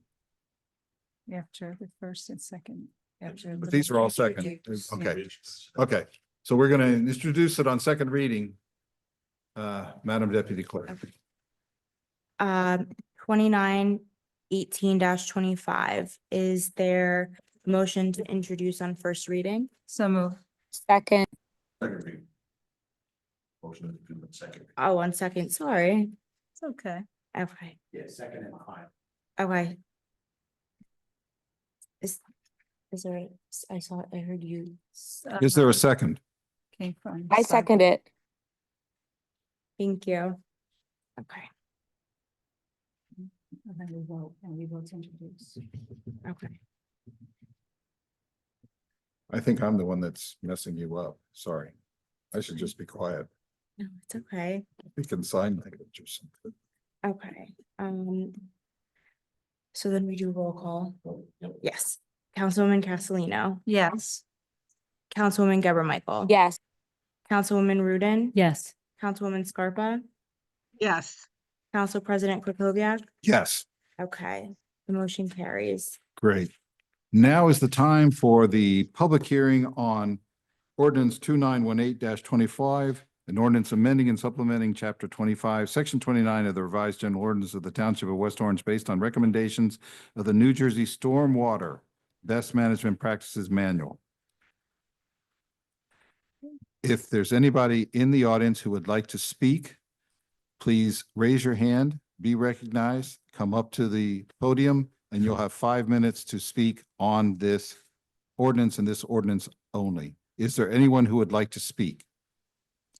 Seeing none, I close the public hearing and open the floor for discussion. We just want to note that our town engineer, Ms. Carballo, is here to answer any questions we may have. Any discussion? Stormwater. It's the stormwater. Oh, just want to say thank you for enhancing our stormwater ordinance. And the only question I have is, I know that there was an online presentation, I think from the League of Municipalities on stormwater, but would you support the idea of a training session for members of the municipal land use boards and for the council, so that we all understand the latest about stormwater practices in West Orange? As of right now, the current practices is that the planning and zoning boards, they do get trained. They go to the New Jersey League of Municipality classes, and also they take the classes before they become members of the board.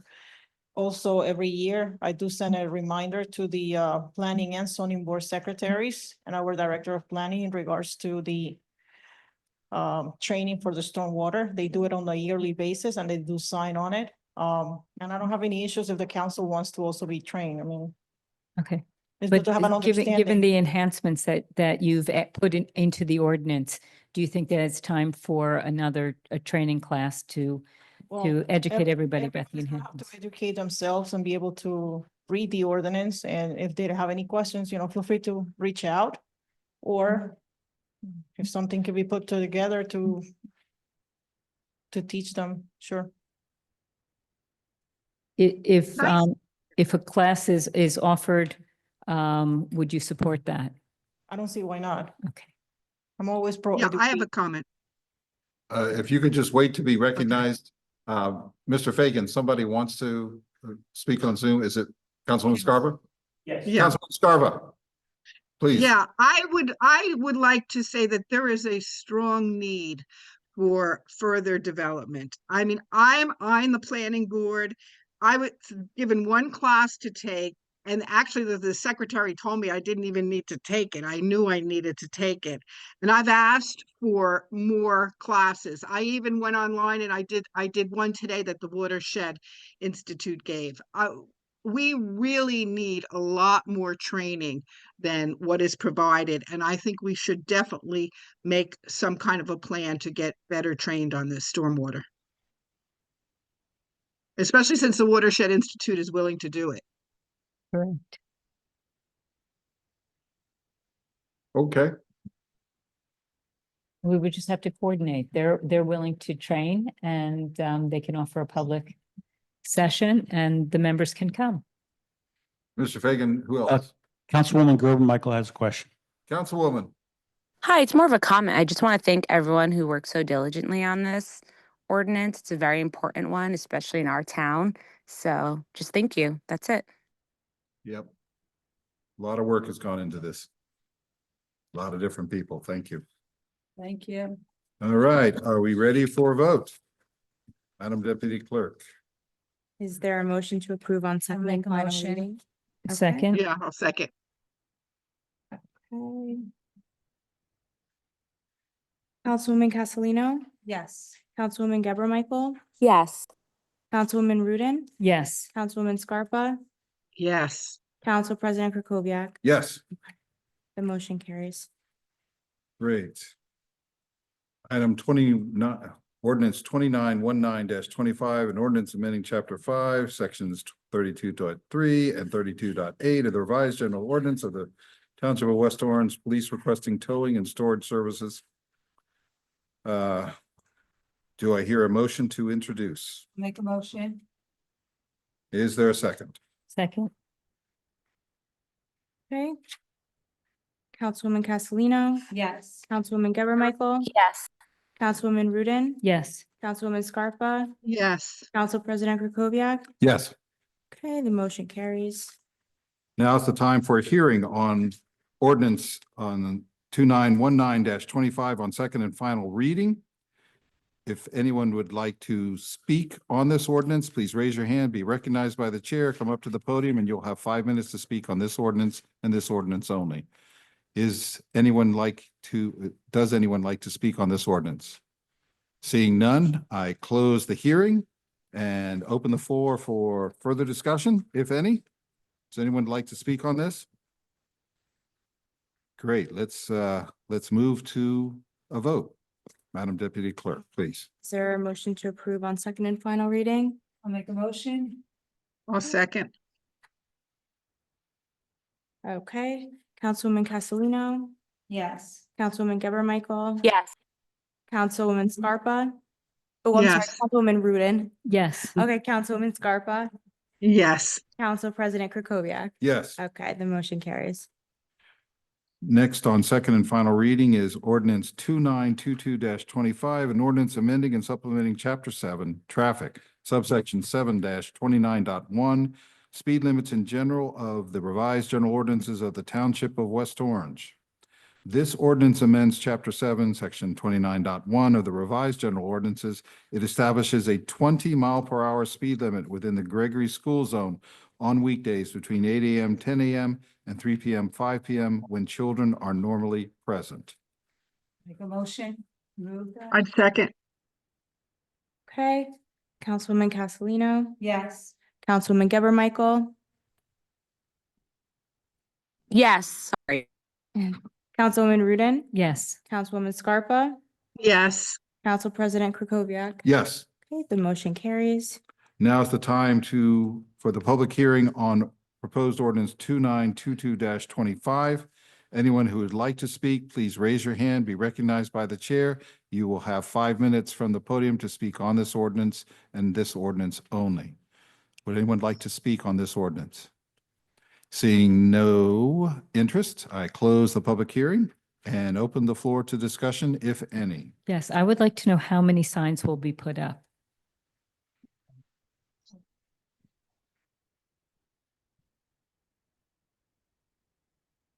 Probably 4, 1 at each end on each side for the beginning and the end of the school zone. Okay, and when will this take place? I will have to order the signs and I have to check with DPW what they have in stock Okay. and the fact that we don't have money, so. Yes, budget. Thank you. Yes, Councilwoman.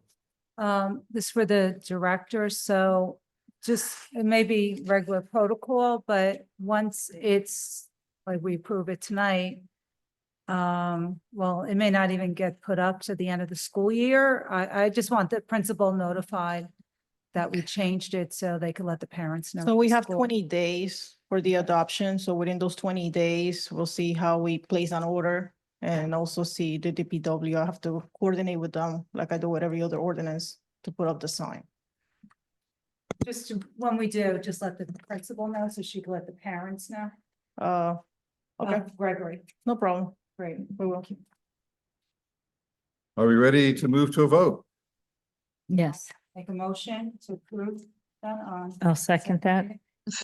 All right. Councilwoman Castellino, Yes. Councilwoman Geber Michael. Yes. Councilwoman Rudin. Yes. Councilwoman Scarpa, Yes. Council President Krokoviac. Yes. Motion carries. Great. Next, ordinance on second and final reading is proposed ordinance is 2923-25, an ordinance amending and supplementing chapter 7, traffic subsection 7-2037.1B, municipal parking yards, metered parking, permit parking, time limited parking.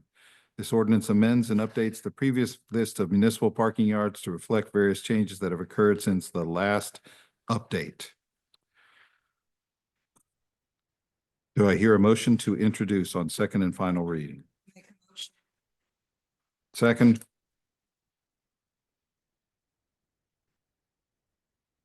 Oh, I'm going to make the second. Sorry, I should have said something else. I'm gonna get you 4 o'clock. Councilwoman Castellino, Yes. Councilwoman Geber Michael. Yes. Councilwoman Rudin. Yes. Councilwoman Scarpa, Yes. Council President Krokoviac. Great. Now is the time for the public hearing on proposed ordinance 2923-25. If anyone would like to speak, please raise your hand, be recognized by the chair, and then you will have 5 minutes at the podium to speak on this ordinance and this ordinance only. Is there anyone who wishes to speak on this during the public hearing? Seeing none, I close the public hearing and open the floor for further discussion, if any. Nope. Let's move to a vote. Madam Deputy Clerk. All right. I'll make a motion. 2923. Okay. Is there a second? I will second this motion. Okay. Councilwoman Castellino, Yes. Councilwoman Geber Michael, Yes. Councilwoman Rudin. Yes. Councilwoman Scarpa, Yes. Council President Krokoviac. Yes. The motion carries. Now is the time for second and final reading of proposed ordinance 2924-25, an ordinance amending and supplementing chapter 20, streets and sidewalks, and subsections 20.1 et sec of the revised general ordinances of the Township of West Orange. This ordinance amends and supplements chapter 20, streets and sidewalks, to supplement permit procedures and general specifications for contractors to excavate streets and sidewalks in the township. I'll make a motion to introduce on second reading. And I will second that. Okay. Councilwoman Castellino, Yes. Councilwoman Geber Michael, Yes. Councilwoman Rudin, Yes. Councilwoman Scarpa, Yes. Council President Krokoviac. Yes. Motion carries. Now is the time for the public hearing on proposed ordinance 2924-25 on second and final reading.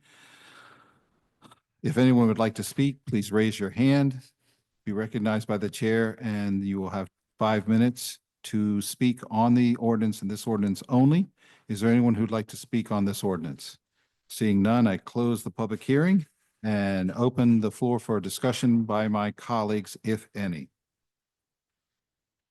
Seeing none, I look for a motion to vote. I'll make a motion approve. to approve on second and final reading.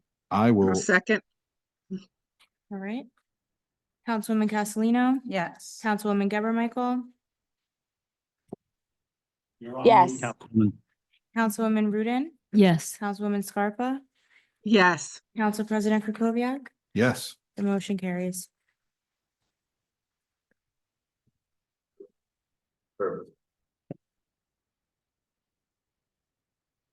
Thank you, Director. Thank you very much. Now we are on to pending matters, new matters, council discussion.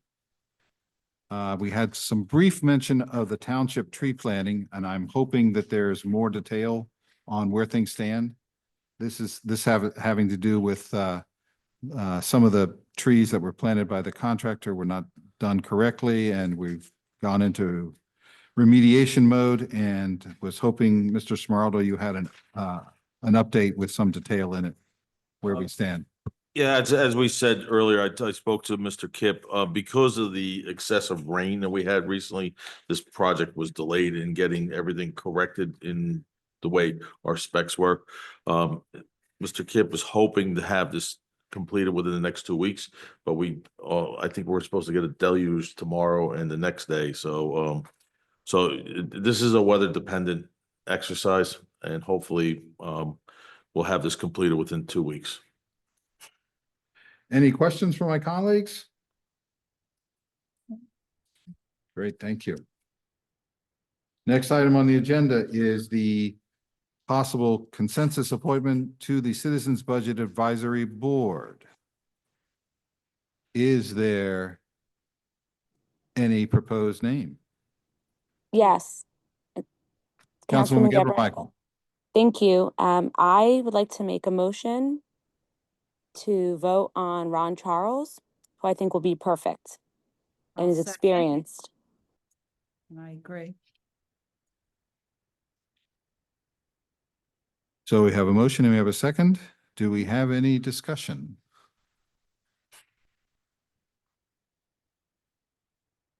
Mr. Charles is obviously a well qualified. He was a former Board of Education member and has spent a great deal of his career at the county incarceration area of a function of the county. Excuse me, Council President. Yes. So just to be consistent, and I had previously mentioned to Mr. Charles, I'm not sure if he sent it in or not. I know we got a synopsis of his kind of like a resume, so I'm not sure if that qualifies for what the council's been asking the rest of the public to do when we have an appointment or not. So I'll just leave that up to you, decide if that was sufficient or if you want a separate resume. As we've been doing with the other residents, just to be consistent. Yes, well, I would think that Mr. Charles is pretty well known. He's also the chair of the Economic Development Commission. He has probably something floating out there, but I'm fine with what he sent us. I Okay. just wanted to bring the point up. And I just wanted to ask if there are any other nominations that we should consider. I didn't want to take a vote until we had seen if there was anyone else that we thought should be considered. But seeing none, we can, I think, move to a vote. Councilwoman Castellino, Yes. Councilwoman Geber Michael, Yes. Councilwoman Rudin, Yes. Councilwoman Scarpa, Yes. Council President Kukoviac, Yes, the motion carries. super. Next on the agenda is a consensus appointment or appointments. I'm not sure which, to the Rent Leveling Board. I don't know if everyone has had a chance to review the resume of someone that I am going to nominate for at least one of these positions. I'm just trying to find Is that Ms. Jerome? yes. Yeah, no, I'm good. Hold on just a second. I sent this around that I think it is appropriate. She's probably not as well known as Mr. Charles.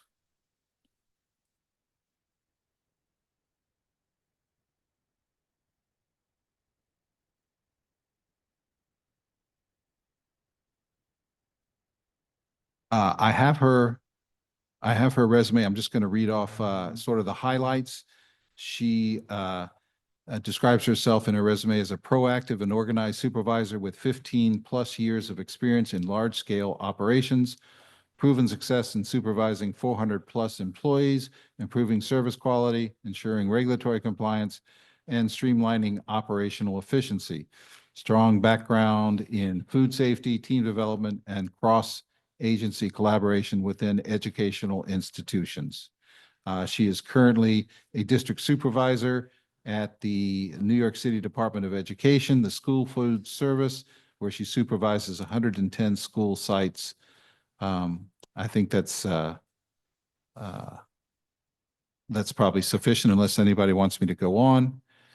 She spoke at the last council meeting at public comment, and she called at least me out on not responding to her previous 2 emails to the council. So I immediately went over and offered to buy her breakfast and meet with her, and we had a wonderful discussion. She's very sharp, very analytical, and really wants to improve the township. And she lives on Columbia, and it's an area where I think we could use some experience on the rent leveling board. So I nominate Ms. Jerome. I'll second. Sorry, what was the name again? I'm sorry. Janelle Jerome. Janelle Jerome. Okay. Thank you. Deputy, Madam Deputy Clerk. And Council President, just for the record, I believe that is a 1-year term, the consensus on that. That's the way the ordinance reads. Because that was the vacancy that was there. I just want to make sure that we know. And then I believe the second opening was for Councilwoman Rudy. So there is some debate about the interpretation of the wording in the ordinance. So I'm going to defer until somebody on the, from a legal perspective. I think it was initially a 1 year to the start of the cycle when the rent leveling board, because I think the intent was to have 2-year terms. That's my reading of it. 2-year terms, but to start out, the first term was 1 year. And then so that they could be renewed for 2-year terms and on alternate years. I don't disagree with you. I'm just, that's the way the roster was set up. We could consult with our attorney for the rent leveling board just to make sure, but if it's something different, so we're gonna put her as a consensus, and I will have them clarify that answer for you. Okay, if you think we should do a 1-year term, then I'm fine with that. Right. And if it's clarified, we can always amend. Yes. Sounds good. So I move to appoint that the council make its consensus appointment to the rent leveling board to Ms. Jerome. I'll second it. Okay. All right. So Councilwoman Castellino? Yes. Councilwoman Geber Michael? Yes. Councilwoman Rudin? Yes. Councilwoman Scarpa? Yes. Council President Krokoviac? Yes, The motion carries. wonderful. Congratulations to both of you. Thank you both. Yep, for your service to our township. Next item on the agenda is a discussion of getting an appraisal on the property on Ridgeway Avenue, commonly referred to as the Monastery. And this is 29 Ridgeway Avenue.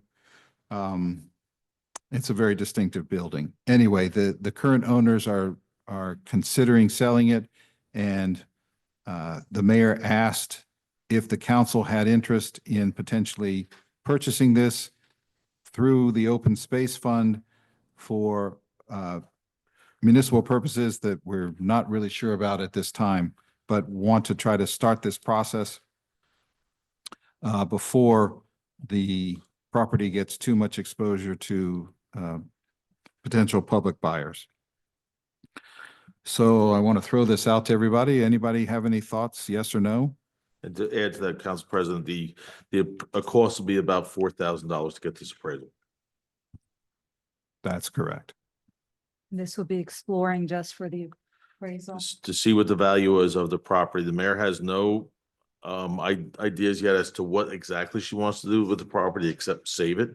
It is in an R4 zone, so it can be developed with residential properties. So she's just looking at, is it something that we should explore as a municipality with the open space money to preserve another piece of our history? The Historical Preservation Commission is going to look to make this a designation according to them. So we're just trying to, as far as the mayor and the administration, to just have this conversation with you to see if it's worth our exploration, at least for $4,000 for a property such as that in a beautiful neighborhood. And if I remember correctly, the Open Space and Recreation Committee has voted, I think unanimously, to correct, to acquire the property. Yep. have a logistical Please. question.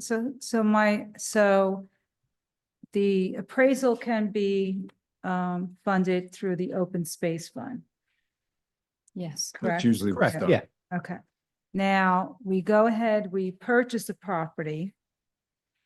And it's voted upon that that's what the council wants to do. How is it funded to pay for all the maintenance? Because I'm very nervous to buy another building that, that we have to maintain. So the maintenance would be part of our operating budget. Not the The open space acquisition money? will come out of the open space money, but But cutting the grass, the roof, the plumbing, that's part of the operating. yeah, that's where it makes me nervous. Yeah, I would hope that the appraisal takes a look at that issue in terms of, the potential upkeep, not just on our operating basis, not just, cutting the grass, but what Oh, no. what improvements, yeah. Electric. Yeah, it's a slate roof, yeah, and it's got a lot of angles to it. So, and we need to get that read on it before we buy it, because I would like to avoid an issue like we're seeing at the On at the street. 10 Rooney Circle, where the building, We own all the buildings still, for the movie studio. so the question tonight is, do we want to spend $4,000 for an appraisal, and then with that in hand, figure out our next steps? Okay, my take on this is that I'm all in favor of preserving land. However, I will not vote for this unless the mayor makes a commitment to save a piece of land that is right now in jeopardy. And we're talking about the property, the Mount Pleasant Forest, which overlooks a community that could be endangered if that land is not preserved. And also, that land would not have maintenance upkeep because it's a forest. We just leave it as it is. Thank you, Councilwoman. Anybody else have anything to contribute? No, sorry. No, Go ahead, that's please, okay. And part of my concern, Councilwoman, on that other piece of property, you're right, the maintenance would be low, but again, the liability, if something was to happen over there, and the maintenance on that wall.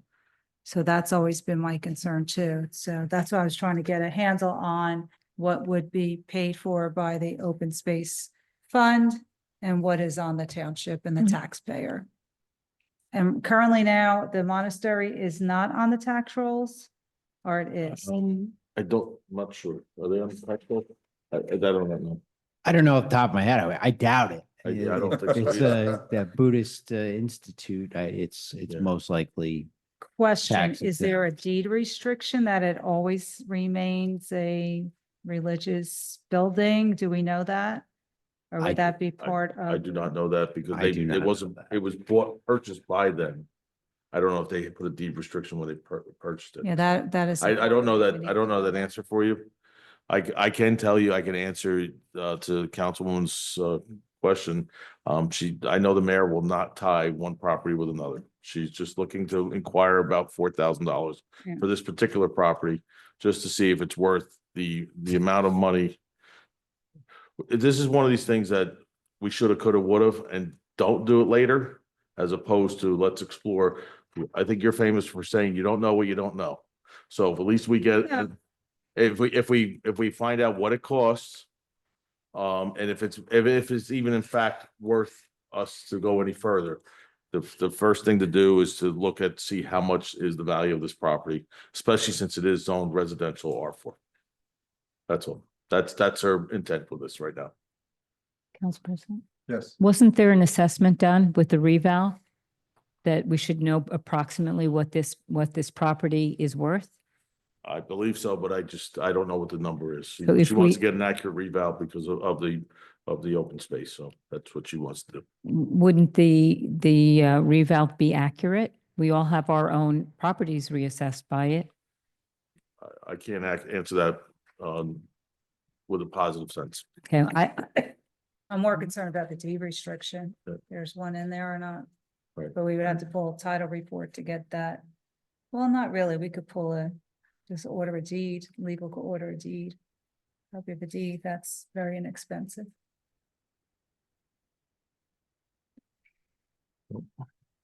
Don't we need two appraisals for any open space? No, that's Green Acres. Just Green Acres? Yes. We can do. it That's with my just one. understanding. It's just, open space is just one appraisal. Green Acres is two. Okay. How much money is in the open space account? About 3 million. I don't remember off the top of my head. It's millions. They have millions in there. We should be saving land. But Well, why we're not saving critical land is a question.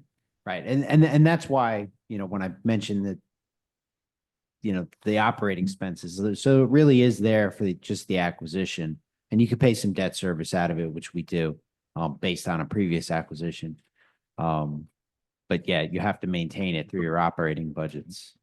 So Yeah. it really truly is for the acquisition only. Why not consider this a purchase and leave it as open space? You have a building, you have to maintain it. Yeah, it's still, Well, again, there could be a building. the on mayor open has no space. specific plan. I know that she said that if we were to purchase, we were to consider purchase, this would be a consensus amongst everybody as to what we should do with this property. It's just, this is more exploratory more than anything else. That's what this is about right now. If it is even worth our time to go purchase this and then figure out, which she doesn't want to put the cart before the horse. She just wants to look at what the value is and if it's actually worth us trying to preserve another piece of property and something of history for the township. Yes, the historic president, we have a question online. Councilwoman Geber Michael, thank you for your patience. Thank you, Council President. I echo everyone's concerns and comments tonight. We don't know what we don't know, and I love the idea that we can pay the $4,000 from the trust fund, from the open space, and see and find out what we can actually do and learn. I think we still have to do our due diligence before we can move forward. I would love to preserve and protect that space better than someone purchasing and putting up, 100 units. It's a lot of land there. And it's right next to a park. So I think that we should move forward with the requests of the mayor and find out what we can. In the meantime, ask questions and do our due diligence. And that's my comment. Sounds good. Thank you, Councilwoman. Just so everybody knows, there's another comment. Councilwoman Scarpa. I just want to say I agree. I think it's good. It's worth looking at. And I agree with Councilwoman Castellino too. We should look at if there's a deed restriction and do our due diligence. Sounds good. I just wanted to mention to everyone that the Historic Preservation Commission attempted to provide historic preservation certification to the property back in, I think, 1990 something, 98 maybe. And the owners of the property at the time, they were the Augustinian Recollects, declined to accept the certification. So there is ample justification for historic preservation that exists. So that would be another factor too. And I've asked Mr. Feeney, the chair of the Historic Preservation Commission, to come speak at our next council meeting. He could not make it tonight, and he said he would make every effort to get to the next meeting so he can talk a lot more about the history and the architecture and the property. I would also like to put on the record that the West Orange Environmental Commission in the past twice approved appraisals for the Mount Pleasant Forest and twice voted unanimously to acquire it. I just don't know why we're talking about buying more land that will take at a time when we have crucial land that we should be purchasing. It's sort of a rhetorical question because just so everybody knows, in order for us to buy this property, it has to be presented by the mayor. There is just, as far as I know, there is no way that the council can purchase an open space property or any property without the mayor proposing it. And so that's the actual answer, but I understand exactly what you're saying, Councilwoman, because I have been an advocate of acquiring that property as well for some time. So we are now at the point of I will entertain a motion on whether we would put this proposed appraisal on the public agenda for our next council meeting. Do I hear a motion? I will move, I will so move. I'll second that because I did vote for the appraisals for the other property, even though I didn't vote to do the properties, but I'll comment after. Thank you, Councilwoman, because I was going to second it too, but I was having a problem with my button. Councilwoman Castellino? To put on the agenda, yes. Okay. Councilwoman Geber Michael? Yes. Councilwoman Rudin? No. Councilwoman Scarpa? Yes. Council President Krokoviac? Yes. The motion carries.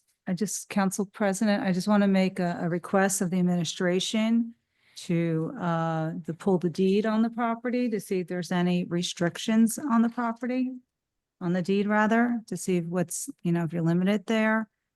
And I just don't, like I said, I at this point in time, I voted yes to start the process, but I don't see myself moving forward with it because I am leery.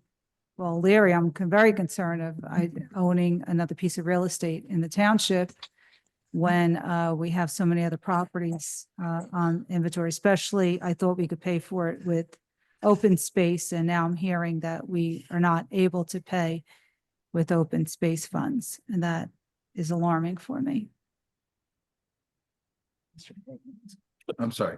Councilwoman Geber Michael has a question. Councilwoman. Thank you so much. Yes, I agree with Councilwoman Castellino. I thought the money was going to come from open space. That's what I thought I heard. Can someone clarify for me? Because Councilman Castellino just said it wasn't. Well, the appraisal will be funded from the Open Space Trust Fund, but the operating expenses, if we do buy the building, once we own it, the upkeep and any repairs or improvements would have to come out of our operating budget. Okay, thank you, Council President. So can I make a suggestion? Certainly. Because I have hesitations, just like Councilman Castellino, about owning another piece of property and the operating costs. Why don't we put it up for a referendum and ask the residents in November? Because if it is going to come out of the operating costs, guess who's going to fund it? The taxpayers. We only need 3 votes by resolution to get it on in the next this next general election, which, as I've mentioned in the past, we're going to have huge voter turnout. It's the governor's race. We should find out what the costs are, let the public know this is what it's going to cost every month to operate. Do you guys want us to purchase this? This is the best way of transparency and getting the public involved. And with that, I end my comment. Yes, if the seller is willing to wait that long. Well, ask them. I think they'd rather, if it works out and it's what the public wants, I think they would rather give the town an opportunity to preserve it and do something with it. Community center, senior center, whatever it is. Because it's large, it's beautiful, it can host events. There's so much that we can do there and have programming throughout the year. So I say we ask and, it can't hurt. And if the answer is no, then we'll figure out what the next step is. Thank you, Councilwoman. Councilwoman Scarpa? Yeah, I think that's a great idea. I like the idea of referendum. I really like giving the residents a voice. That is certainly something that we could discuss, but perhaps a little bit farther down the road, once we figure out whether it's even something that we would consider buying. Does that sound fair?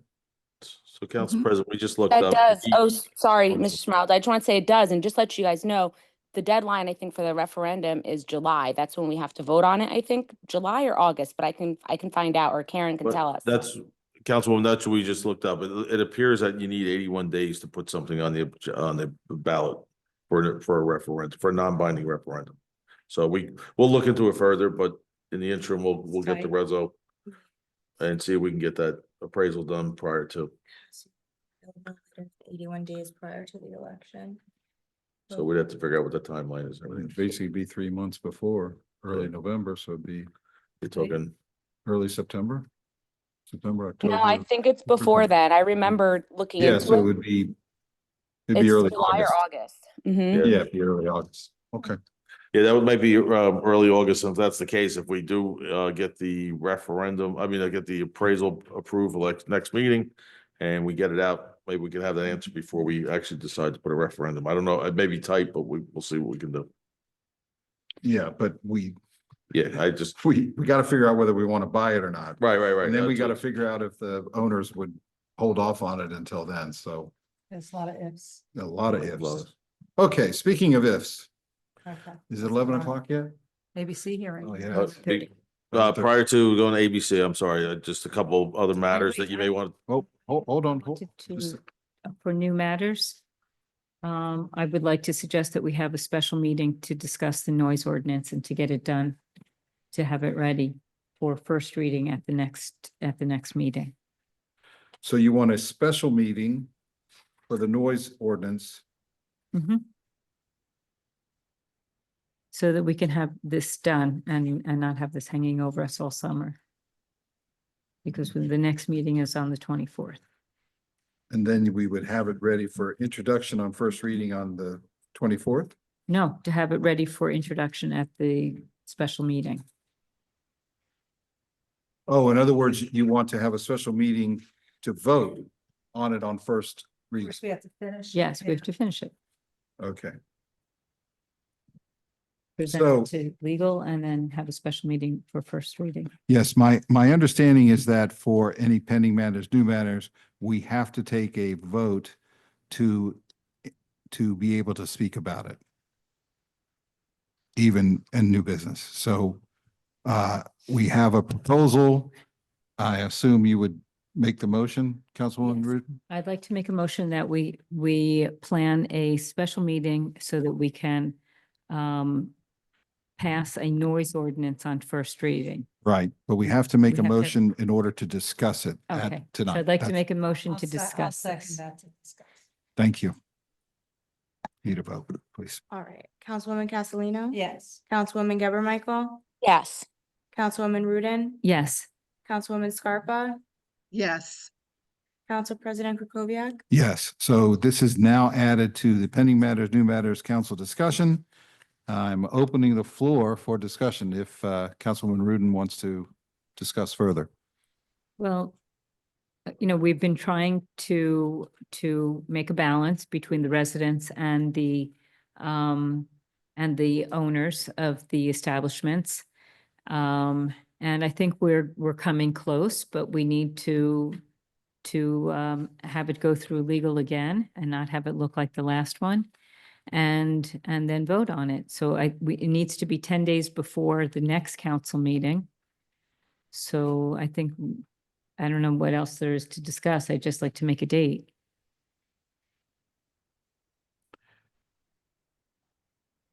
Mr. Fagan, Councilwoman Geber Michael has her hand raised. Councilwoman, Thank you.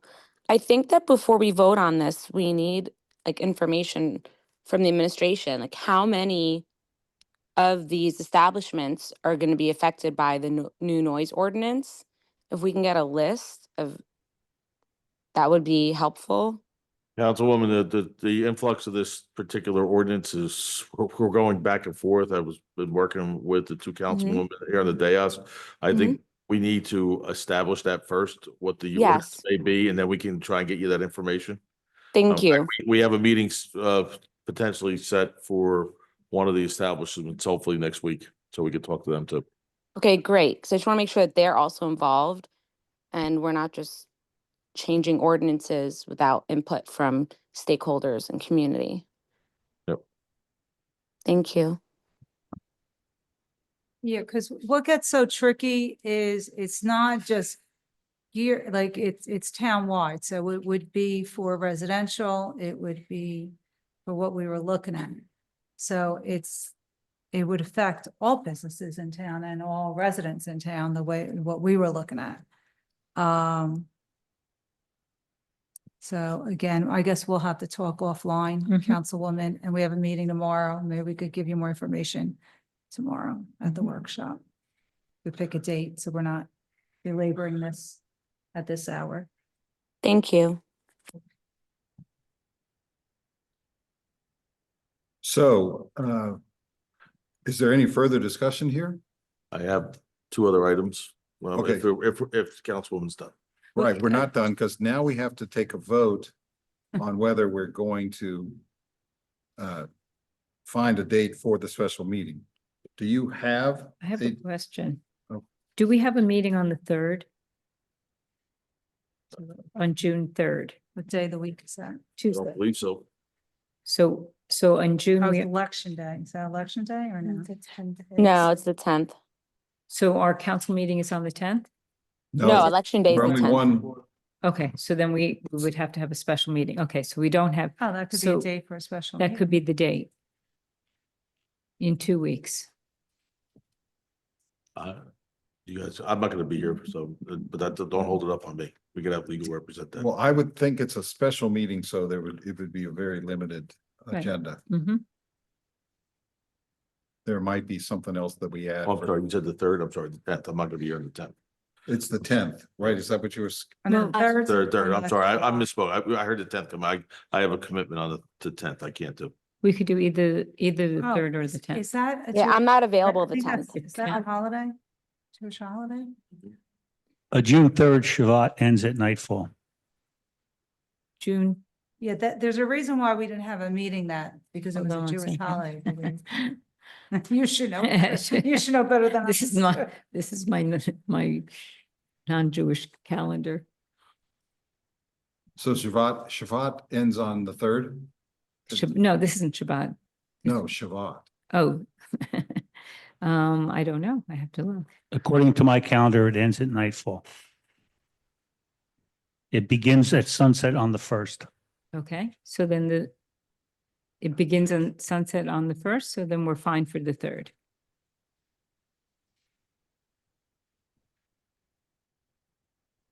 Wait, me it just starts, check. it starts and ends in the evening, right? At dusk. It starts, let me just check. Oh, Shavuot is, yeah, Tuesday, June 3rd. But the thing is, dusk is not until 8 o'clock now. So Right, unless we have the meeting that late. so. If I can, Council President, just to clarify that the code, when we call for the special meeting, we have to specify the purpose and then no other business can be done. So we can't add anything else later after Right. calling for it. Oh, I see. We have to have the agenda in mind tonight when we Yes. vote on the date. So you wouldn't be able to add things to the agenda. Okay, You'd have to, thank you. anything that you would want to consider in the meeting, you'd have to add tonight if you're calling for it tonight. Okay. Okay, well, what about June 10th? June 10th won't work Election because day. we have the chambers for the election materials. Okay. How is June 9th? I'm not sure if that day will work either because from my understanding, they set the chambers up and I don't think anyone can use it. Okay, how about, Well, wait a minute, we could do this by Zoom. For a special meeting with, basically a single purpose. We could do Oh, the Zoom. You want to do an hour lunch session like we do sometimes? I'm not available For these? Tuesday during the day. We can pick another day of the week at noon. June 4th? I'm not sure about Shavuot. The only thing, Councilwoman, I would caution is that this is gonna be a hot topic item. Yeah, you I Oh, don't that's think- right. No, it has I to be don't in the think this, evening. I don't think, Yeah. I think you're gonna be going over your time at lunchtime. That's right. That's right. I It would has to be in the say with its evening, never first mind. Reading, It doesn't matter. This First will- reading, we typically don't We typically don't. But you still, take you public still comment, but I permit guess- public comment. Gotta be It's a meeting. Yeah, we still need. Yeah, public there's no comment. question. We're not avoiding, we're not trying to avoid transparency. It's just, it's difficult to find time. So we have June What 3rd. about- When will we What have to about June notice? 4th? June 4th is a regular planning board meeting in council chambers. Oh, right. So be out of Councilwoman legal Scarpa line. couldn't come. Why don't we do it at 8 o'clock on the 3rd? I don't mind doing it in the evening. It's the holiday isn't open no, it's over not. until June 3rd in the evening. So we can't do June 3rd. How about June 5th? When is Council? Yeah, I'm Castellino available. When That's is a Councilwoman Thursday. Castellino available during the day in that time period? Because if you're not, Thursday. Okay. Thursday the 6th, Thursday, the 5th. Thursday the 5th. What time are we thinking? 6 I'm out. I have some. We were thinking about doing it at lunchtime. No, we can't, because remember, it's, Your we other might have problem a- is too, in order for it to be on for the 3rd, it has to be at a legal and done for this Friday. what, can I ask why we're rushing it and not do it on the 24th? Yes, because that's way too long for the residents to live with uncertainty. But the problem is they're And- gonna, at this point now, have to, because that goes to planning board too. It's gotta get on the planning board agenda. Where it goes back on second. So the noise reading. ordinance has to go to planning board. It's a chapter 25. Yeah. Oh, okay. When is the next planning board meeting? There's a meeting scheduled on June 4th, regular planning board meeting. My understanding is it's going to be devoted solely for West Essex Highlands, but I don't want to misspeak. That's my understanding and it could be incorrect. Then it's July 2nd and then August 6th Well, how about, for the planning board. sorry.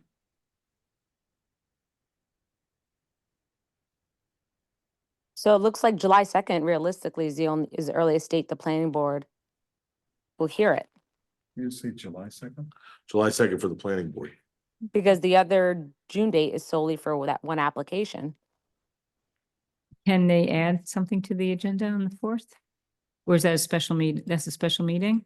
It's the regular meeting. It's a regular meeting, so Oh. they could add something to it. What about the You'd have 20? to ask the director on that because the planning board, I think is pretty much stacked right now for applications. There's no guarantee you would be able to hear that. But I have to June- check with the director. She's on vacation. She'll be back tomorrow. June Why don't we do this? 29th? Why don't we see what we could compose tomorrow? And if it's not that complicated, legal could maybe have it done for Friday. And then we could make the June 3rd date. We can't do June 3rd. Okay. So, I mean, we had an ABC hearing on the 29th of this month that was canceled.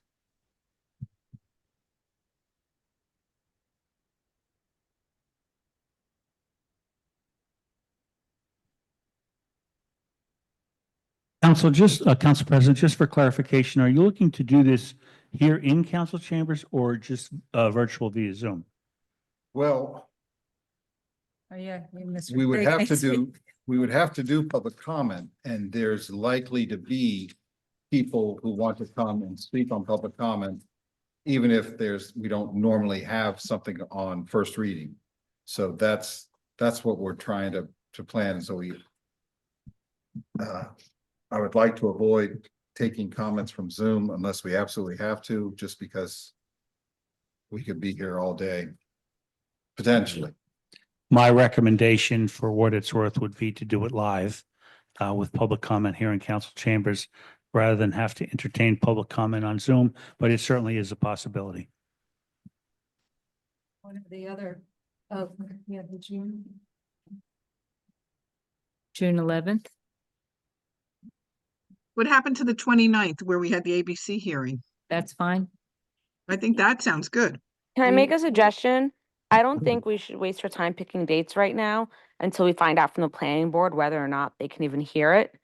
Why don't we wait for someone to reach out to the planning board from the administration or the clerk, I'm sorry, and then get back to us and then we can send out the dates that were available via Right, we can do that email. via email. Yeah, And it's Council almost President, midnight.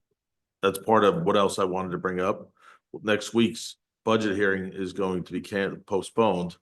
So we need to pick another budget hearing date too, on top of this special meeting, and possibly two based on what we were talking about. So we may need to have two budget hearing meetings. I'm just laying it out there for you. So you're gonna talk about two budget hearings and a special meeting and trying to get this done.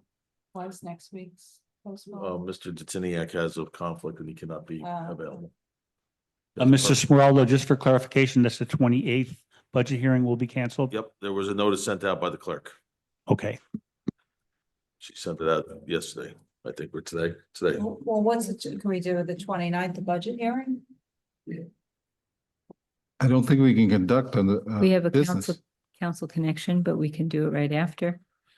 There's a zoning board meeting on the 29th. But they're on Zoom, right? We would have to use the Zoom platform. The zoning board meeting on the 29th would be a webinar. We need a webinar too, and we cannot run two webinars. We can run a webinar and a meeting, but we cannot run two webinars simultaneously on our Zoom account. It's not on the, Don't we have a second account, Joe? The second account, a meeting that's typically used by on the second account, we can run, with the second account, we can run a meeting and a webinar simultaneously, but we cannot run two webinars, is my understanding. That special meeting, because it's not on the calendar. It's, well, he would know, because they book them. It's something to do with advertising. Karen, it has to get, unless it goes in the local, I think it's 4 days, I think, right? You have to clarify that, Karen. Got ABCs to know.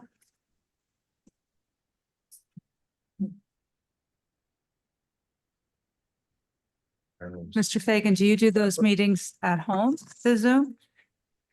When I do the planning board, when I substitute for Ms. Brill for the planning board or the zoning board, yes, I conduct those meetings from home because it's virtual only. It's a webinar, but I can conduct it from home. And if there is a second Zoom account, We could. Ms. Burl, if she's available, would she be able to do the council? Well, I know she- perhaps I'm not being clear. You need to have a webinar because you have to allow public comment. No, ours you don't. Ours you don't. We're just workshop for the budget. We don't have, I'll check with IT tomorrow. yeah. If we could do it, if we could do it on the if we have the account to do it, would you prefer to do it on the 29th? Yes. All right. Because my June is shot. Okay, so we don't need approval tonight as a vote, so what Yeah. I'll do is I'll check with IT tomorrow. Ask them if we can do it to 29th, if that could possibly be done, or how we could do it, and if that is the case, then I'll have the clerk notice it properly and notify the council for the 29th. So Does that just, work? yes, we do have council connection at 5, so this would have to be at 6.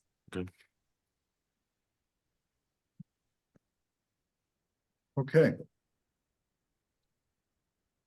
To be determined. They can invite everybody at Council Connect to come in and watch the budget hearing. I mean, it's just to see the process. Yeah, I think council connection, we could always cancel. So, but we'll find out. Okay.